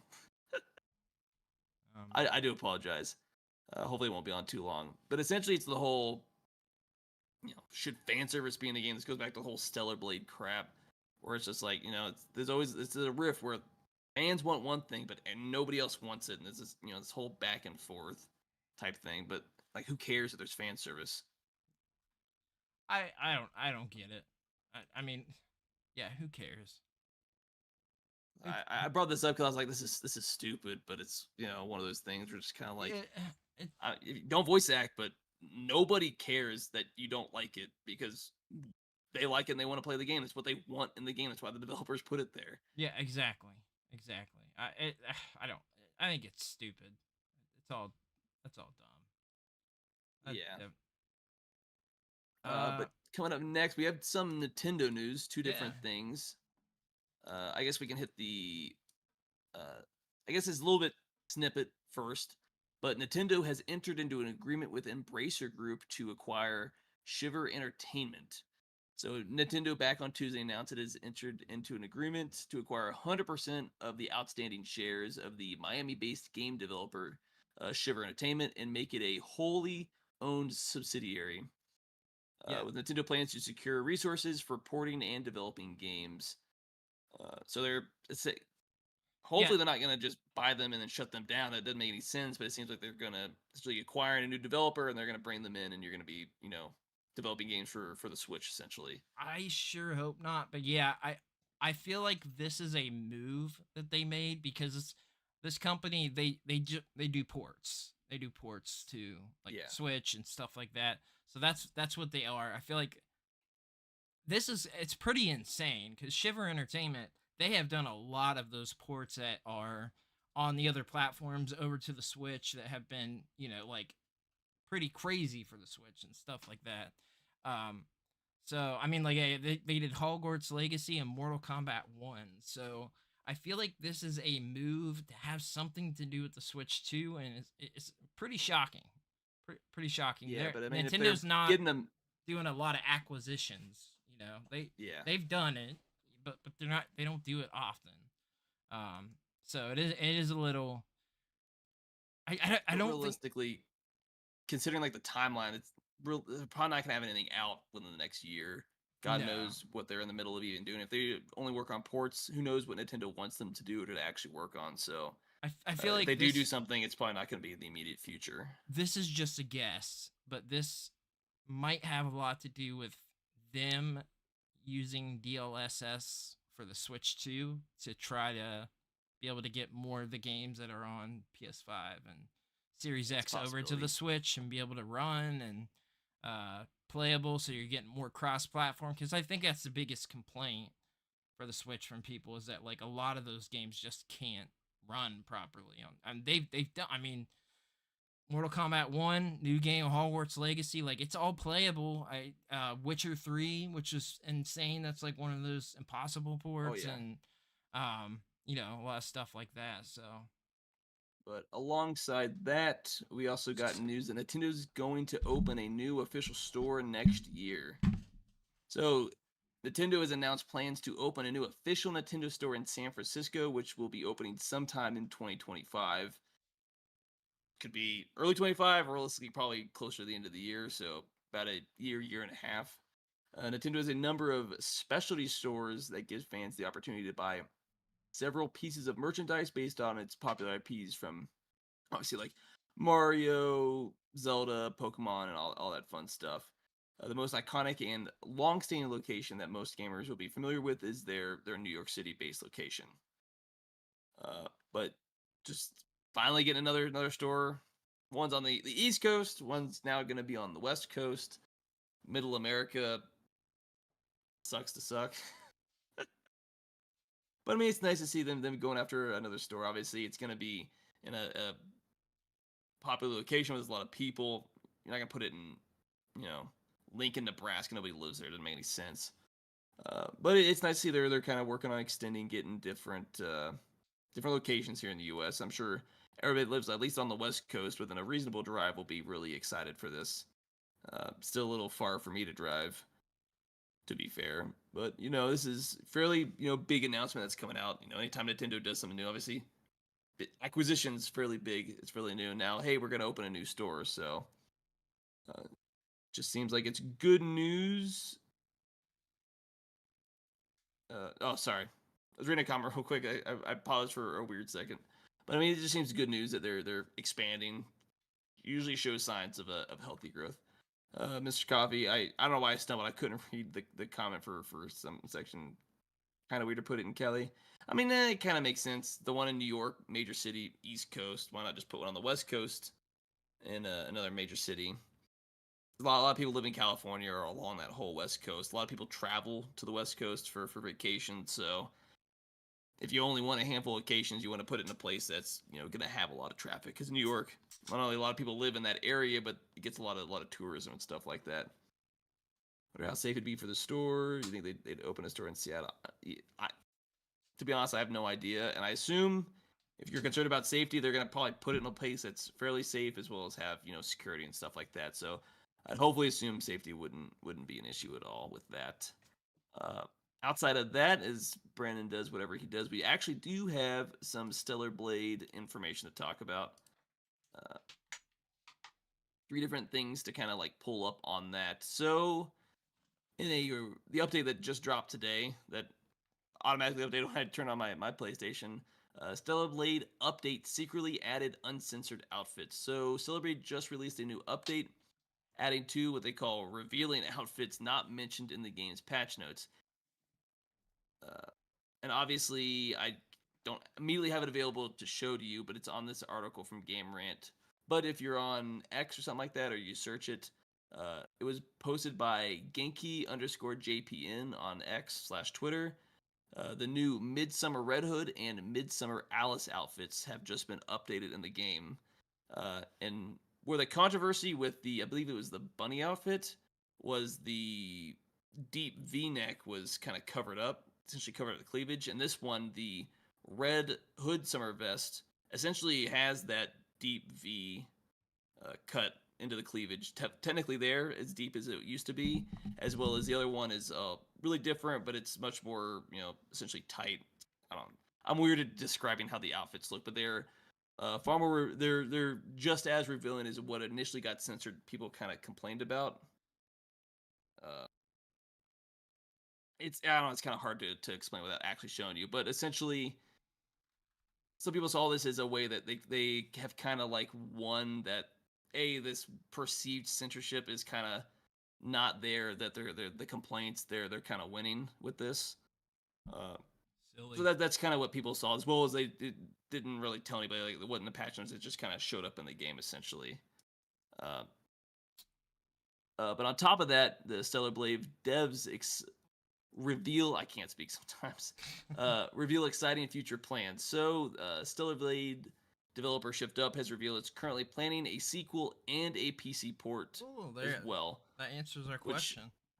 Yeah, and shows it's doing well. The game technically left on a cliffhanger, so we're for sure getting a second game. And we know about this game is for sure coming into the PC.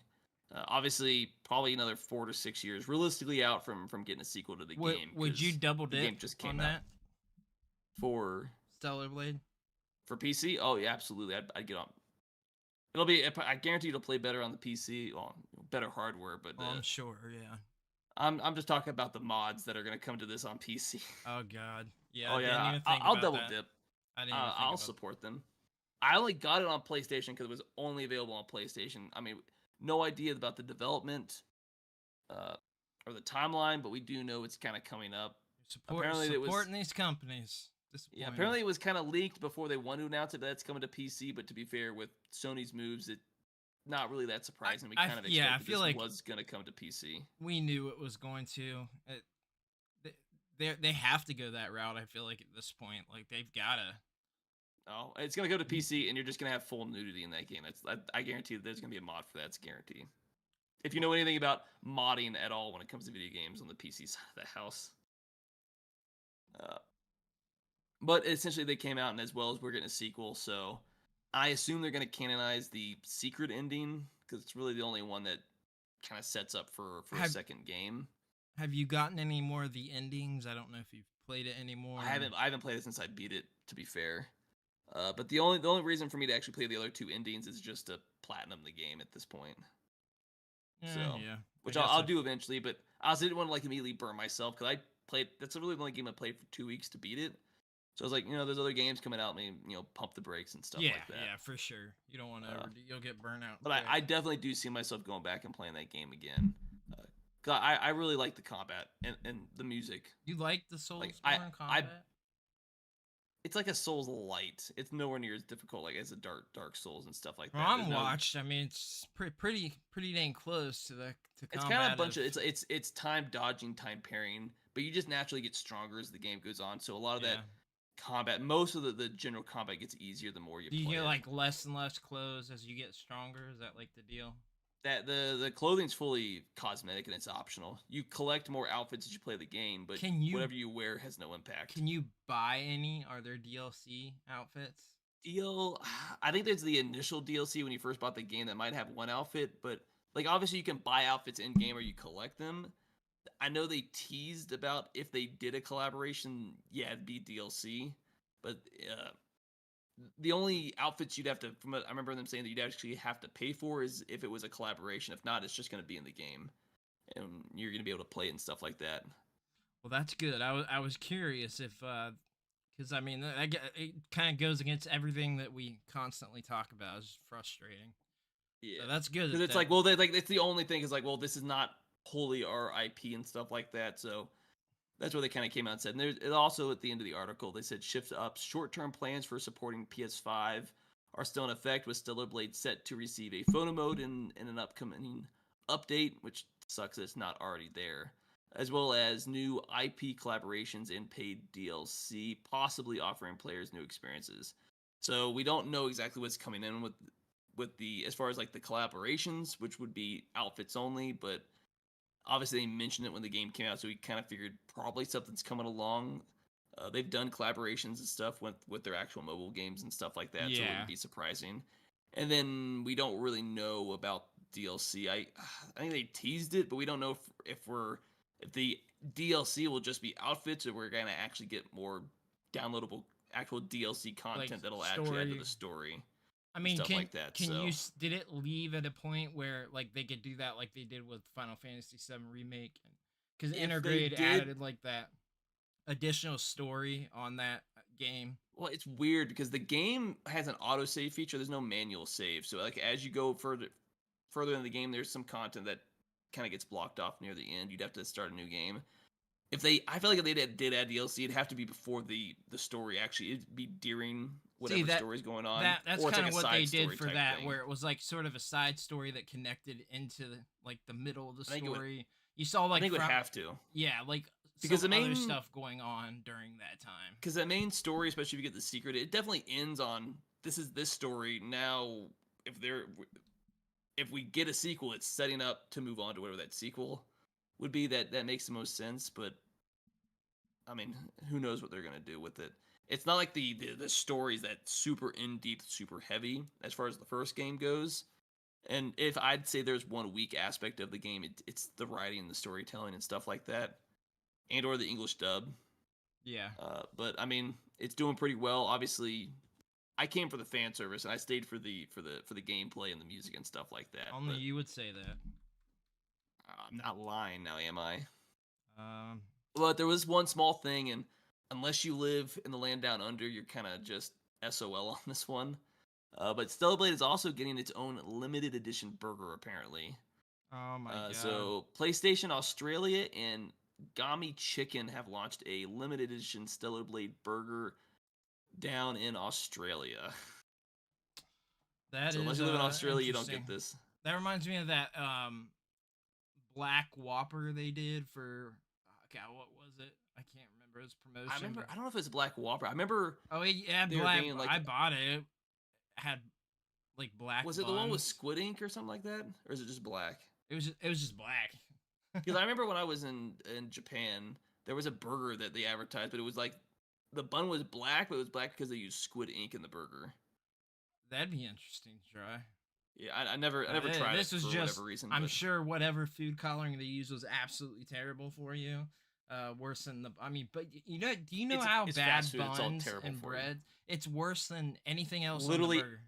Literally everything in Burger King or any other fast food is terrible No, for you. To I begin know. with, to Like be fair. people have no idea how bad French fries are for you.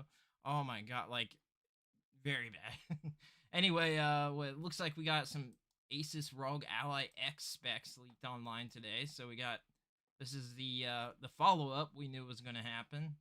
It comes with improved specs, including 24 gigabytes of RAM, 1 terabyte of storage, 80 watt hour per battery, enhancing the gaming experience. It's got a Ryzen Z1 Extreme. Features a black chassis, 7-inch, 120 hertz full HD display, and USB-C 4.0. This is pretty beefed up. Now, see, this is one that I would want to grab. This would be the one, I think, over the And Steam apparently Deck they listed OLED. the weight as 678 grams. I believe that's what they were going for, which made no sense. What? It's like a pound and a half. Oh, I was gonna say, what is that? Where's the equate weight? to? I saw that. And I was like, that doesn't make any sense. Why in grams? Assuming the Um, 678G. Apparently, there's a showcase on June 2nd, so just right around the corner, where So they're going to that's- showcase more on that. This is beefed up, so see, this would be the one. Like I kept saying, I just didn't know. I like had my eyes Yeah. on the Asus ROG Ally over like the Steam Deck, but I knew that the new one was coming out, so I was like, there's no point, just wait. I think this would be this would be the one for me. To be able to have that We- side of gaming. This Are will we be. expecting them? Do we have like a price tag or expected price tag for this? I don't see one. I'm assuming that's going to be revealed during the event. Well, it Because there says was rumored at $799. Jeez, oh so my that's god, pricey. that is a lot of money. It's rumored at that. The Rogue Ally right now. I don't know. Which means The Rogue Ally probably right now seven to it eight hundred. says $899, but it says save $244. Get it for $655 right now. That's what it on. Yeah, so it's $655 on Amazon for the standard one, $700 at Best Buy. So I mean, it's like it's $100 more than I guess the Rogue Ally is now. Which I mean, it's a hot item. People love it. I see videos and stuff on it all the time. I just think I don't know. To me, like the Steam Deck OLED is not a big enough upgrade to the OLED screens are beautiful. I wish this had that because it is a game changer. But it's not enough of a hardware upgrade. I feel like to like this is just gonna be so much better than the Steam Deck OLED. And from these specs, I mean, like pretty big jump. So Yeah, I mean, I guess we'll see ultimately on the release and stuff like that. If they release some more stuff. yeah, Uh, but I mean, if you're gonna buy one, what's an extra $100 for a little bit of an upgrade? If you already have the ROG Ally, it's probably not gonna be worth it. But if you're right. just going into the market, it would make sense with the whole Switch and Switch OLED, where it's like if you already have one, it's not worth the upgrade. Well, I But did if you're that, just but getting into it, I did that. you're a hardcore fan. Yeah, well, but I also, I mean, I sold the Switch. It paid for most of that, so I think I paid I ended up only paying like 100. But yeah, I had to have it. We hit a couple more things. It's getting pretty late for us here right now, but it looks like 4 EA games are shutting down. Yeah, so obviously with everything being cut, it makes sense. So the F1 mobile racing, which came out in 2018. I actually have that. The Lord of the Rings Heroes of Middle Earth, which came out, about a year ago, May of last year. Wow. And then the MLB Tap Sports Baseball 22 and 23 are getting shut down. So it seems like, some three of these are mobile games, and then Heroes of Middle Earth. I don't know if that's a mobile game or not. No. They're all Android iOS games that are getting shut down. So that because I've got the one. It sucks. Feels like it kind of makes sense. They're like, these aren't making money, or we're just trying to save money, so we're gonna cut the mobile market.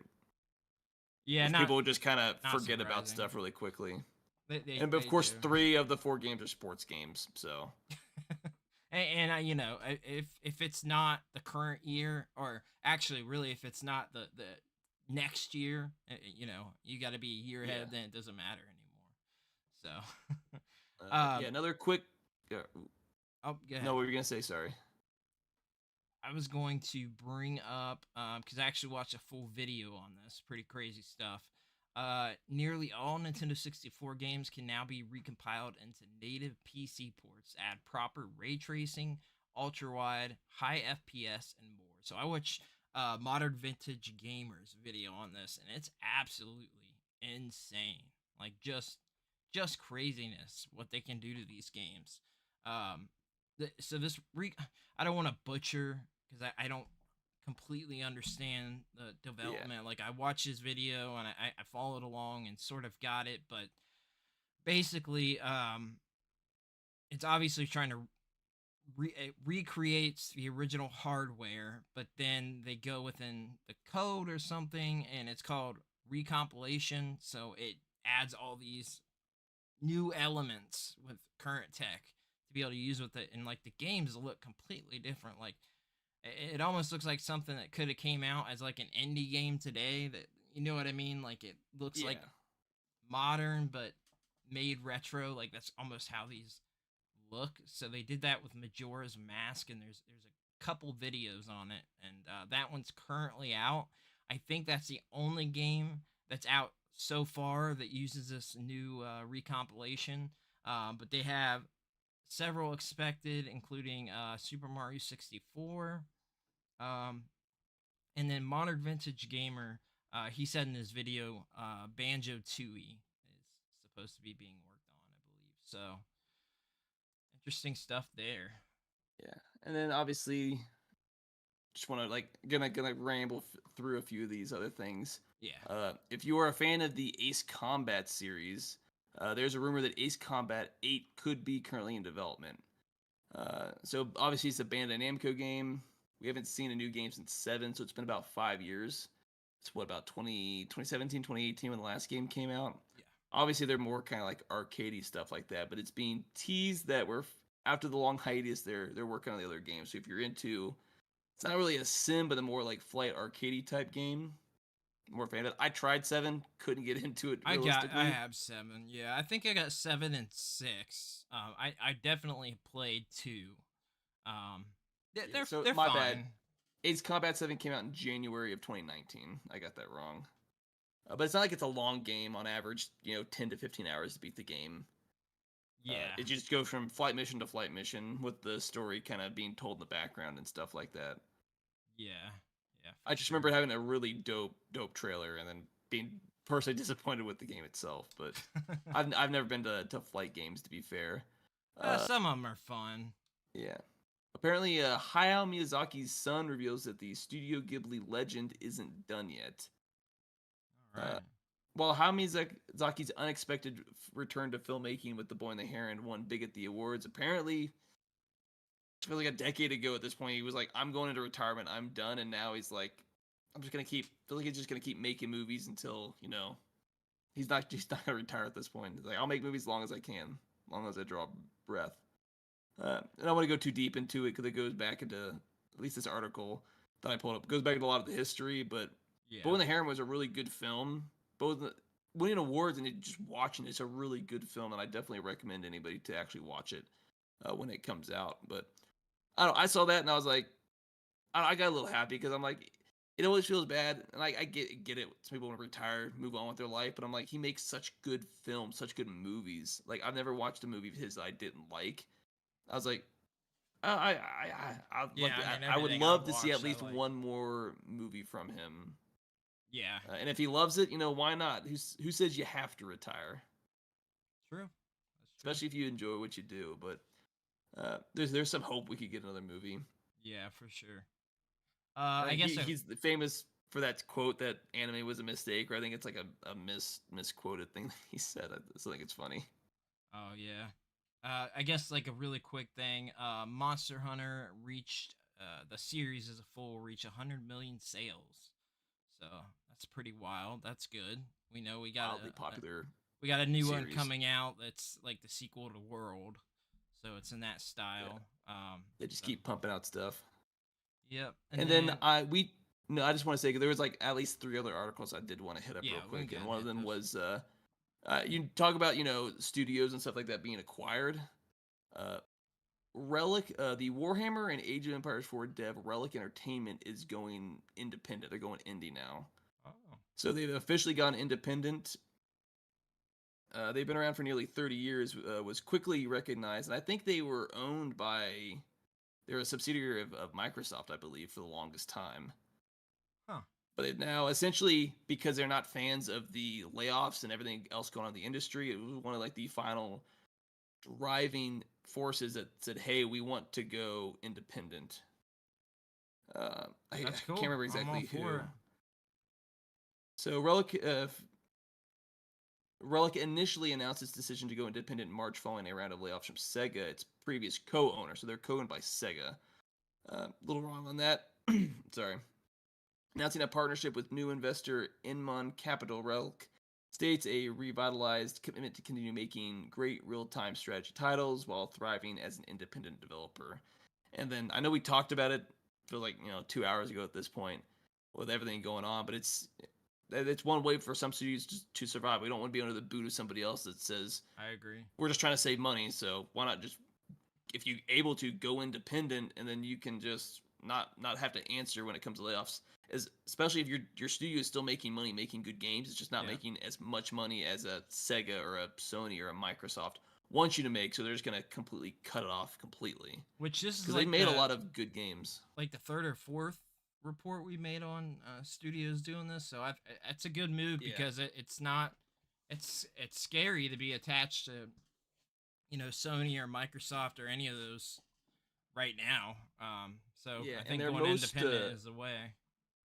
the most recent release game they put out by Relic was the Company of Heroes 3, which obviously got overall, fairly well reception. Maybe not, it's not gonna break records as far as sales, but I think I played the first Company Heroes games. Yeah, I played or one of the spin-off games. I thought they had one on the DS. I can't remember. I think they did. Yeah, There's a lot of games, but I mean, they've worked on the Warhammer 40K Space Marines, Company Heroes, Age of Empires 4. They essentially their core work is in real time strategy games, which is never gonna break out mainstream, but it's got a really dedicated niche fan base. Yeah, it does. I mean, there's a whole Discord for it pulled right up on Discord. I mean, Google. So yeah, I think it's hope from the studio that said, you know what, we don't want to be stuck with you telling us what to do. We're making good games. We're making money. Why do we need you anymore? I think it just goes to show, like, why does every studio need to get absorbed? Well, probably greed to some of it, but it's just like, there's nothing wrong with staying independent. You can make a AAA game and still technically be an indie. Yeah, you don't need to be owned by Microsoft and Sony. You can make successful games and you don't have to be acquired. You can resist it. It's a thing you can do. Yep, I agree. Before I got to the other two, is another article you want to talk about or something like that? I just saw the only thing I was thinking left was Nintendo Switch 2 first feature confirmed. Apparently, it has been confirmed by Nintendo this week. Formally recognized the existence of its next console and even hinted when it will be revealed. What it didn't do is call the Nintendo Switch. Call it the Nintendo Switch 2, which is a moniker that has been stamped on the next Nintendo console because it's been rumored to be a straight successor. During the same investor call, above was confirmed and teased.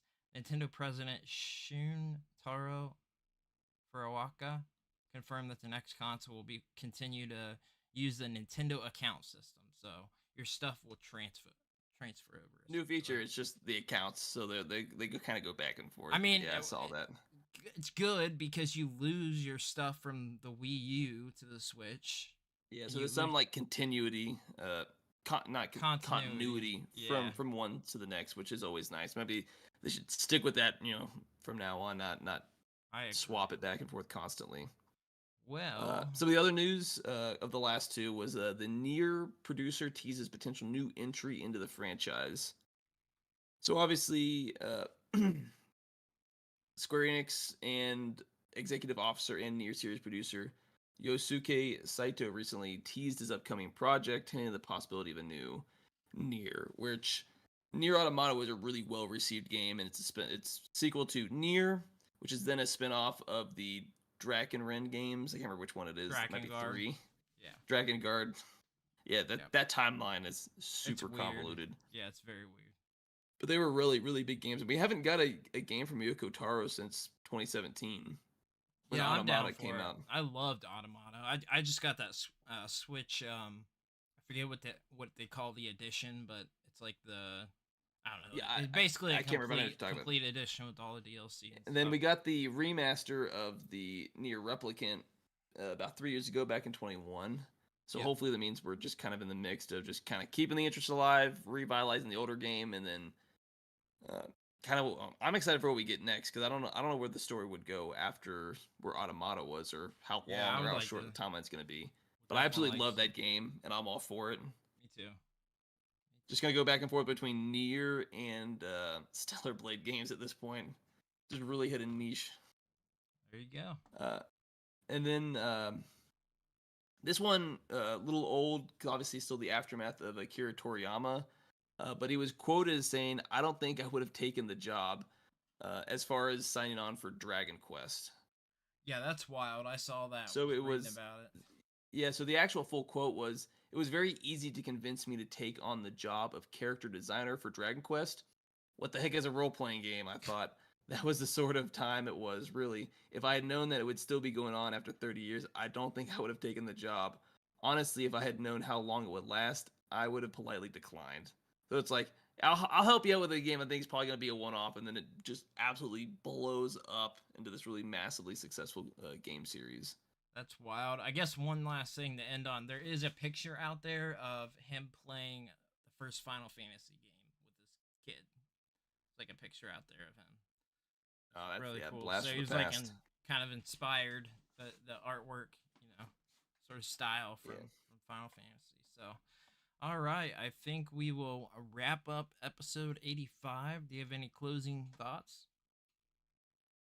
Don't forget to tip your waitress. Don't drown your goldfish.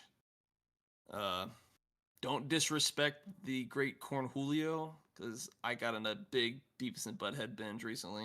All right, that is so random.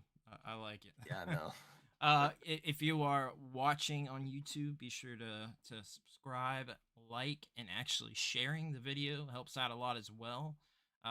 There is a share button right below where all the other ones are. So if you want to give a share, that helps. And then if you're listening audio, some of the platforms you can leave comments on, you can rate, give us a follow. We're on a little bit of everything. Tune in, Audible, Spotify, Apple Podcasts, all the good stuff. So, um, yeah, definitely give us a follow on there, and rating really helps on those platforms. We appreciate all the audio listeners, and if you are interested in watching the video, we do have channel membership on there, where I'm going to have exclusive videos, and we got exclusive stuff that you can get on there. There's perks for each level, so that helps out as well.